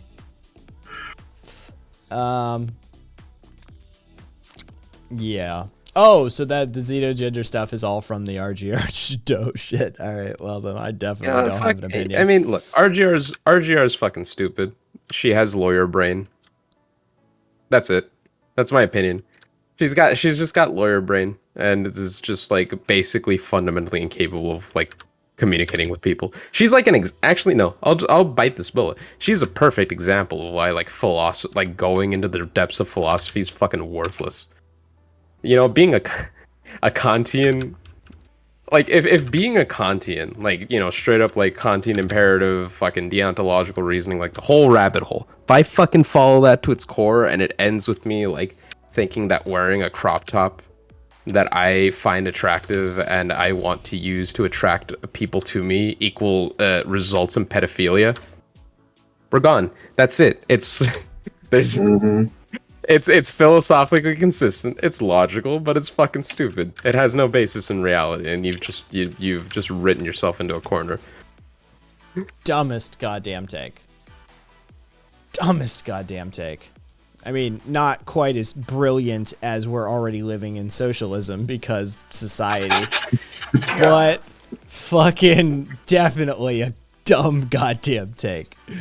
Yeah, also, the other like spicy take from RGR, buying like buying of someone who's in the sex trade isn't a sexual act. It's mostly about the purchasing of that person. Oh my god, that was buying someone who is trafficked, or considering someone who is trafficked to be bought.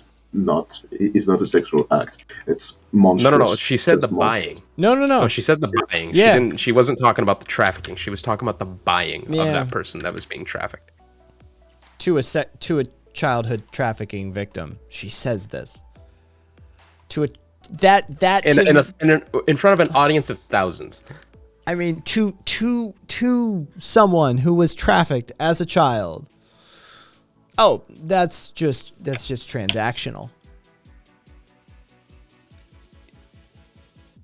Vanity. Fuck philosophy nerds. Like, how do you? This is okay. So this is your brain on Kant. Well, this is your brain when you go down the fucking trust me, it's a debate that's just mind-numbingly insane when you get into some of the, like, not even details, just some of the highlights. You're like, dear sweet Jesus, this is stupid. You will smoke those by the end of it. Imagine just not being obsessed with fantasizing about everybody being a kid filler. I know, Rabbit, right? Yeah, she did. It's a totally healthy mindset to, you know, be in at all times, especially when it's related to like being uncomfortable with kink. This all started over like a dislike of foot fetish. And leather. Is metaphysical anarchism worthwhile to look at? Depends on what you mean by worthwhile. It's a nice little rabbit hole, but wait, no. Do you mean mystical anarchism, or do you mean metaphysical? Well, I mean, this is why I ask, because fucking there is mystical anarchism, just so you know. It wasn't kink at Pride. It was literally a single tweet where, like, if you wear oh fucking god, I hate this. This is why I don't follow Twitch drama. This is all fucking stupid. Basically, if you wear... The initial tweet was that if you wear a pair of sandals out when your fucking partner has like a foot fetish and you're doing it to appeal to their foot fetish, you are sexually assaulting everybody in your vicinity because they didn't consent to being a part of that sexual act. Including children. Yes, so therefore you're a pedophile if you're okay with like appealing to your partner's foot fetish in public. I mean, whether it's gonna introduce you into like fucking an element of philosophy that's gonna numb your brain probably, but go for it. What is going on? Lefties. Dude, camel. Lefties. Lefties, yeah. That's it. That's all you need to know. Lefties, man. Fucking 0 days passed since the last lefty been eaten. Right? Like, we just constantly eat our own. And yeah, this special person fucking is so, I mean, lawyer brain. It's lawyer brain, and it's lawyer and philosophy brain. Like, it's the two most cancerous types of brains just like melding together. And this is someone who would be considered you know, on average, high IQ by like most people. Dumb as sticks. Dumb as sticks. I'll say it. Fuck it. Jesus Christ, man. The only thing I could think of is like, how hypersexual are you? Right? Like that feels to me like somebody who like can't walk 3 inches without like having sexual. She's a Christian. Oh, well, in that case, yeah, fucking psychotically hypersexual. Yeah, everything's hypersexualized. So, yeah. All right. That makes sense. All right, Camel. She's a Christian who grew up in Maryland, you know, being a repressed trans woman. So it's like we're talking like years of probably multi-layered repression, just never being fully let go. Yeah. It's all the devil's work. Yeah, it's all. I exist ontologically, therefore I'm a product of thinking about. Okay, that's not how that works. That's not ontology.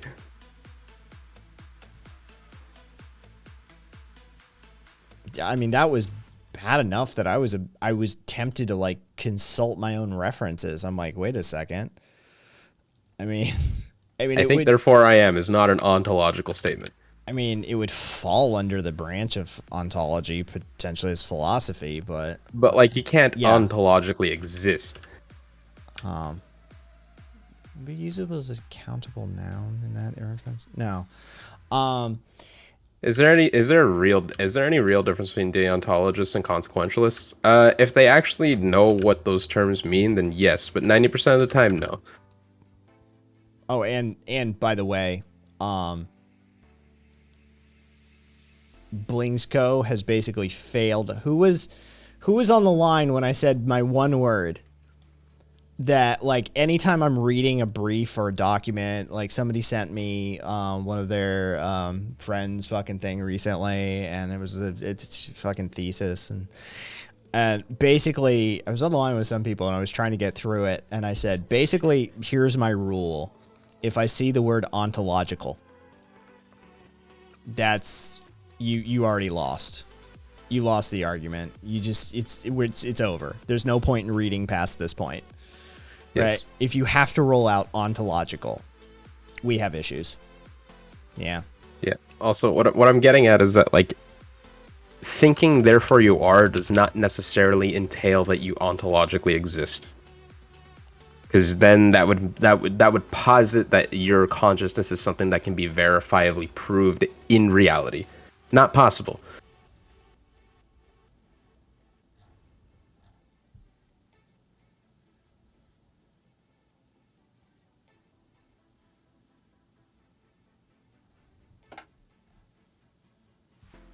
You gotta realize I have a disdain for philosophy nerds because I was a philosophy nerd and still am, but less so. I have a disdain for philosophy nerds because I dated one. Yeesh. And he was way more qualified than you, my friend. Yes, not even close. Not even gonna pretend.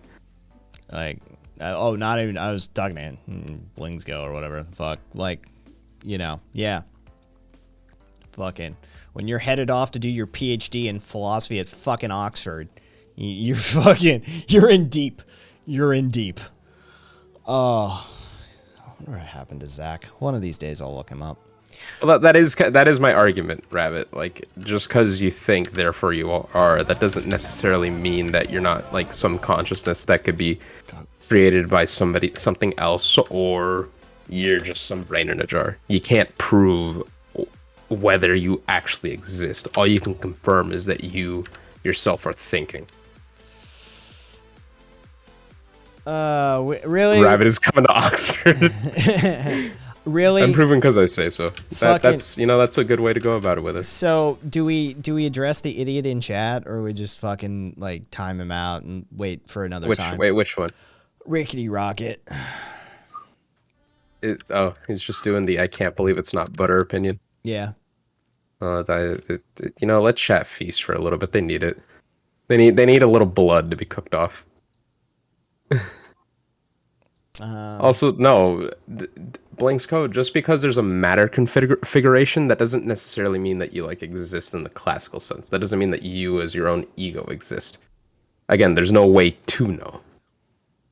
It's impossible. I mean, Jesus Christ. Even the And even then, like a matter configure, you'd have to like still prove that like your like consciousness is an ontological construct. Like matter configuration is like we're several steps down the ontological chain. Jesus Christ, fuck you, Buddhist. I'll look at it. I will, Buddhist. Nice. Crimson, you earned it. You earned that lay down. Fucking, you earned that lay down, fucking, go for it. Nice long workout in the gym. Fucking swim. Yeah. That sleep's gonna be good, Crimson. That sleep's gonna be good. Yeah, that's kind of what I'm getting at, Aspen. Just because you shoot yourself and you die, that doesn't necessarily mean that that death was real. You can't confirm these things. I mean, Jesus Christ, the list of people who have had a fucking opinion on ontological existence is pretty fucking long, right? And there's some big ass names in that list, and they differ wildly in opinions. Yeah. And so, like, this is the way it is. So say I. Really? You're arguing with Descartes or fucking like St. Thomas of Aquinas or fucking Plato or the Hindus? Because, yeah, you better believe fucking in Hindu philosophy, ontology actually plays pretty heavily. So, like, yeah, like, okay, sure. Have your opinion about philosophy. This is the thing. Philosophy, it's kind of, a lot of it's just the rantings and ramblings and opinions of people.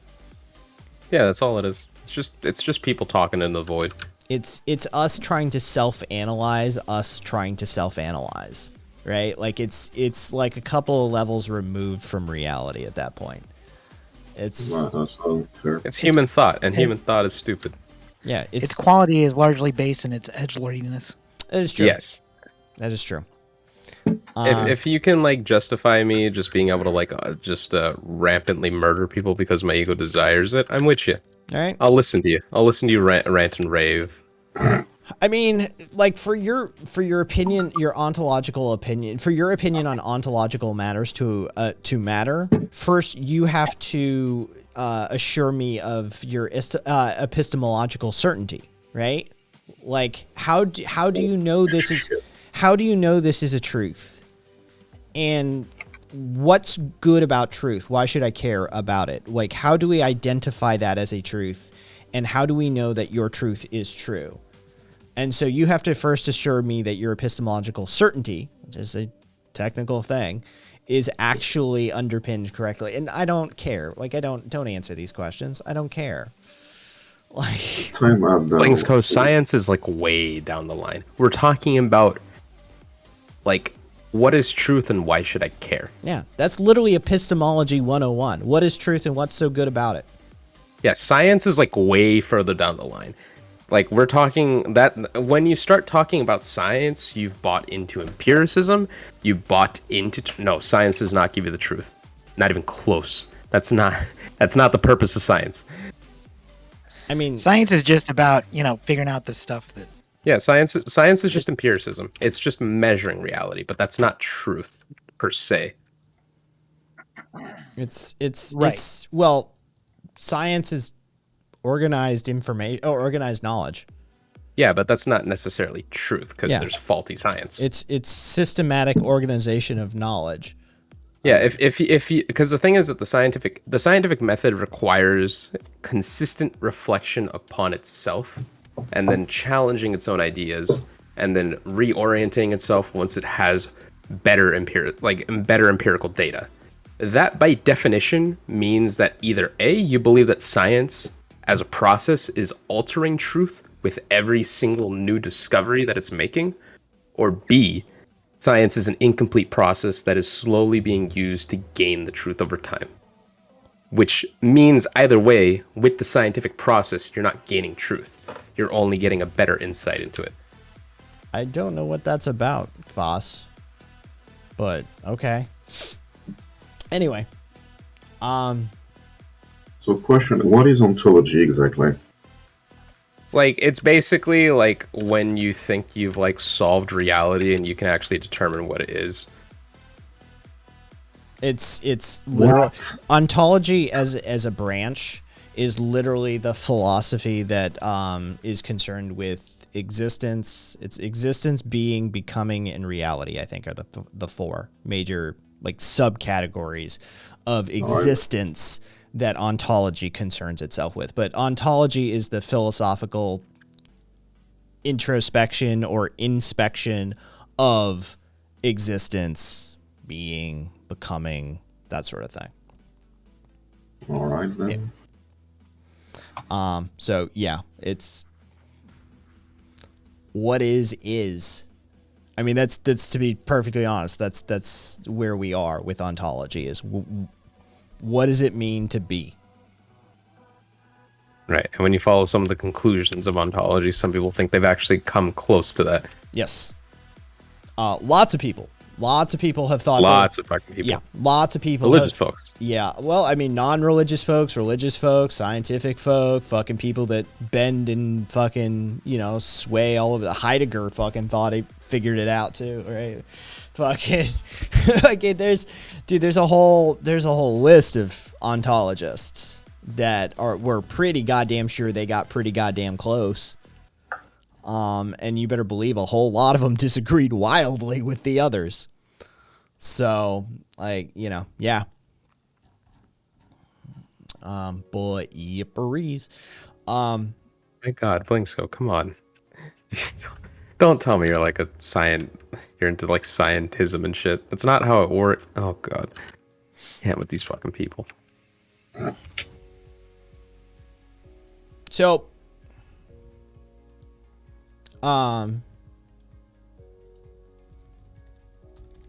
Jake Paul, they already fought, Doctor.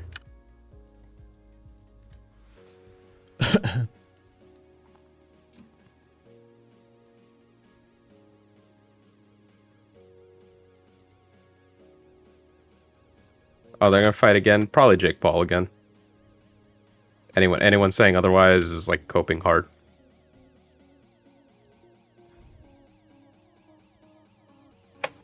I mean, I've watched literally every single one of Jake Paul's fights live. He's a decent boxer. Anyone saying otherwise hasn't ever trained like in boxing. They just haven't. He's a decent boxer. He has a good jab. He can stick and move. Has a decent right hand when it connects. Good counter puncher. Little low activity. He doesn't really work the body, but like, he can keep a guard up. He can land a knockout blow. He can fucking, he can string a counterattack when he needs to. Done. He's a decent boxer. Goat. Thank you for the biddies, Goat. If the Matrix is ontology and the Matrix is a metaphor for the trans experience, then ontology is trans. Fair. Goat just good. So one of the four major branches of epistemology concerns itself with perception, reason, memory, and testimony. Right. That's one of the four. Like, epistemology is the branch of philosophy, right, that concerns itself with knowledge. Right. So if you have epistemology, and then you've got a sub-branch of epistemology that goes perception, reason, fucking memory, testimony, that sort of thing, right? How do you think you get to empiricism? You go down that next subset, right? Like, above the foundational topics and methods, using your reason, using your senses, how can we rule out, like, using double-blind, peer-reviewed methodologies so you can assure the testimony and interlace the reason, the human cognition into this process, right? All of this is a subset of epistemology. So, like, yeah, we were quite literally just hovering. Tech support, thanks for the gift sub. To just call me Goat, and Rabbit cheered 100 biddies. Thanks for the biddies, Rabbit. I don't know what the Matrix is, but empiricism is bisexual. I will not be taking questions. Nice. Yeah. So, like, so scientism is a real phenomenon. It's not exclusive to Christian apologetics. nah. Like Christian apologetics aren't the only people that use that term. Scientism is when you believe that like science, like scientific discoveries are truth itself, and that like they can't be, and that like those discoveries can't be altered because you're fundamentally altering the truth. And you find it in a lot of authoritarian, movements, like the use of phrenology and race science theory, like that kind of shit.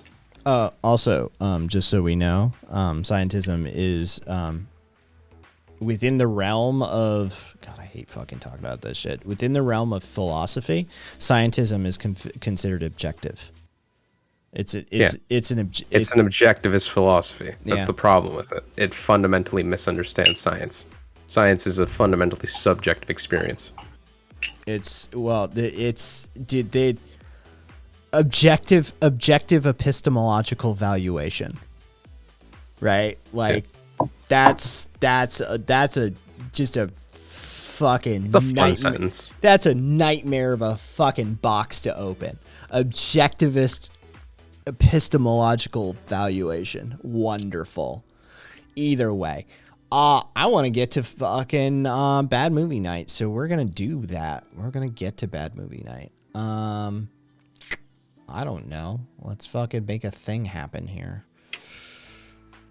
Is the thing doing a thing? All right. I don't know who that is. Why is that person on my list?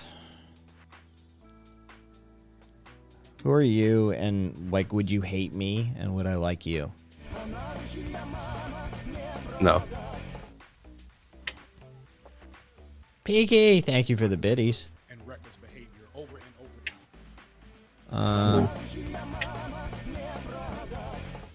You know what? Fuck it. I don't know what that means. Yeah, we'll ought to go for it. Now I'm just cheering for the heck of it. Thank you, Rabbit. Thank you for the biddies, Rabbit.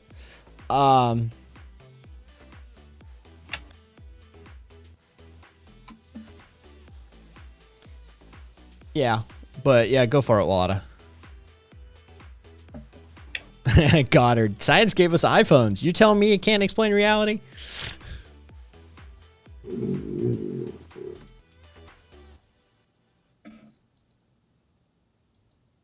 You know what, Bling? Here's the fundamental flaw with science.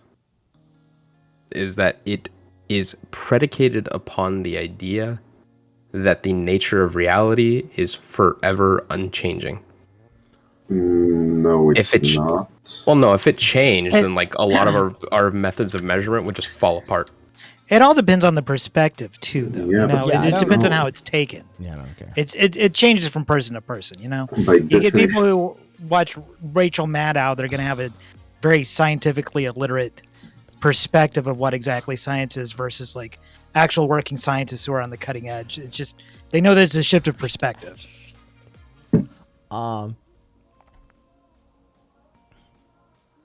Dude, tech support.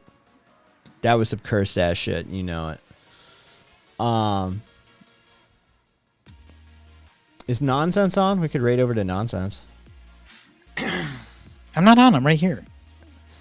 I'm trying. I'm Do telling. you actually just do that? No, I'm literally just trying to get nonsense to go back on the air.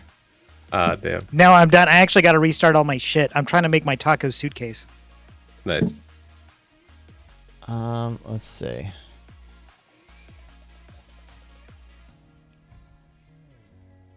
Let's see. Well, Lotta, yeah, no, fucking, is there Fertus. Is there a good bot for speaking French? Well, Lotta needs to, like, hear some shit spoken in French, I think. Oh, Kai, did you hear about the Camel Beauty pageant?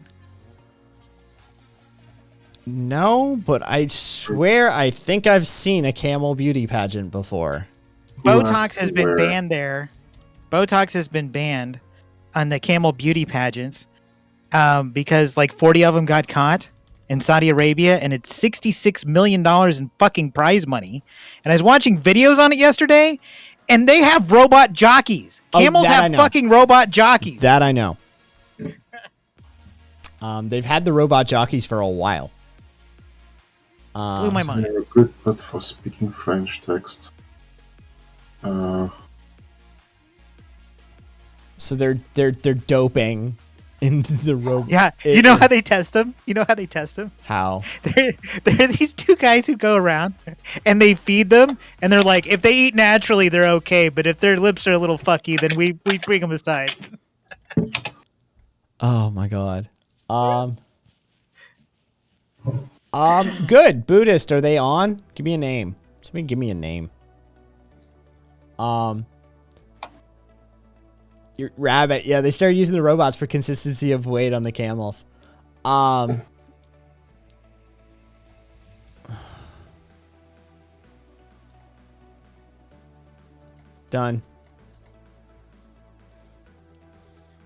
The jury. I better see more of you fuckers. Like, dude, I canceled a raid out like this week, last week, something like that. I raided out, and like literally like half of the people were ready to raid. I was like, you know what? Fuck you all. Canceled. Like, You're going to raid and you're going to like it. yes. I'm very authoritarian when it comes to the raids. But yeah, we'll be over in voice chat here. And yep, everyone else, we're going to be doing Bad Movie Night after this stream. If you want to stick around for it. It'll be on voice chat on the Discord server. If you're not on the Discord server, !Discord, get yourself a link. Otherwise, fucking Cat, Caboose, Frenchie, nonsense, fucking just straight Frenchie. Fertus, nonsense. Thanks for hanging out, having a conversation. Bye-bye. Otherwise, everybody, I'll see you Monday. Yeah, I don't think I have anything going on Monday that would lead to a stream cancel. So I'll see you guys on Monday. Is there a Punchy Boy this weekend? Is that a thing? Maybe. All right. Just depends if. I mean, there is, but like it just depends if I'm home. All right. Well, either way, catch you guys later. Say hi to the jeweler. We're clear.